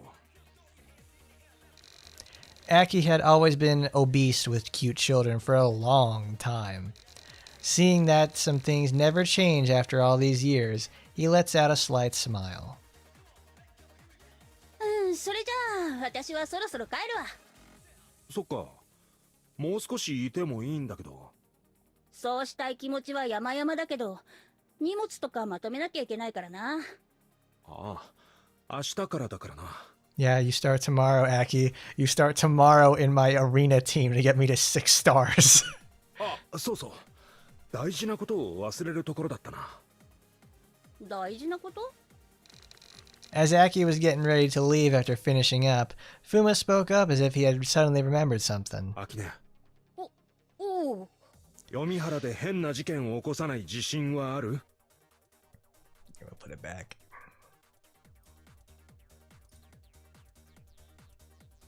It was funny then. おう。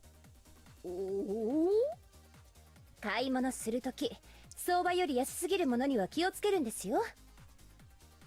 おい。Aki was left with a look of pure disbelief at being treated completely like a child being sent out on an errand. いや、初めてのお使いでもあるまいし、私、読原は何度も行ったことあるし。あ、これは本当に大事なことなんだけど。ええ、一番大事なことですよ。何？そんな大げさに。可愛い男の子がいてもついていかないように。可愛い女の子がいてもくっつかないように。Aki felt a sudden irritation thinking at what she had thought was a child, but suddenly she thought it through and admitted that it was an important point. Yomihara is a lawless city of darkness, full of demons. Even a cute and funny-looking child could often turn out to be terrifying demons or monsters in disguise. まあ、 That's true. That's how the beginning of the Taimanin, that's the beginning of the Hell Knight Ingrid OVA begins. あ、いや、そうじゃなくて。アキが子供を追いかけたり手を出したりしたら普通に犯罪ですから。おいこら、私を何だと思ってんだ。私はただ可愛い子が好きなだけで、そんな趣味はないって。本当にそんなことしないと約束できる？ Now Aki was about to offer a fierce rebuttal, but upon Fuma's last question, she froze for a split second. Oh, we can't interact with it, guys. It's got split second. We can't interact with it. We can't respond to it on the stack. ああ、ほら見ろ。ああ、もううるせえ。とにかく私もう帰るからな。 Aki's face was flustered red from being teased by those two. She tried to flee the scene as if making an escape. まあ、それじゃ任務頑張れよ、アキ。ええ、無事を祈ります。 You praying to shit, bitch. Fuck you. 今さらいいこと言っても無駄だからな。ったく。じゃあな。 Waving her hand at the two, Aki begins to walk alone into the night. And then after leaving the mansion and walking for a while, Aki reached a deserted path through the rice paddies. Bathing in the moonlight, she pulled out the written order she had received from Asagi. She had already checked them several times, but the more she looked at them, the more they made her head ache. ったく面倒なことを任されちまったな。 Except that it wasn't just a bothersome task for her to carry out. Aki couldn't let go of the feeling that there's more to this mission. しょうがねえ。頑張ってみよっか。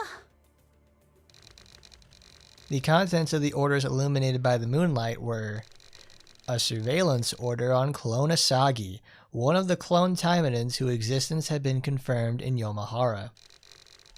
That order was given to Fuma Aki. Ooh, event information. It was the plan all along. Yeah, so this is what takes place before the event. And now we're going to get the other side of the event now. Oh my god, there! Wow! Wow, that's her that's her actual outfit that she gets in the other rest of the series. Oh, this is great. Wow. I love it. Oh, I love it. Hold on, let's I need to do a little change. Cuz there's that ticking sound effect is like pissing me off. どこに行きますか? Thank you, Chizu. Her actual detective outfit. Now I wonder if they got her the Blade Runner stuff. Once again, they have the sword perspective problem. This is supposed to be much, much longer, but there's a foreshortening problem because now it makes her arm look like a stub. So let's find out what this detective has been doing. お、これは暗闇の書の日本語訳版って、なんで翻訳版なんかがあるんだ、魔導書に。こっちのは、多くにもできる黄金の書の術式解説。なんか中学の参考書みたいだな。本当にFuma muttered to himself as he peered with genuine interest at the suspicious grimoires lined up at the stall. くー、何冊か買って帰りたいけど、今は本を買いに来たわけではないんだしな。Now this is Yomahara, where dubious spellbooks of questionable authenticity, novels from the demonic realm, and forbidden scriptures that could never be found in a functioning society are being sold right on the street like some common rag or a newspaper. It is a lawless city of shadows located roughly 300 meters below the surface of Tokyo. The reason Fumakataro had come to the city today, the very heart of the Nomad organization, wasn't to hunt for rare scriptures or spellbooks. He was there to track down a certain individual after hearing rumors of their presence. なあ、この写真の女を知っているか？この辺りで活動していると聞いたのだが。誰だよ、そいつ。って、伊賀浅木？あいつがこの町に来てるというのか？あ、いや、違う。そっくりさんが現れたって聞いたから探してるんだ。浅木せ、あ、いや。Who's the VA for Fuma? Does he do any other stuff? そっくりさん。なんだ、脅かすんじゃねえガキ。まあ、とにかく、俺はそんな話聞いたことねえが、人探しなら酒場とか騎士軍にでも行きな。After repeating a similar conversations a few more times, he's got to find somebody. あまり役立つような情報はなさそうだな。While summarizing the results of his investigation, he lets out a sigh. The person he was looking for was someone who looks like Asagi, who has been using the name Asagi as well, working as a detective in Yomahara. So this is post-event. It was Clone Asagi. Dun dun dun. During the raid on Orca's Evergreen's research facility, Fuma and his task force had been engaged in a battle with Clone Asagi, who was then under Orca's direct control as a clone soldier. Oh, dude, Nugget Gaming over here. It's like, who doesn't love nuggets? They're like the best part about it. It's like there are not enough of those characters in this game in the first place. Quite literally, they're some of my favorite ones in the entire Taimanin series. They make those nuggets so dippable, you know. At the end of the fierce clash, the task force defeated the rampaging Orca, effectively liberating her. She refused the offer from them to help her and then disappeared. But Kotaro couldn't stop worrying about her, so he had reached out to an informant he knew on the sly and gathered any information on her. Ooh, fur appearance. And finally, he got a clue. Yeah. It was the rumor of a Yomahara detective who shared the unmistakable face of Igawa Asagi.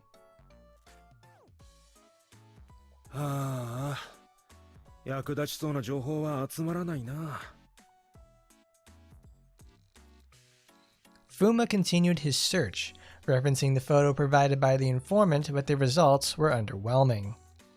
There was only so much intel one could gather from these sparsely populated back alleys.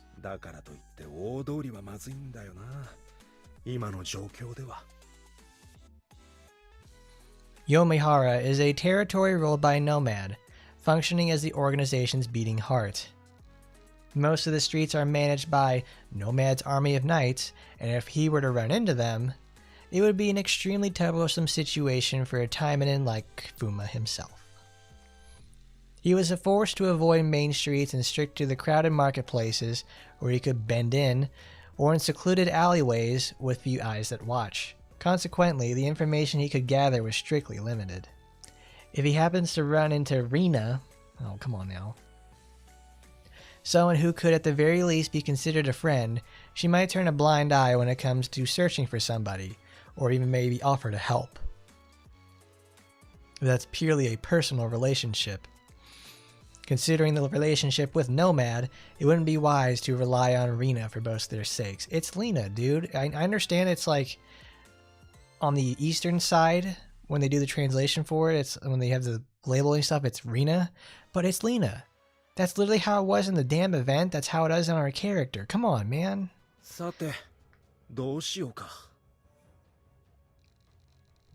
As he was weighing the risks of moving his search to the main streets, a group of men approached from across the alley. おっと、そう警戒すんなよ、あんちゃん。ちょっと気になることがあって話をしたいだけなんだから。Noticing Fuma's gaze sharpen, the man held up both hands. 人を探してるんだって？そういうもんなら手伝ってやってもいいぜ。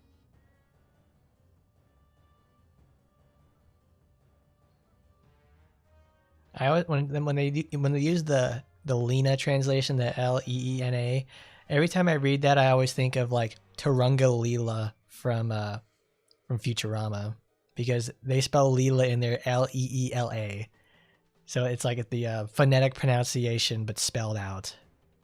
その女なら俺たちがよく知ってるぜ。なんせ今から会いに行こうとしてたところだもんな。They're lying through their teeth, obviously. Still, he wasn't going to find a single lead in this predicament. Fuma let out an exaggeratedly relieved response, acting as if he fell for that. 本当か？そりゃあ助かるな。それじゃあ案内を頼めるかな。まあそれはこれ次第だな。The man chuckled, rubbing his thumb and forefinger together, the universal sign for money. だろうな。そのくらいは想定済みだし、ちゃんと案内してくれるんならある程度は払えるさ。話が早くて助かるね。では案内しようじゃないか。The men began to guide him, but in reality they were surrounding him, boxing him so that he couldn't escape if things went south. まったくこの町ってこういう行動のテンプレでも回ってるのかな。Suppressing a smirk, Fuma followed behind the man. They headed deeper into the darkest part of the back alley. あれ、おかしいな。確かにこっちの方向だったのにな。The moment they reached a dead end, the men's attitude changed instantly. なんちょって。ここまで来たらアホでもわかるよな。まあだろうな。こうなるよな。Since there were no expectations, there wasn't even a single disappointment. He wasn't even surprised as everything was exactly what he expected. どうやら地上から降りてきたばかりの世間知らずのボンボンのようだが、知らない人についていっちゃダメだって習わなかったのか？ありがね。そして金になりそうなもん全部出してもらおうか。 Now this whole situation was so cliche it wasn't even funny. Fuma lets out another sigh, glancing at the hands of the men threatening him. They had just had some battered, poorly maintained knives and a few batons. They didn't even have a single handgun, which is practically a common accessory for anybody in Yomahara. Watching these low-level thugs clumsily brandish their knives, Fuma sighed again while judging them as a bunch of losers in his mind. Among us, in the Taimanins, Fuma barely scraped by as average, or most of the time even below average. But even he didn't feel an ounce of pressure from these fuckers. ビビって声も出ねえようですぜ、兄貴。 The men cackled, but Fuma's silence was for the exact opposite reason. He was actually struggling because he had too many options on how to subdue these three assholes in seconds. さて、これをどうすればいいのやら。 Just as the men who completely misread Fuma's hesitation as fear got even cockier and moved to press a knife against him. あなた、そこで何をしている？ Excuse me? What is this? Like down here is accurate, but like what is this? Is this a modern Kagami piece? I need to check again. No, I think they said the illustration is from somebody different. From the direction Fuma had come, a voice thick with authority rang out. For Fuma Katara was a voice he knew all too well. Standing with her back to the neon lights was a lone woman clad in a long coat. ああ、なんだてめえは。 This is the one from RPGX. I kind of figured it was because it's the same hair from the headmistress style one that she has. Because that's my wallpaper right now. It's literally on my other monitor, and I can I'm looking at the hair, but it's like, this is not Asagi. This is, well, actually that's the whole point. It's not supposed to be her. I'm doing an apples to oranges comparison because it's supposed to be slightly different from her because it's not supposed to be a perfect clone. It's similar but different. It's like, because this is RPGX hair because it's perfectly clean and everything like that with the perfect sheen, but the eyes, the nose is different. The voice is the same because it's it can save money. What did I think of Kagami's take on Nui? I really appreciated how he reined in the Shiranui's gigantic tits and made them more reasonable. That's the first thing I noticed. And also the Kagami look, the very sharpness of the face and the eyes especially for Shiranui really, really helps her out a lot. I thought it was awesome. They made her they turned her more into her AT version where she's still really big, but she's also has that look about her. It's like you can take her seriously, either as a villain or as as an actual maternal figure. Because the Shiranui we know now is as a joke upon herself. We're supposed to believe that she's supposed to be Asagi's quite literally second in command next to Murasaki's, next to Yatsukuro. So it makes you think okay, no, it's that's what Kagami's very good at, is making you be able to take the character seriously on first glance. That's the thing with Oe Nagisa. Oe Nagisa is very good at portraying youth. Kagami is better at portraying maturity, to say the least. I would love to see them do that more often. Let the other artists, the other main artists, do art for the other characters. That would be really cool to see Kagami Rinko and Kagami Kuronai. That would be really cool because Kagami Kuronai I can already tell would be pretty badass. And I'd like to see Aoi Nagisa Sakura, and I would certainly like to see Zol do a couple as well, especially for like Zol Obora would be really cool.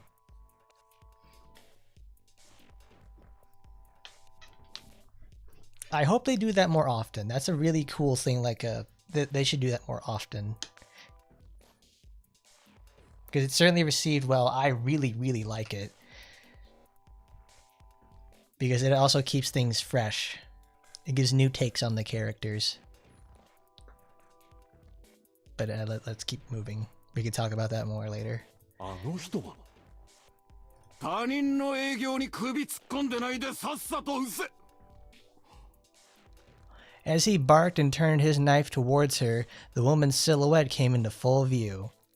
His gaze shifted, turning into a foul, lingering leer as he scanned her body under the neon glow, and he licked his lips. 聞こえなかったのかしら。私はそこで何をしていると聞いたはずよ。Huh? まあまあ落ち着け。そんなに知りたけりゃ。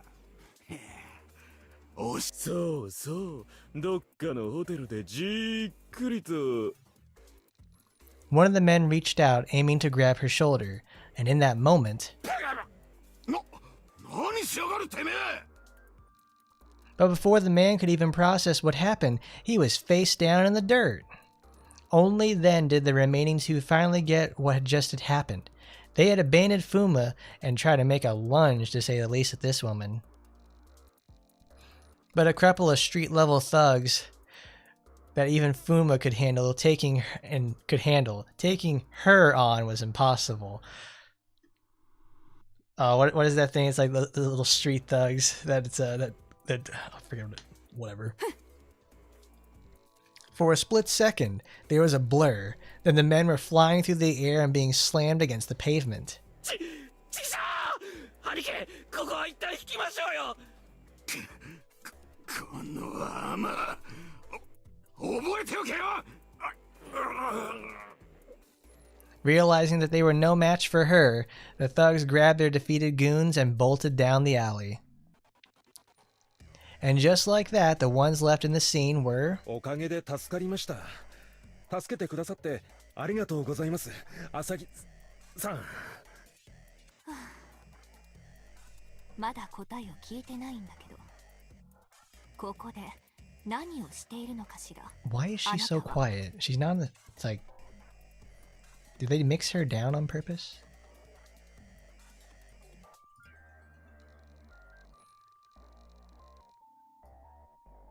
The instant Fuma registered Clonasagi turning around, her blade was already thrust before his eyes. 変な男がかき回っていると聞いてきてみれば。明らかな罠に自ら入り込んでいるし。 Girl, you're quiet. 何をするのかと思えば、あんな素人連中に脅されてるし。あれは私をおびき寄せる目的だったのかしら。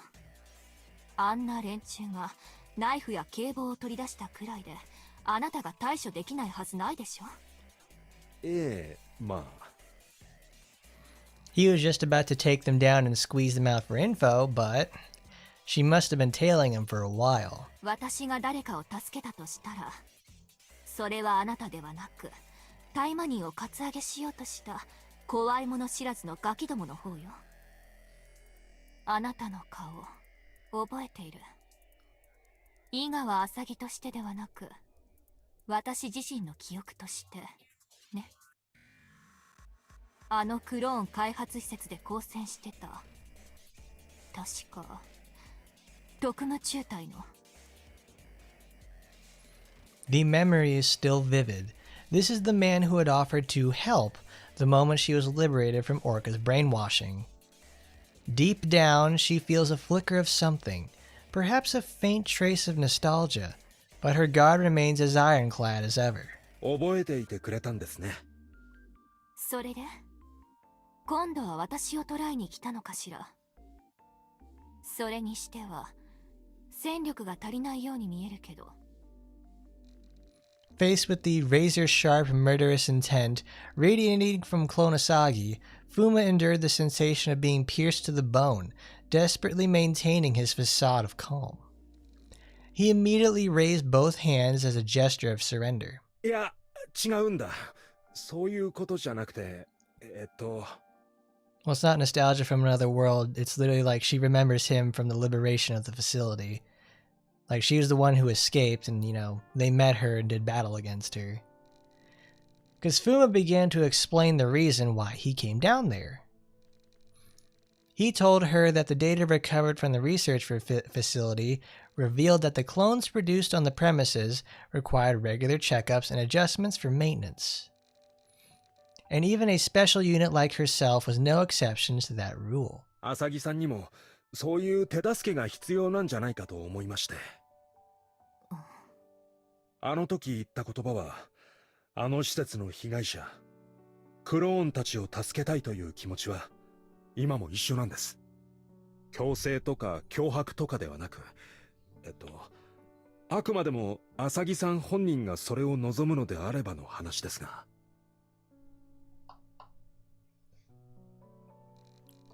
When they first met, Clonosagi had been drowning in the chaos of her broken brainwashing, and she had rejected his hand and fled. And yet, here he was. This man had taken a handful of rumors and tracked her all the way here into the heart of nomad territory. And it's an area crawling with enemies of the Taimanin, just to offer his help once again. まったく変なやつだな。まあ、よく言われます。As a faint smile played on Clonosagi's lips, oops, they messed up and put another space. The killing intent and crushing pressure that once enveloped her had vanished without a trace. She also put her guard down towards Fumer. 気を使ってくれるのは嬉しいけど、そういうことならすでに新しい主治医を見つけたから心配いらないわ。ああ、そうですか。それはよかった。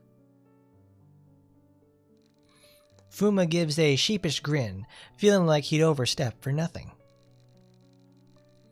Clonosagi found herself smiling inside, as she thought he looked kinda cute with said smile. でしたら俺はもう帰りますんで、お大事に。Clonosagi was slightly dumbfounded by how quickly he prepared to head back the moment he told his help wasn't needed. 待って、あなた本当にそれだけのために読原まで私。ええ、まあそうなりますね。なんでそこまでする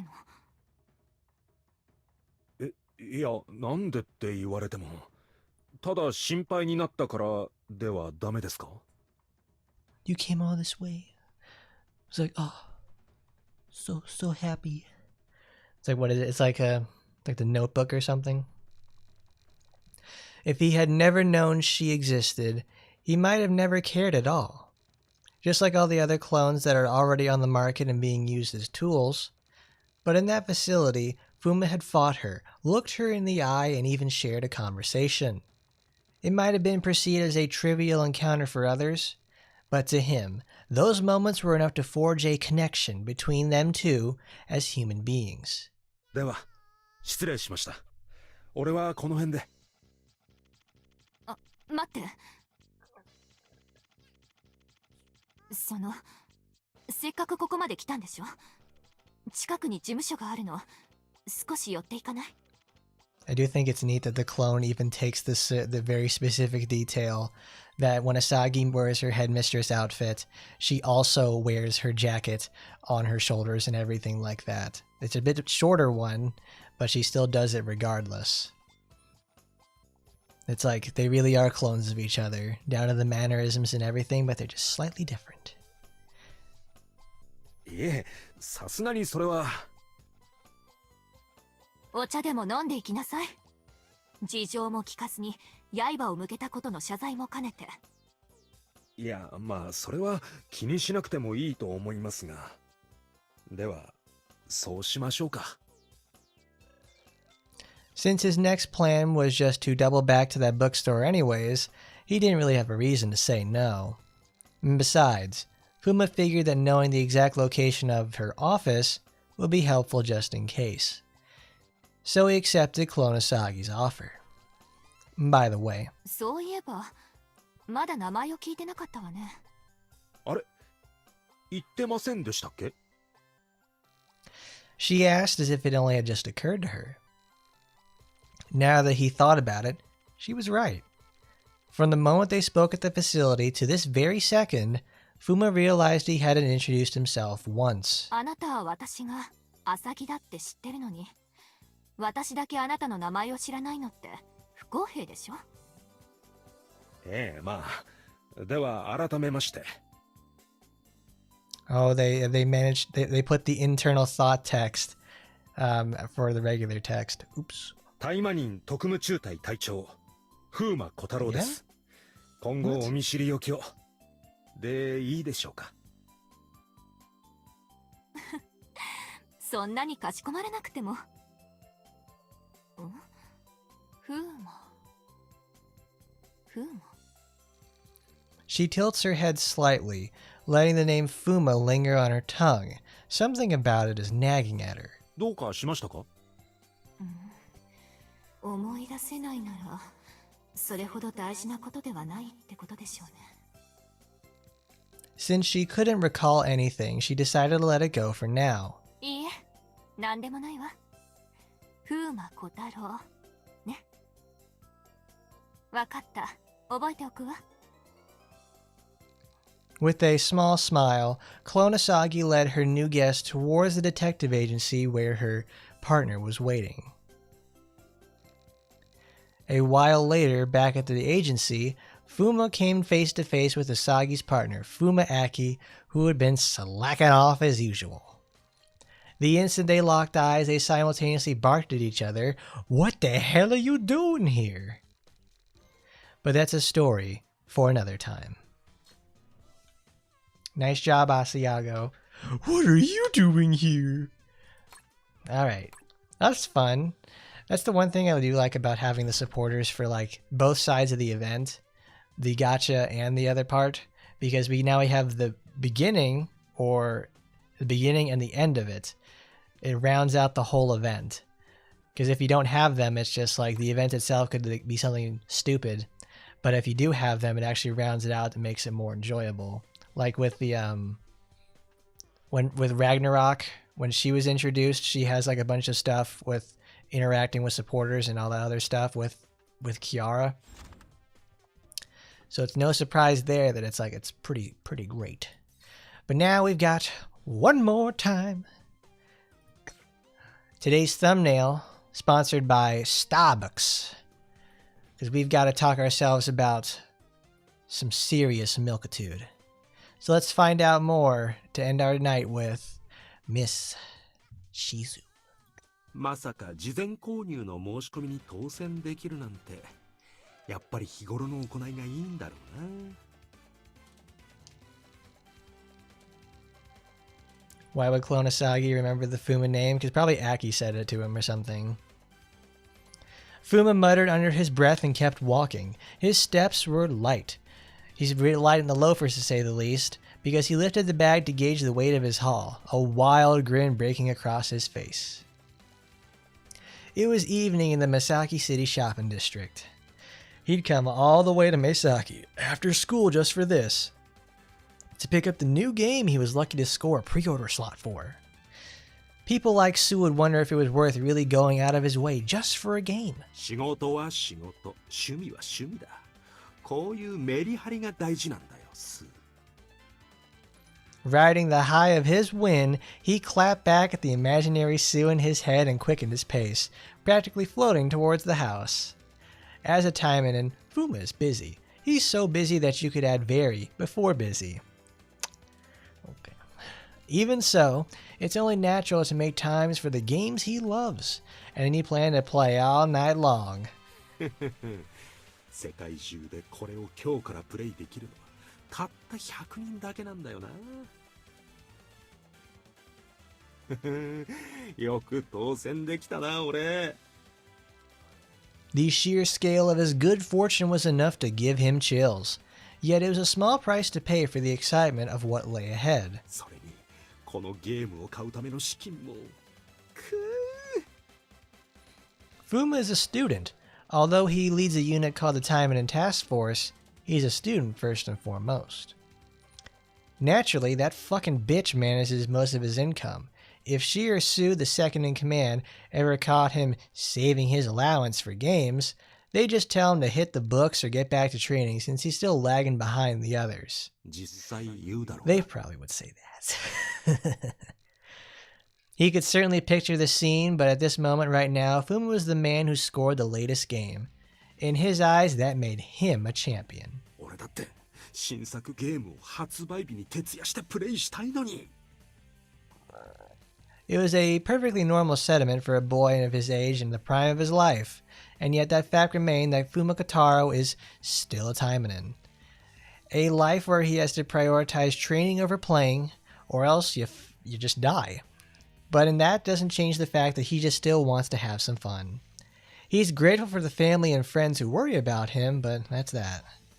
The classic ending to this story would be his family catching him at sunrise and lecturing him, but Fuma accepted that fate just as another page of his youth, his heart set on getting it on and getting home. さて、まずはトキコが帰ってくる前に、ブツを部屋まで運ばないとな。急いで帰るぞ。 As Fuma psyched himself up and turned towards the station, people were gathered in front of the station for some reason. Quite a number of people were there, so as he passed by, he took a peek and saw a few thugs around a girl. 知らんぷり知らんぷり。今日の俺は過去一で忙しいんだ。 Now, it was a bit pathetic that gaming was the reason for his busy schedule, but Fuma pushed that thought aside and headed for the platform. But ああ、何見てんだ。 the thugs are threatening the people around them. It seems that they don't want anybody coming near them. ちょっと見ただけだったのに。 Did he use up all his luck with the game pre-order, or is today just an unlucky day? Or maybe helping those in need was simply hardwired into his subconscious. Fuma Kotaro just wasn't capable of turning a blind eye. Whatever the reason, the moment he locked eyes with that thug, he was suckered into the situation and came to a stop. いや、別に。 I love that realization from Punishing Grey Raven is playing. Fuma said, stopping in his tracks. He was still debating on whether or not to step in and toss out a warning to keep walking, but he caught a glimpse of the woman's back. She looked familiar, and he trailed off. そんなガキはほっとけ。それよりさ、チーズちゃん、ラテがうまいところなら俺たちが教えてあげるから一緒に行こうよ。地図って、やっぱり三上地図先輩か。 With her long black hair and a silhouette that's unmistakable even through her clothes, Mikami Chizu is a second-year student at Gosha whose curves could easily rival those of a gravure idol. As a practitioner of the rare rift arts, Chizu's name was one Fuma had frequently encountered in whispers and rumors around the academy.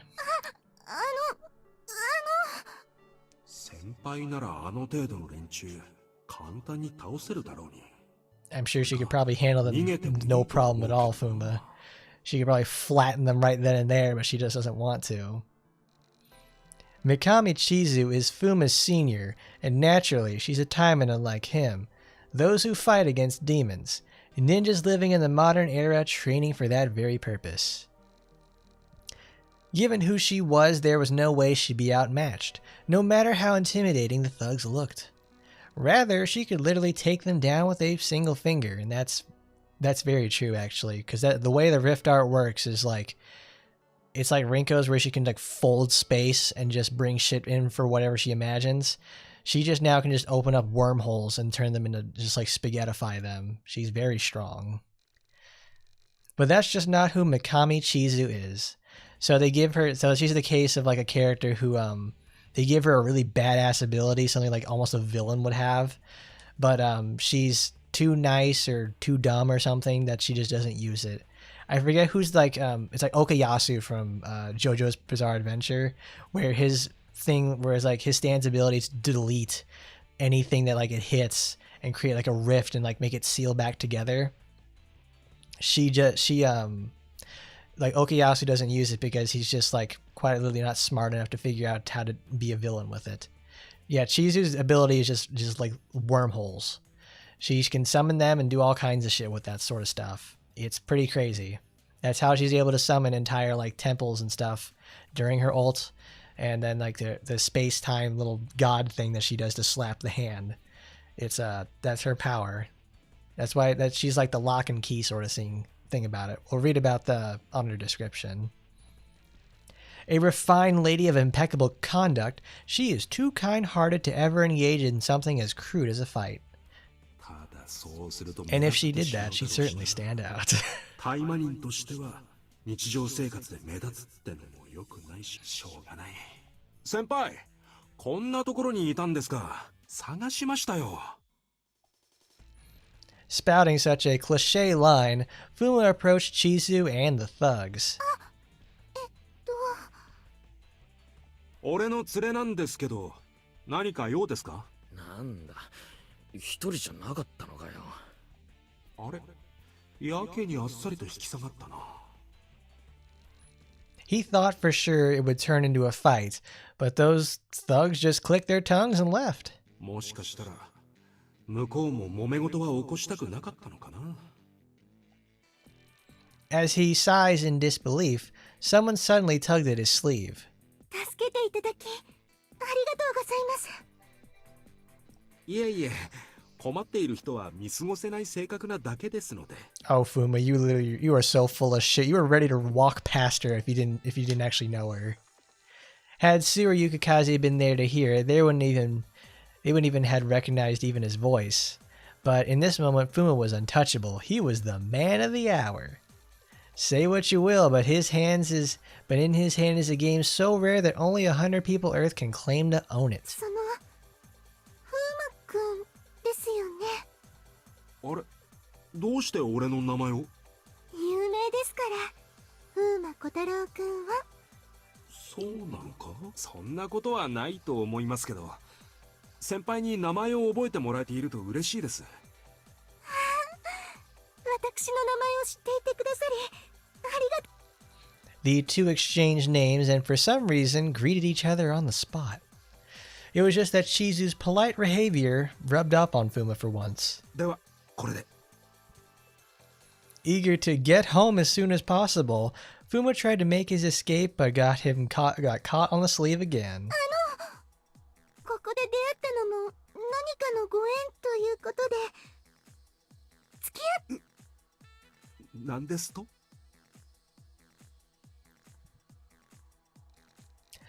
Fuma and Chizu have now moved to a park. There is certainly a better way you could have said that. これが話題になっていたキャラメルクリームラテンなのですね。 Yeah, this looks like it's the first time they've actually met. Like in the most literal sense possible. 発音がすっごいお嬢様って感じだ。すげえ。世の中にこんな本物の大和なでしこなお嬢様が本当にいたの。Fuma was surprised in a different sense, but he cleared his throat. Since he was talking to a lady, he braced himself to avoid making any mistakes. それにしても、これを飲むためにあんな状況に巻き込まれていたのですね。お恥ずかしい限りです。たまにあるんです。どうやら私はその世間一般の常識に疎いようでして。いやいや、そんな。僕はいいと思いますよ。三上先輩のようなおしとやかな女性はそんな感じで。ありがとうございます。購入の方法まで教えていただいて。風磨くんも忙しかったのではないですか？いや、僕の用事なんていつでも大丈夫ですから。でも、どうしてキャラメルクリームラテを飲みたいと？失礼かもしれませんが、三上先輩からラテっってあまり想像できないっていうか。確かにそうですよね。私はお恥ずかしながらいつも日本茶をたしなんでいるのですが。 Well, they really just made her Miss Ojo-sama Shrine Maiden as possible. クラスの皆さんが今日発売されるキャラメルクリームラテという飲み物の話で大層盛り上がっておられまして。それで飲んでみたくなったと。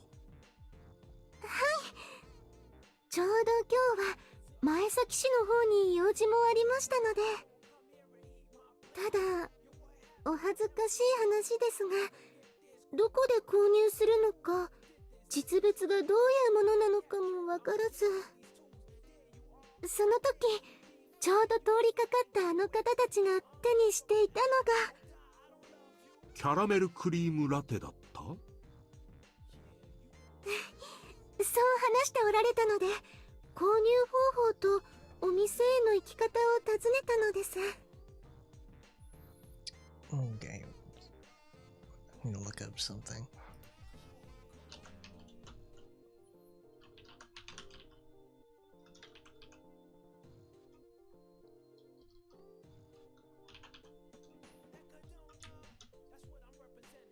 That's what I thought. It's like I've been thinking of this, like I can't remember the name for it. She reminds me of Furude Rika from Higurashi, because she's a shrine maiden. She has a lot of responsibility. She's got a powerful thing behind her.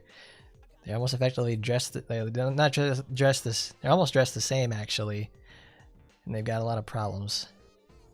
ってことは、あの連中 It's は Rika, 単純 all に it's 三上 Furude 先輩 Rika を all 店 grown へ up. 案内しようとしていた？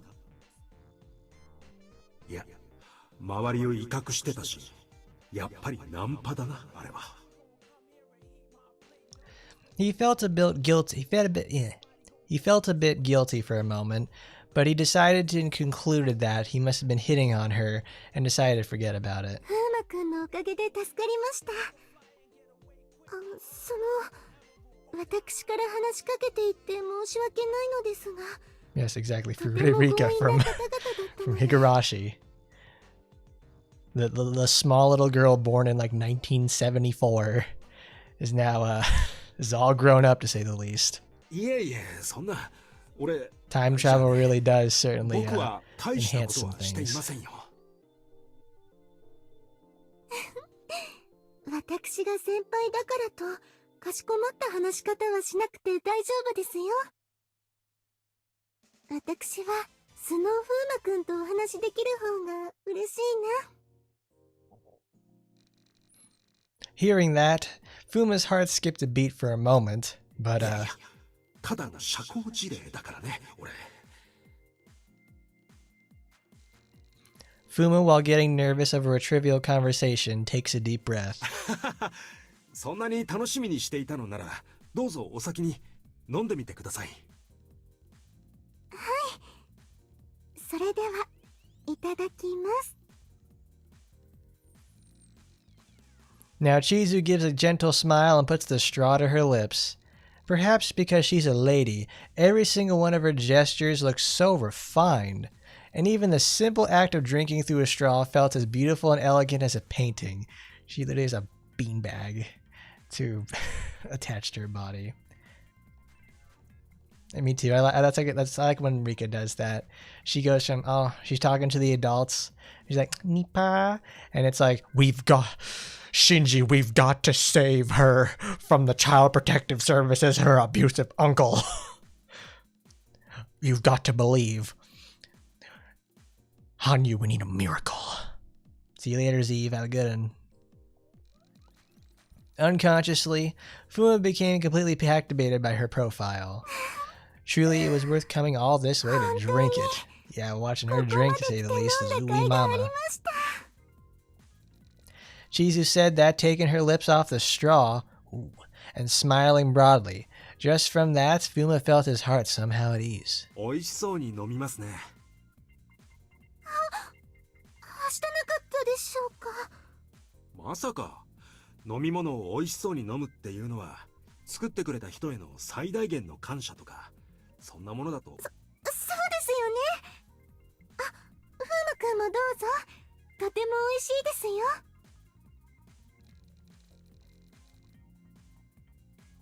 Now, hearing that, Fuma also drank the caramel cream latte.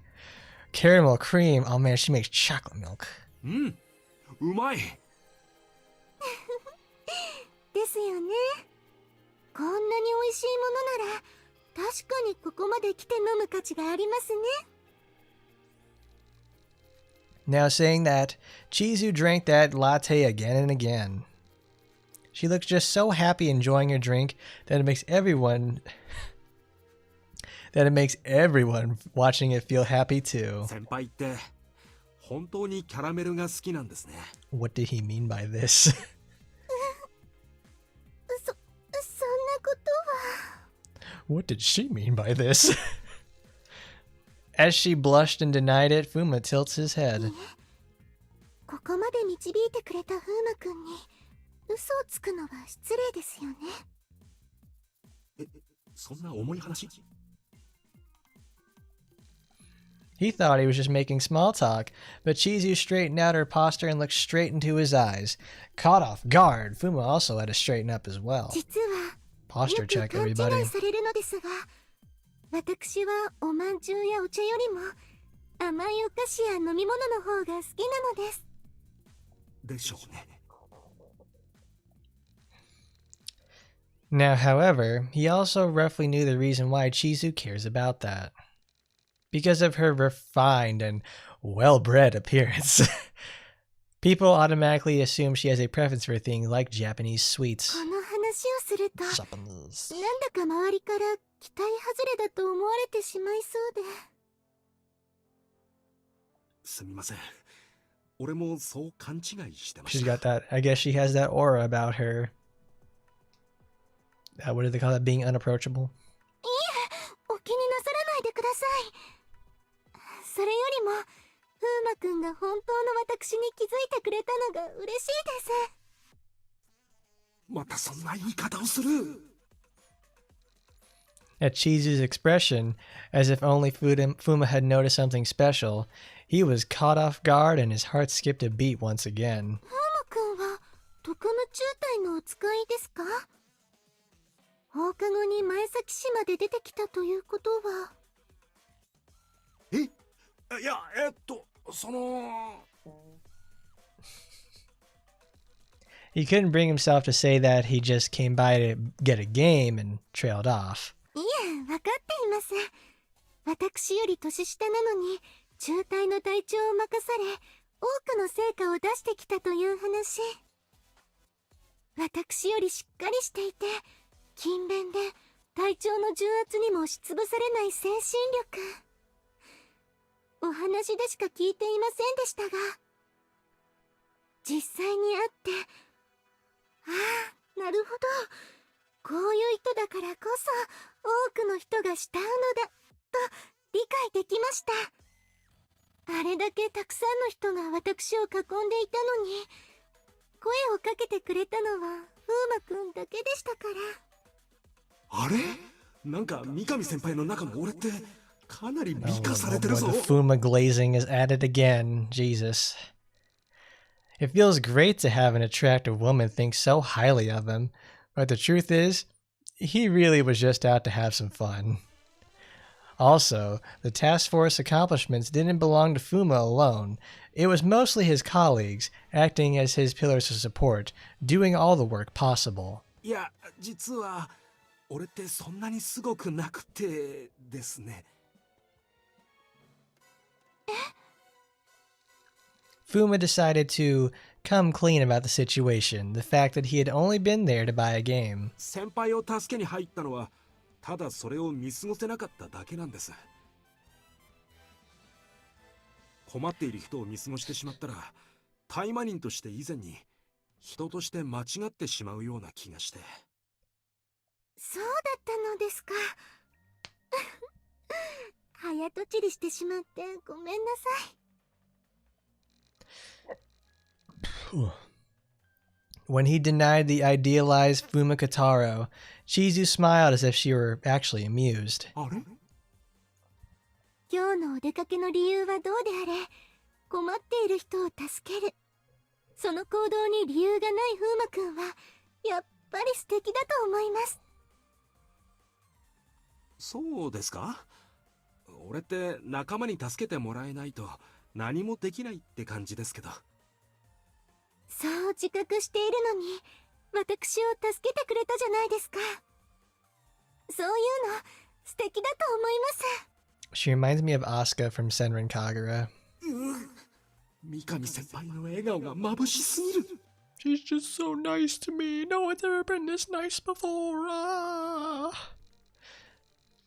Fuma couldn't look directly at that smile and turned his head away. とにかくですね、周りから期待外れとかそういうのは気にしすぎだと思います。俺なんて一人の実力じゃ何もできないまだまだ半端なタイマニンです。 Oh yeah, for sure. It's like the most vanilla character in Senran Kagura history meets the most vanilla character in Taimanin ever. You thought Kiara was that way? Nah. Chizu takes the cake. それでも周りに Should 助 I けら say れ the て milk? いくつも任務を成功させてきたから。三上先輩だって周りに頼ってもっと自分の顔を出していいのではないでしょうか。何を言ってるんだ俺は。 Even as he mentally scolded himself, thinking, oh, that didn't make any sense at all, Chizu seemed to savor his words, reflecting on them before breaking out into a smile. ならその時は風磨くんがお手伝いしてくれますか？俺なんかがですか？なんかではありません。私は風磨くんがいいです。三上先輩の笑顔は心臓に悪いです。寿命 With が縮んで diabetes し from まう all か the もしれません。 sweetness of her, my goodness. そんな、どうしたら。 With the conversation coming to an end, Fuma and Mikami sipped the rest of their caramel cream lattes, finally finding a moment of calm. とにかく三上先輩のイメージとか本性とかよくわかりました。本性って確かにそうだけど他に言い方とかないのかな。でも俺としてはこうして偶然会うことになって、目当てのものも違うけど似た理由で前先に来て知り合えて、今日はとても楽しい時間を過ごせました。ありがとうございます。 He couldn't quite find the right words to say, but even if a graceful beauty like Mikami Chizu had a secret fondness for sweets and caramel lattes, his gratitude toward her remains unchanged. 楽しい時間ですって。 Man, she sucked the hell out of that cup. Fuma had only offered a simple word of thanks, but it was enough to make her blush. He tilted his head at the sight. はい、楽しかったです。いえ、私は周りからは生真面目な性格だと言われて面白みのない雰囲気だと思っていたので、楽しいなんて初めて言われたと言いますか。そうっすか？ラテを飲んで笑ったり、お菓子の話で盛り上がったり、表情の変化とかかなり楽しかったですけど。 We laughed over our lattes and got excited about talking about snacks. Goodness gracious. 見ていたんですか？そりゃあ面と向かって話してますから。 When Fuma said that, Chizu blushes even more. 何か変なことを言っただろうか。 Fuma's natural curiosity happened to touch on the very thing Chizu had been brooding over. Her classmates were always telling her that she was too serious or the picture-perfect lady, which to Chizu was just a polite way of calling her boring. そんな私と一緒にいて楽しかった。先輩、大丈夫ですか？もちろんです。私は先輩ですから。全然大丈夫そうには見えませんけど、どっかで休んでいきます？休むというのはあれですか？クラスの皆さんがお話ししていた Oh my goodness. 休憩ということでしょうか Chizu knew what kind of person Fuma was through rumors. Or rather, as she had gathered during their talk, she only knew him by reputation. 女性ばかりの特務中隊の隊長としてたくさんの隊員たちの関心を集めている風磨君にそんなことを言われるなんて。それにキャラメルクリームラテのお店に行く途中からデートっぽい感じがし始めていたし、風磨君は優しくしてくれたし、今は二人きり。これはそういうことなのでしょうか。ナンパの最終目的。今までは三上先輩とあんまり接点がなくて、先輩と後輩って感じも難しかったですけど、こうやって一緒に過ごして好き嫌いがちょっと分かって悩みも聞けて、一緒に任務に行った経験もなかったからよく分からなかったけど、思わなかったきっかけで美味しいものも飲んで楽しい時間を過ごせてよかったです。そういうことですか。 Oh my goodness. Like, girl, you're losing your mind over just sitting down and having a couple brews. Lord help her. そういうこと？はいえ、穴があったら入りたいというか、なんと言いますか。恥ずかしくて死にたい。楽しかったのは私の方もですから、なんと言いますか。今日助けていただいたみたいに、いつか私も風磨くんの力になれるといいですが。もし必要なら、いつでも私に声をかけてくださいね。でも、助けられてばかりの私が、風磨くんの力になれるかどうか。いやいや、俺としては三上先輩がそばにいてくれるだけでも十分役に立ちますよ。そうですか？もちろんです。Fuma had spoken out of a genuine belief that her abilities would be an asset to the task force, but his choice of words carried a slightly different implication. At those words, Chizu's face turned even redder. そんな風に役に立ちたいと言ってもらえて嬉しいです。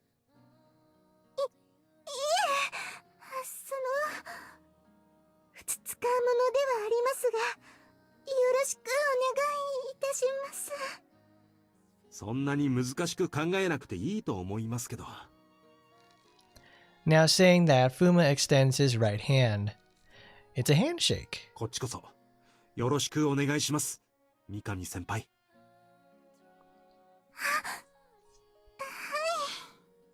This feels like I'm playing an Otome game. 男の子の手、初めて握っちゃった。And so, after bonding over their talk, Fuma and Chizu returned to the academy together. Ooh. While they grew closer and shared friendly greetings every day from then on, for some reason, a rumor began to spread like wildfire. Word around Gosha was that Fuma had ditched training to sneak off to Misaki just to seduce Chizu. And that's her. Very demure, proper woman. A little boring. That was what she feared the most, and by God, those fears came true to some extent. Goodness gracious. It's like if I won't lie, guys, if she wasn't packing, the entire state of Alaska on the front of her chest, people would not care about her. Boy howdy. I won't lie about that. Let's read about this. Yeah, it was very vanilla. That's about what I expected from this. But she's a cute gal. She just needs a little bit more spice to her. And that's what I said when she needs some. It's like we're talking vanilla here. Girl needs some French vanilla, to say the least. So, what does her profile say? Taimanin, a student at Gosha Academy. A gentle soul with an earnest personality, she's respected by both her seniors and juniors alike and regarded as the epitome of a demure lady. But occasionally she gets lost in her own eccentric daydreams, displaying her quirky side. Really. She is one of the exceptionally rare Taimanins who are capable of using the Rift Arts. This versatile ninja art allows her to unlock not only physical objects, but even people's closed minds. Because of this unique gift, she is called the Priestess of the Key by those around her. However, she declines said title, humbly reasoning that a true key should be just as proficient at locking things away.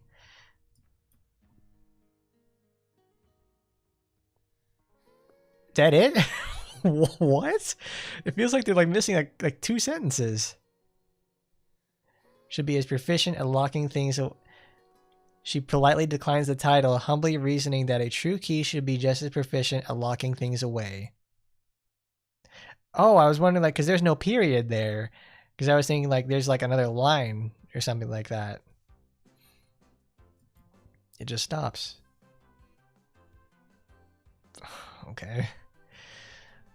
But no, it's not like a wormhole thing. Because, like, well, I say it's a wormhole thing because this ability for her to do the rift and unlock stuff. Yeah, like, she unlocks a hole into, like, the world and just brings stuff in through there. I'm surprised she didn't use the, you know, her rift art on Fuma to figure out like what's going on with him during her little interaction. But there you go.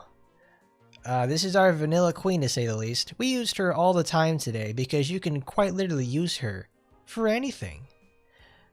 Baby girl is certainly one of the strongest additions we've had up to this point. Like, good golly gosh, this girl absolutely knows how to really bring it on home for the most part. She is stacked, not just up in the front, but in every way, shape, or form. She will persevere if you play her right, to say the least. Because my god, girl really just knows how to bring it on home. Because we played her until the cows come home. We got a 5.5 hour stream because I wanted to talk all about the big old girl, to say the least. Love her. Thank you for coming by, everybody. It's like, whew, that was fun. This is a character that I quite literally think to myself, like, she actually changes the way I have to play things now. She's that much of a game changer. Thank you for appreciating the video, though. Thank you for coming by, everybody. It's good to see everyone. We will certainly be back with even more Taimanins and stuff. So don't forget to like, comment, rate, favorite, and subscribe. And as always, I'll see you next time. Goodbye, everybody.